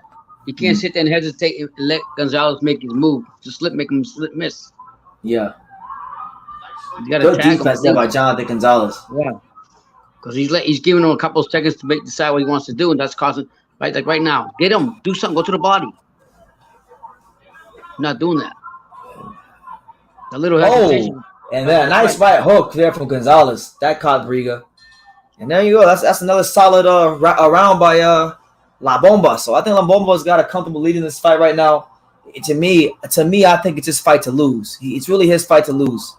So he just got to keep doing what he's doing, and he's well on his way. He'll be well on his way to making his first successful attempt of his world title. You know, just so you guys know, tomorrow, program reminder. I don't know if me and Pops be here live together or if it'll just be Pops, but either way you cut it up, slice it and dice it. Tomorrow we will have a live. Bam Rodriguez, one of the young stars of boxing, taking on one of the biggest killers in any weight class in boxing, Sisriket Sorwang. Can't really do much more scarier than that, you know, for your second fight in a weight class. So looking very forward to seeing what Bam's gonna do against Rungvisai. Either way, you gotta respect him. Yeah.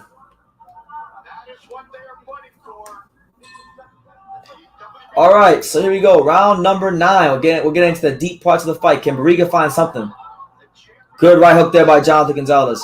La Bomba Gonzalez in his chest, and there's more holding going on. Come on, Sam. Take a point away from someone. There you go. Right up there from Jonathan Gonzalez. Barriga with a nice little uppercut on the inside.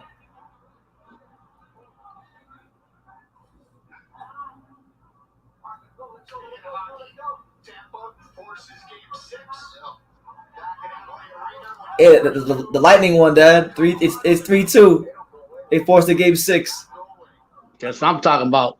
It's over. So go back to Florida? Lightning, yeah, it's in Tampa. The Lightning are winning. The Lightning are winning the cup. Fucking Avalanche blew it. Good body shot by Barriga. And Jonathan Gonzalez don't like that. It was a low blow again, wasn't it? I don't think that one was a low blow. You complain too much. I don't like fighters that complain too much. I don't care if you're Joseph Puerto Dale Rican, says, Chinese, who do you think is winning the Sam Eggington fight tomorrow? If I'm being honest with you, I had no idea Sam Eggington was even fighting tomorrow. Oh, I know that in the UK, Adam Azim is fighting. So is it on that card? And our Cologne right there. ProBox Promotions. It's $1.99. The fight's almost done, but I would still recommend you sign up for ProBox. They got some good cards on there. Lot of good competitive fights. Young stars of boxing. Good stuff. Nice body shot by Jonathan Gonzalez. And Barriga ties him up.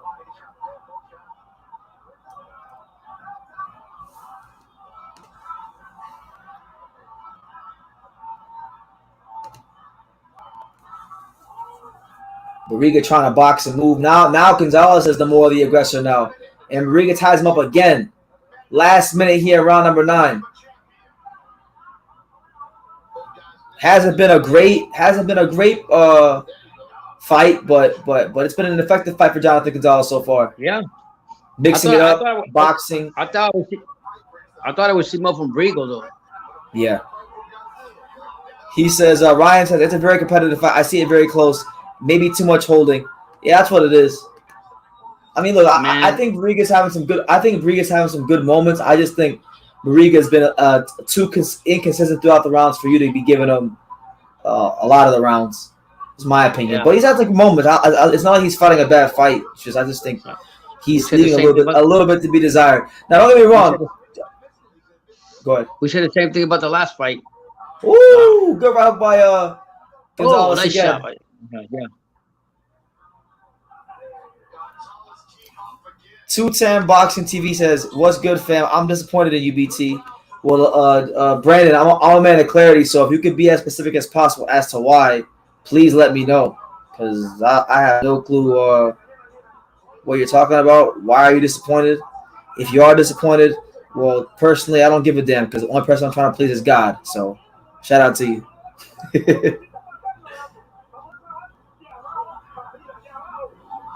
But yeah, we head into now the championship rounds between Jonathan Gonzalez and Barriga, because Barriga, yeah, bro, I wanted to be there. You ain't here. I wanted to be there, Brandon. I was looking very forward to meeting you, but like some really important stuff came up that I had to take care of here in Vegas. So it's like it's not like I didn't want to be there. It's just like I had to come to Vegas, you know. But don't worry, bro. I'll definitely be in San Antonio for sure at some point. You know, I love San Antonio. Who knows, man? Like, I haven't ruled it out. I don't think I'm gonna go, but I'm not ruling it out either. Maybe we find ourselves in San Antonio for Mark Barriga versus Ray Vargas. You know, my favorite boxer, Mark Barriga. Who knows?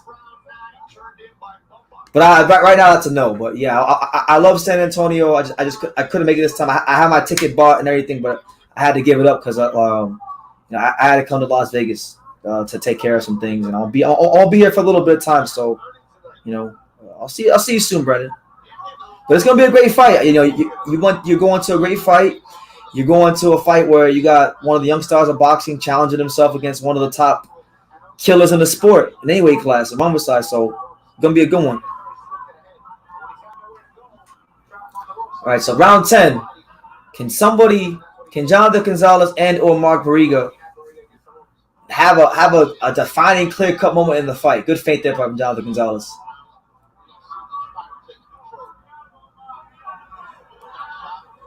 Jonathan Gonzalez just misses an overhand left. What's going on ProBox TV? Right now on ProBox TV, we got Jonathan Gonzalez making his first defense against Mark Barriga for the WBO light flyweight title. Southpaw versus Southpaw matchup. Been a good little fight. Not the best fight, but, you know, solid fight for a random Friday night in June. Daniel, yeah, I heard a lot of good things about Daniel. Really good fighter. I haven't seen a ton of him, but from the highlights I've seen, it looks like he's got some things about him that you want to watch. So, yeah, shout out to him. To be honest, Jonathan Gonzalez is a bigger fighter than Barriga, but he's not really, like, imposing himself on Barriga. I think a lot of that has to do with the holding. He can't really extend, but I think if this fight gets to a point where the holding subsides, I think Gonzalez could hurt Barriga and get him out of there. Harold, you out your cotton picking mind talking about Mark style as holding the legacy of Salvador Sanchez. You gotta get on this. You out your damn mind, champ. All right, 46 seconds left here, round 10.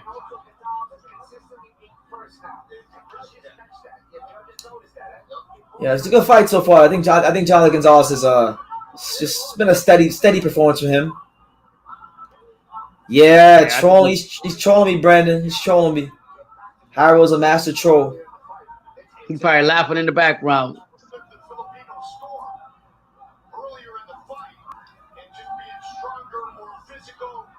Good jab there by Jonathan Gonzalez. Barriga just misses left hand. Grazes Gonzalez with an up jab. Closes the gap on Gonzalez. Gets caught with a big left hand. More good boxing there from Jonathan Gonzalez. Good left hand by Barriga. Good round there. Good round there for both fighters. So, listen, man. I think Jonathan's winning the fight, but Barriga's definitely having his moments. And as we saw the last fight, you just never know how the judges are seeing it. So, I'm not even gonna say like who I think is winning the fight, because clearly Pop's judging on that last one. We don't know what we're talking about because I plead the fifth. El Mini got robbed.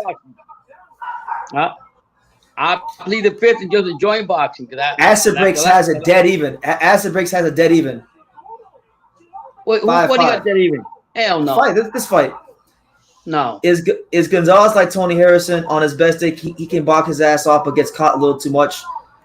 I mean, at 108, he hasn't been beaten, so I'm gonna say at 108 he can beat anybody. But yeah, I mean that's been his MO in a lot of his fights. You know, in his career, you know, he boxes very well, but then he tends to get caught and folded up like a blue steel chair when it's least convenient for him. So yeah, we're here in round 11.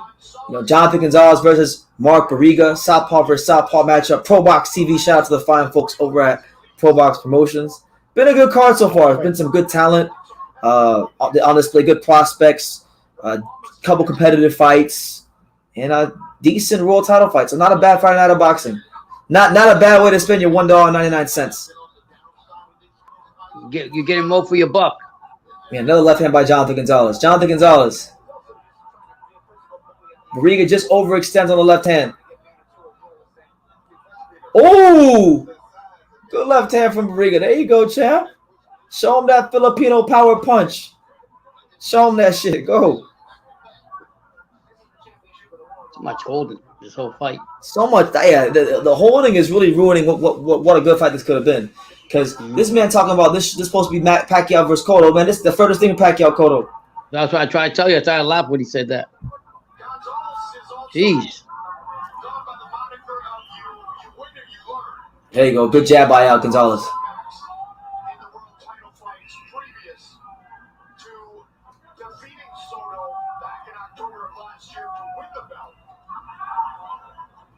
Hey, Pop, this is mad random, but Ordinary Pete was in here earlier because Ordinary Pete became like a Blake Davis fan through my videos and stuff. Yeah. Apparently, Blake, I think Blake knocked the fuck out the dude he fought, but apparently he messed up his right hand. Oh, wow. Damn. But that was expected. He messes up his hand when he boxes, so I was gonna say it, but I'll let you say it. You know, I was gonna tell you that. Oh. But shout out to him. That was his first bare knuckle fight, right? Yeah, first one. Probably his last one too. Hey, Pops, the overhand lefts of Barriga are starting to get a little accurate on Gonzalez. Gonzalez better be careful.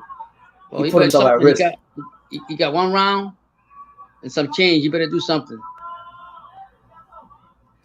Yo, Pops, that co-main event really dejected you. You haven't had no excitement since that co-main event.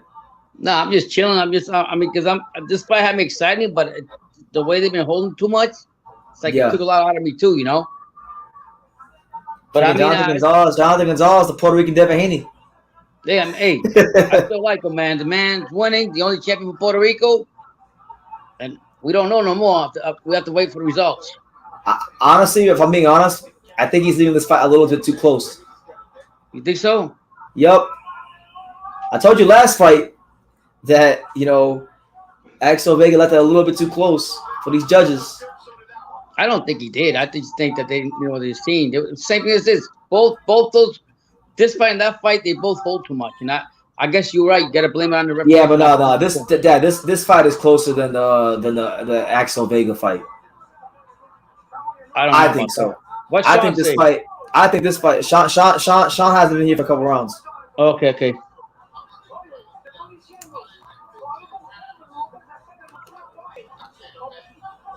Shout out to everybody here. Make sure you smash that like button. Definitely take the time to subscribe. It's your boy BT, the untouchable True School Sports Empire. Over 4 hours, Pops. Over 4 hours. I didn't think it was gonna last this long, to be honest. Yeah, I'm surprised this live is done as well as it's done. If I'm being honest with you. Yeah. I don't see Gonzalez as elite. He is a very low key champ, not very well known. What does his popularity have to do with his boxing skills? Yeah, I think you know what, he's the only Puerto Rican right now that has it. Until he gets beat, he's still champion, no matter how you look at it. Did Hakeem win? Yeah, he did. He won Jesus. A very good workmanlike performance. You know, I still think what I said earlier is like I think we won't see the best of Hakeem Lopez until he fights in 10 and 12 rounders. He got better as the fight went on, but it was only 8 rounders, so he couldn't really show his best. But we're here in round 12, Barriga versus Gonzalez, the 12th and final round. Thank you, Joseph. Thank you for already doing that. He said, I went to hit the subscribe button and realized I was already subscribed. That's it, champ. Well, tell a friend to tell a friend. Make the All right, so here we go. Can Barriga or Gonzalez do anything to make the fight better on the judges' scorecards for themselves? Naji Lopez, to me, the standout performer of the night by far was Naji Lopez. Not even close. Yep. And his brother did decent too. Hakim did pretty good too. He did do good. So more holding goes on. The both fighters trying to counter each other, and now the holding continues. So there you go. Good little right hook play by Barriga. Good jab by Gonzalez, and then a good right hook by Gonzalez.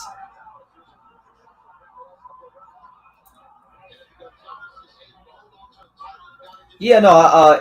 I think it's closer. I think the fight is a lot closer than the last one. But Jonathan Gonzalez is winning the fight. No doubt about it. I'm not going to say that until I get the results. Yeah, on my card, he's winning. I think he's winning. Yeah.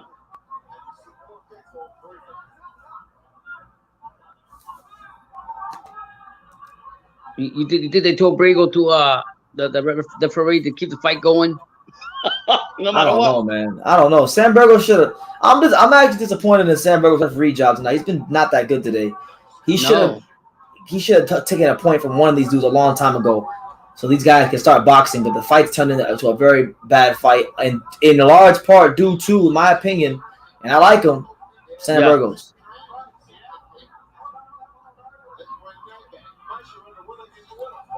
Oh, nice sharp straight left hand by down the middle from Jonathan Gonzalez. And then a right from Jonathan Gonzalez, and then Barriga misses a straight left hand.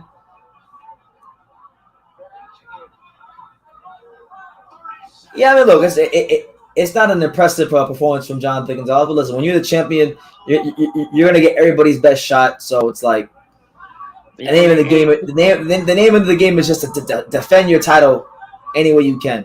Yeah, you're not gonna see the best because fucking referee let him do it the whole night. I think a big part of the reason why this fight was not that good as it should have been was due to the refereeing.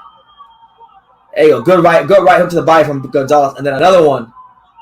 Last 10 seconds, and there it is, the final bell. So the fight goes the full distance.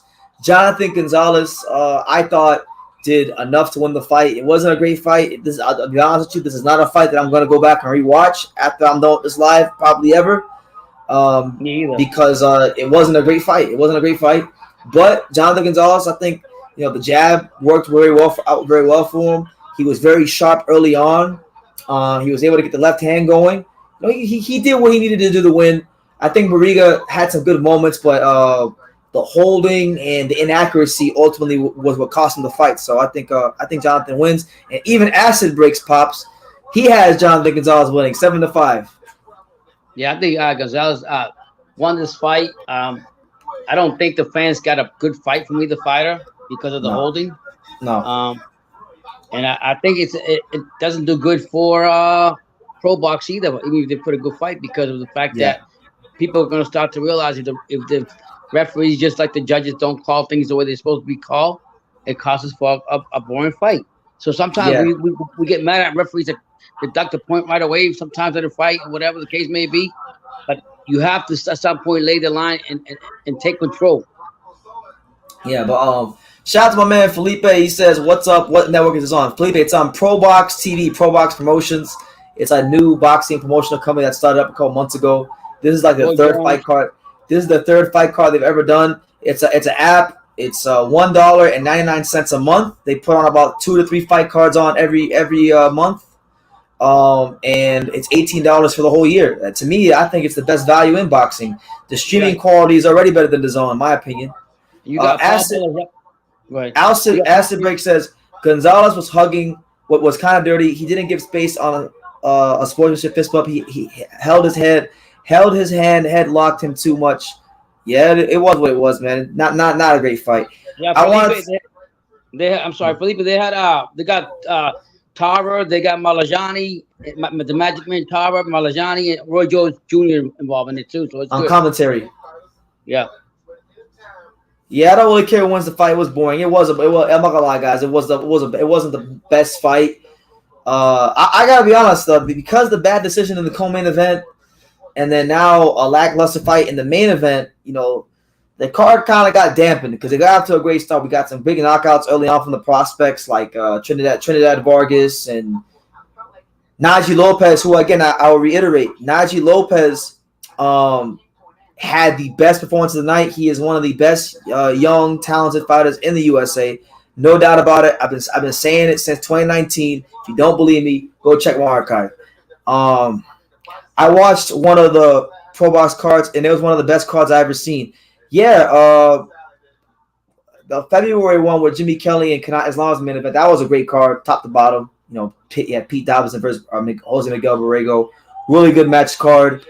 They've had some good cards already. This card was kind of like, in my opinion, probably like there were some good moments. It was a solid card in pockets, but not their best card. You're not gonna get them all right, but we'll see what happens come July 9th when Ray Beltran fights Cesar Francis.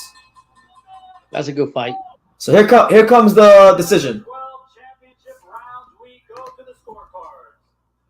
Rose Ascend sees it 115-113. Alexander Levin and Efren LeBron both scored the bout 117-111 for your winner by unanimous decision. And still, WBO Junior Flyweight Champion of the World from de Puerto Rico. Jonathan So there you have it. Jonathan Gonzalez legitimizes himself as a legitimate world champion as he defends the WBO light flyweight title in a not very memorable fight against Mark Barriga. But anyway, either way, you cut it up, slice it and dice it. He won, and this now will set him up for big unification fights with the other champions at 108, such as Hiroto Kayaguchi, who I do know wants to fight him. Now, Pops, you've had a chance to watch Kayaguchi. Now you had a chance to watch Gonzalez a little bit more. Them two fight. Who you favorite? I mean, it's a good fight by both of them, but I'm gonna have to go. I like Gonzalez, but I gotta see more from Gonzalez. I'm gonna go Kayaguchi. I think I got more heart. More heart than what he showed. Here's Jonathan Gonzalez. Let's see what La Bamba gotta say.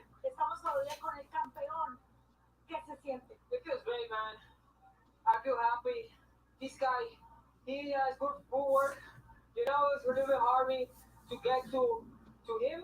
But I told you, the 4 feet up, I will put my condition in because I have the best team in the world. Me siento bien, me siento contento, feliz.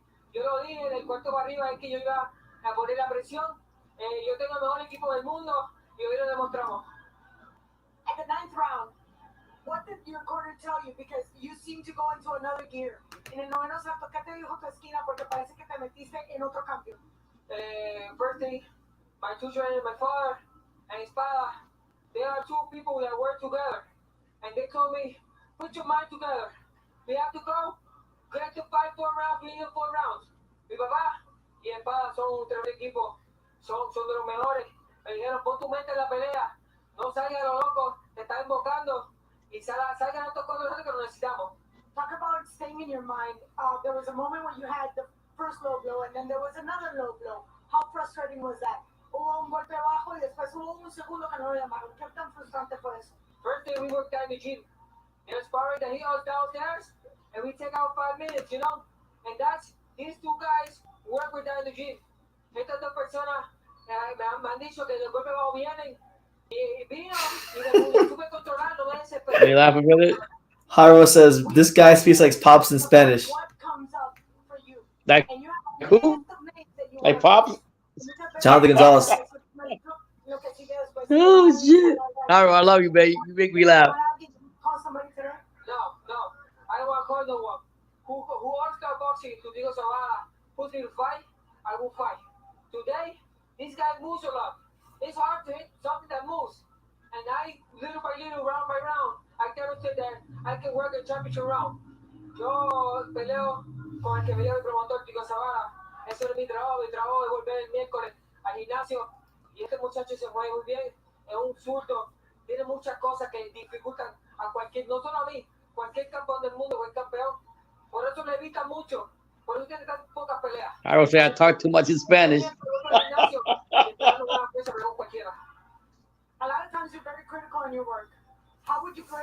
conocer. Muchas veces eres muy crítico de tu trabajo. ¿Qué puntuación te daría para esa salida de esta noche? You know, I have to give myself A-. We have a boy that's 29 years old. He's 11-1. He's not even having a war. This is his first war. I know.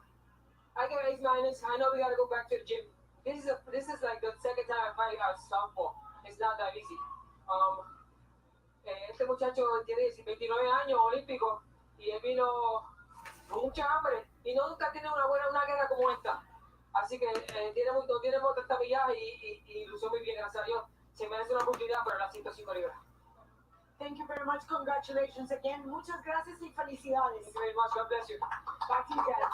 So there you have it. That right there will conclude the ProBox card for tonight. Not the most eventful or best main event fight for Jonathan Gonzalez, but nonetheless, hey, like I joke around, like I always say, he's the only Puerto Rican in boxing that, based on merit and accomplishments, is worth a damn right now, because he's the world champion. Now he's a legitimate world champion. He's defended it against a tough, ex-Olympian southpaw. It's not easy when you're a southpaw fighting a fellow southpaw. It didn't look pretty, but he found a way to make the adjustments and win the fight. So you give a guy like that credit. He found a way to win. I'm sure there'll be better performances from Lamoma Gonzalez in the future. I like the Elwin Soto fight that won him the world title in the first place. Tonight wasn't that night, but he got the win. And that's all that mattered. But overall, if I had to give this card a grade, I would give this card a B-. I think the card had some really good performances from the prospects early on and whatnot, but the co-main and main event left a lot to be desired. The co-main with an atrocious decision with El Mini getting robbed, and Jonathan Gonzalez and this guy, Barriga, not having the best most exciting fight ever. But you know what, Pops? You can't really complain, because like Michael Manning said, it's $199 a month. That's so right. You got value. You got some good fights. You got a title fight to watch. It wasn't bad. And that's good value, in my opinion.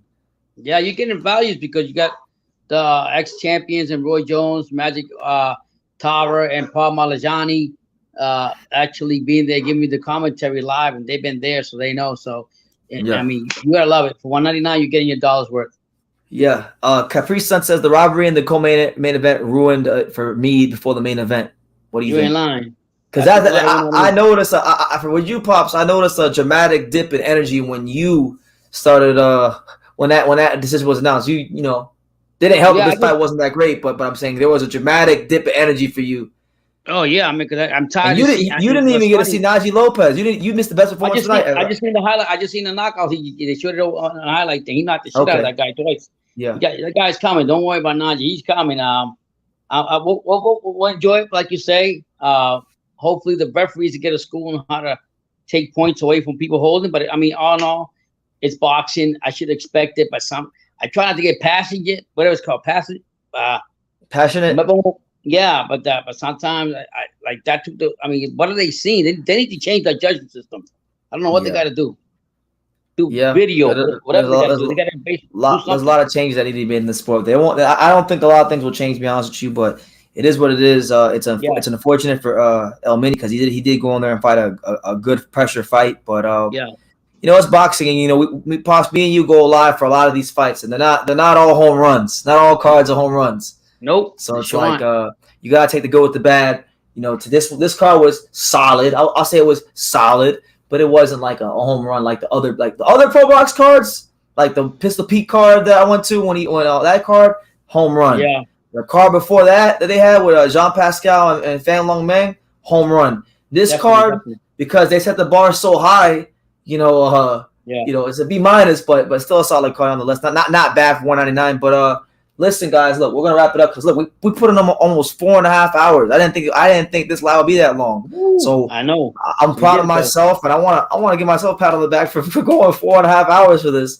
For $2, look, for $2, this shit is entertaining. It isn't. It's the best value for money in boxing, anywhere, in my opinion. So I'll definitely be covering more ProBox fights. I know the next fight is July the 9th. when their prospect Cesar Francis, who I don't know a lot about, but I got to do some homework. But Cesar Francis takes on Ray Beltran, the former champion. So older fighter now, but still a good fight.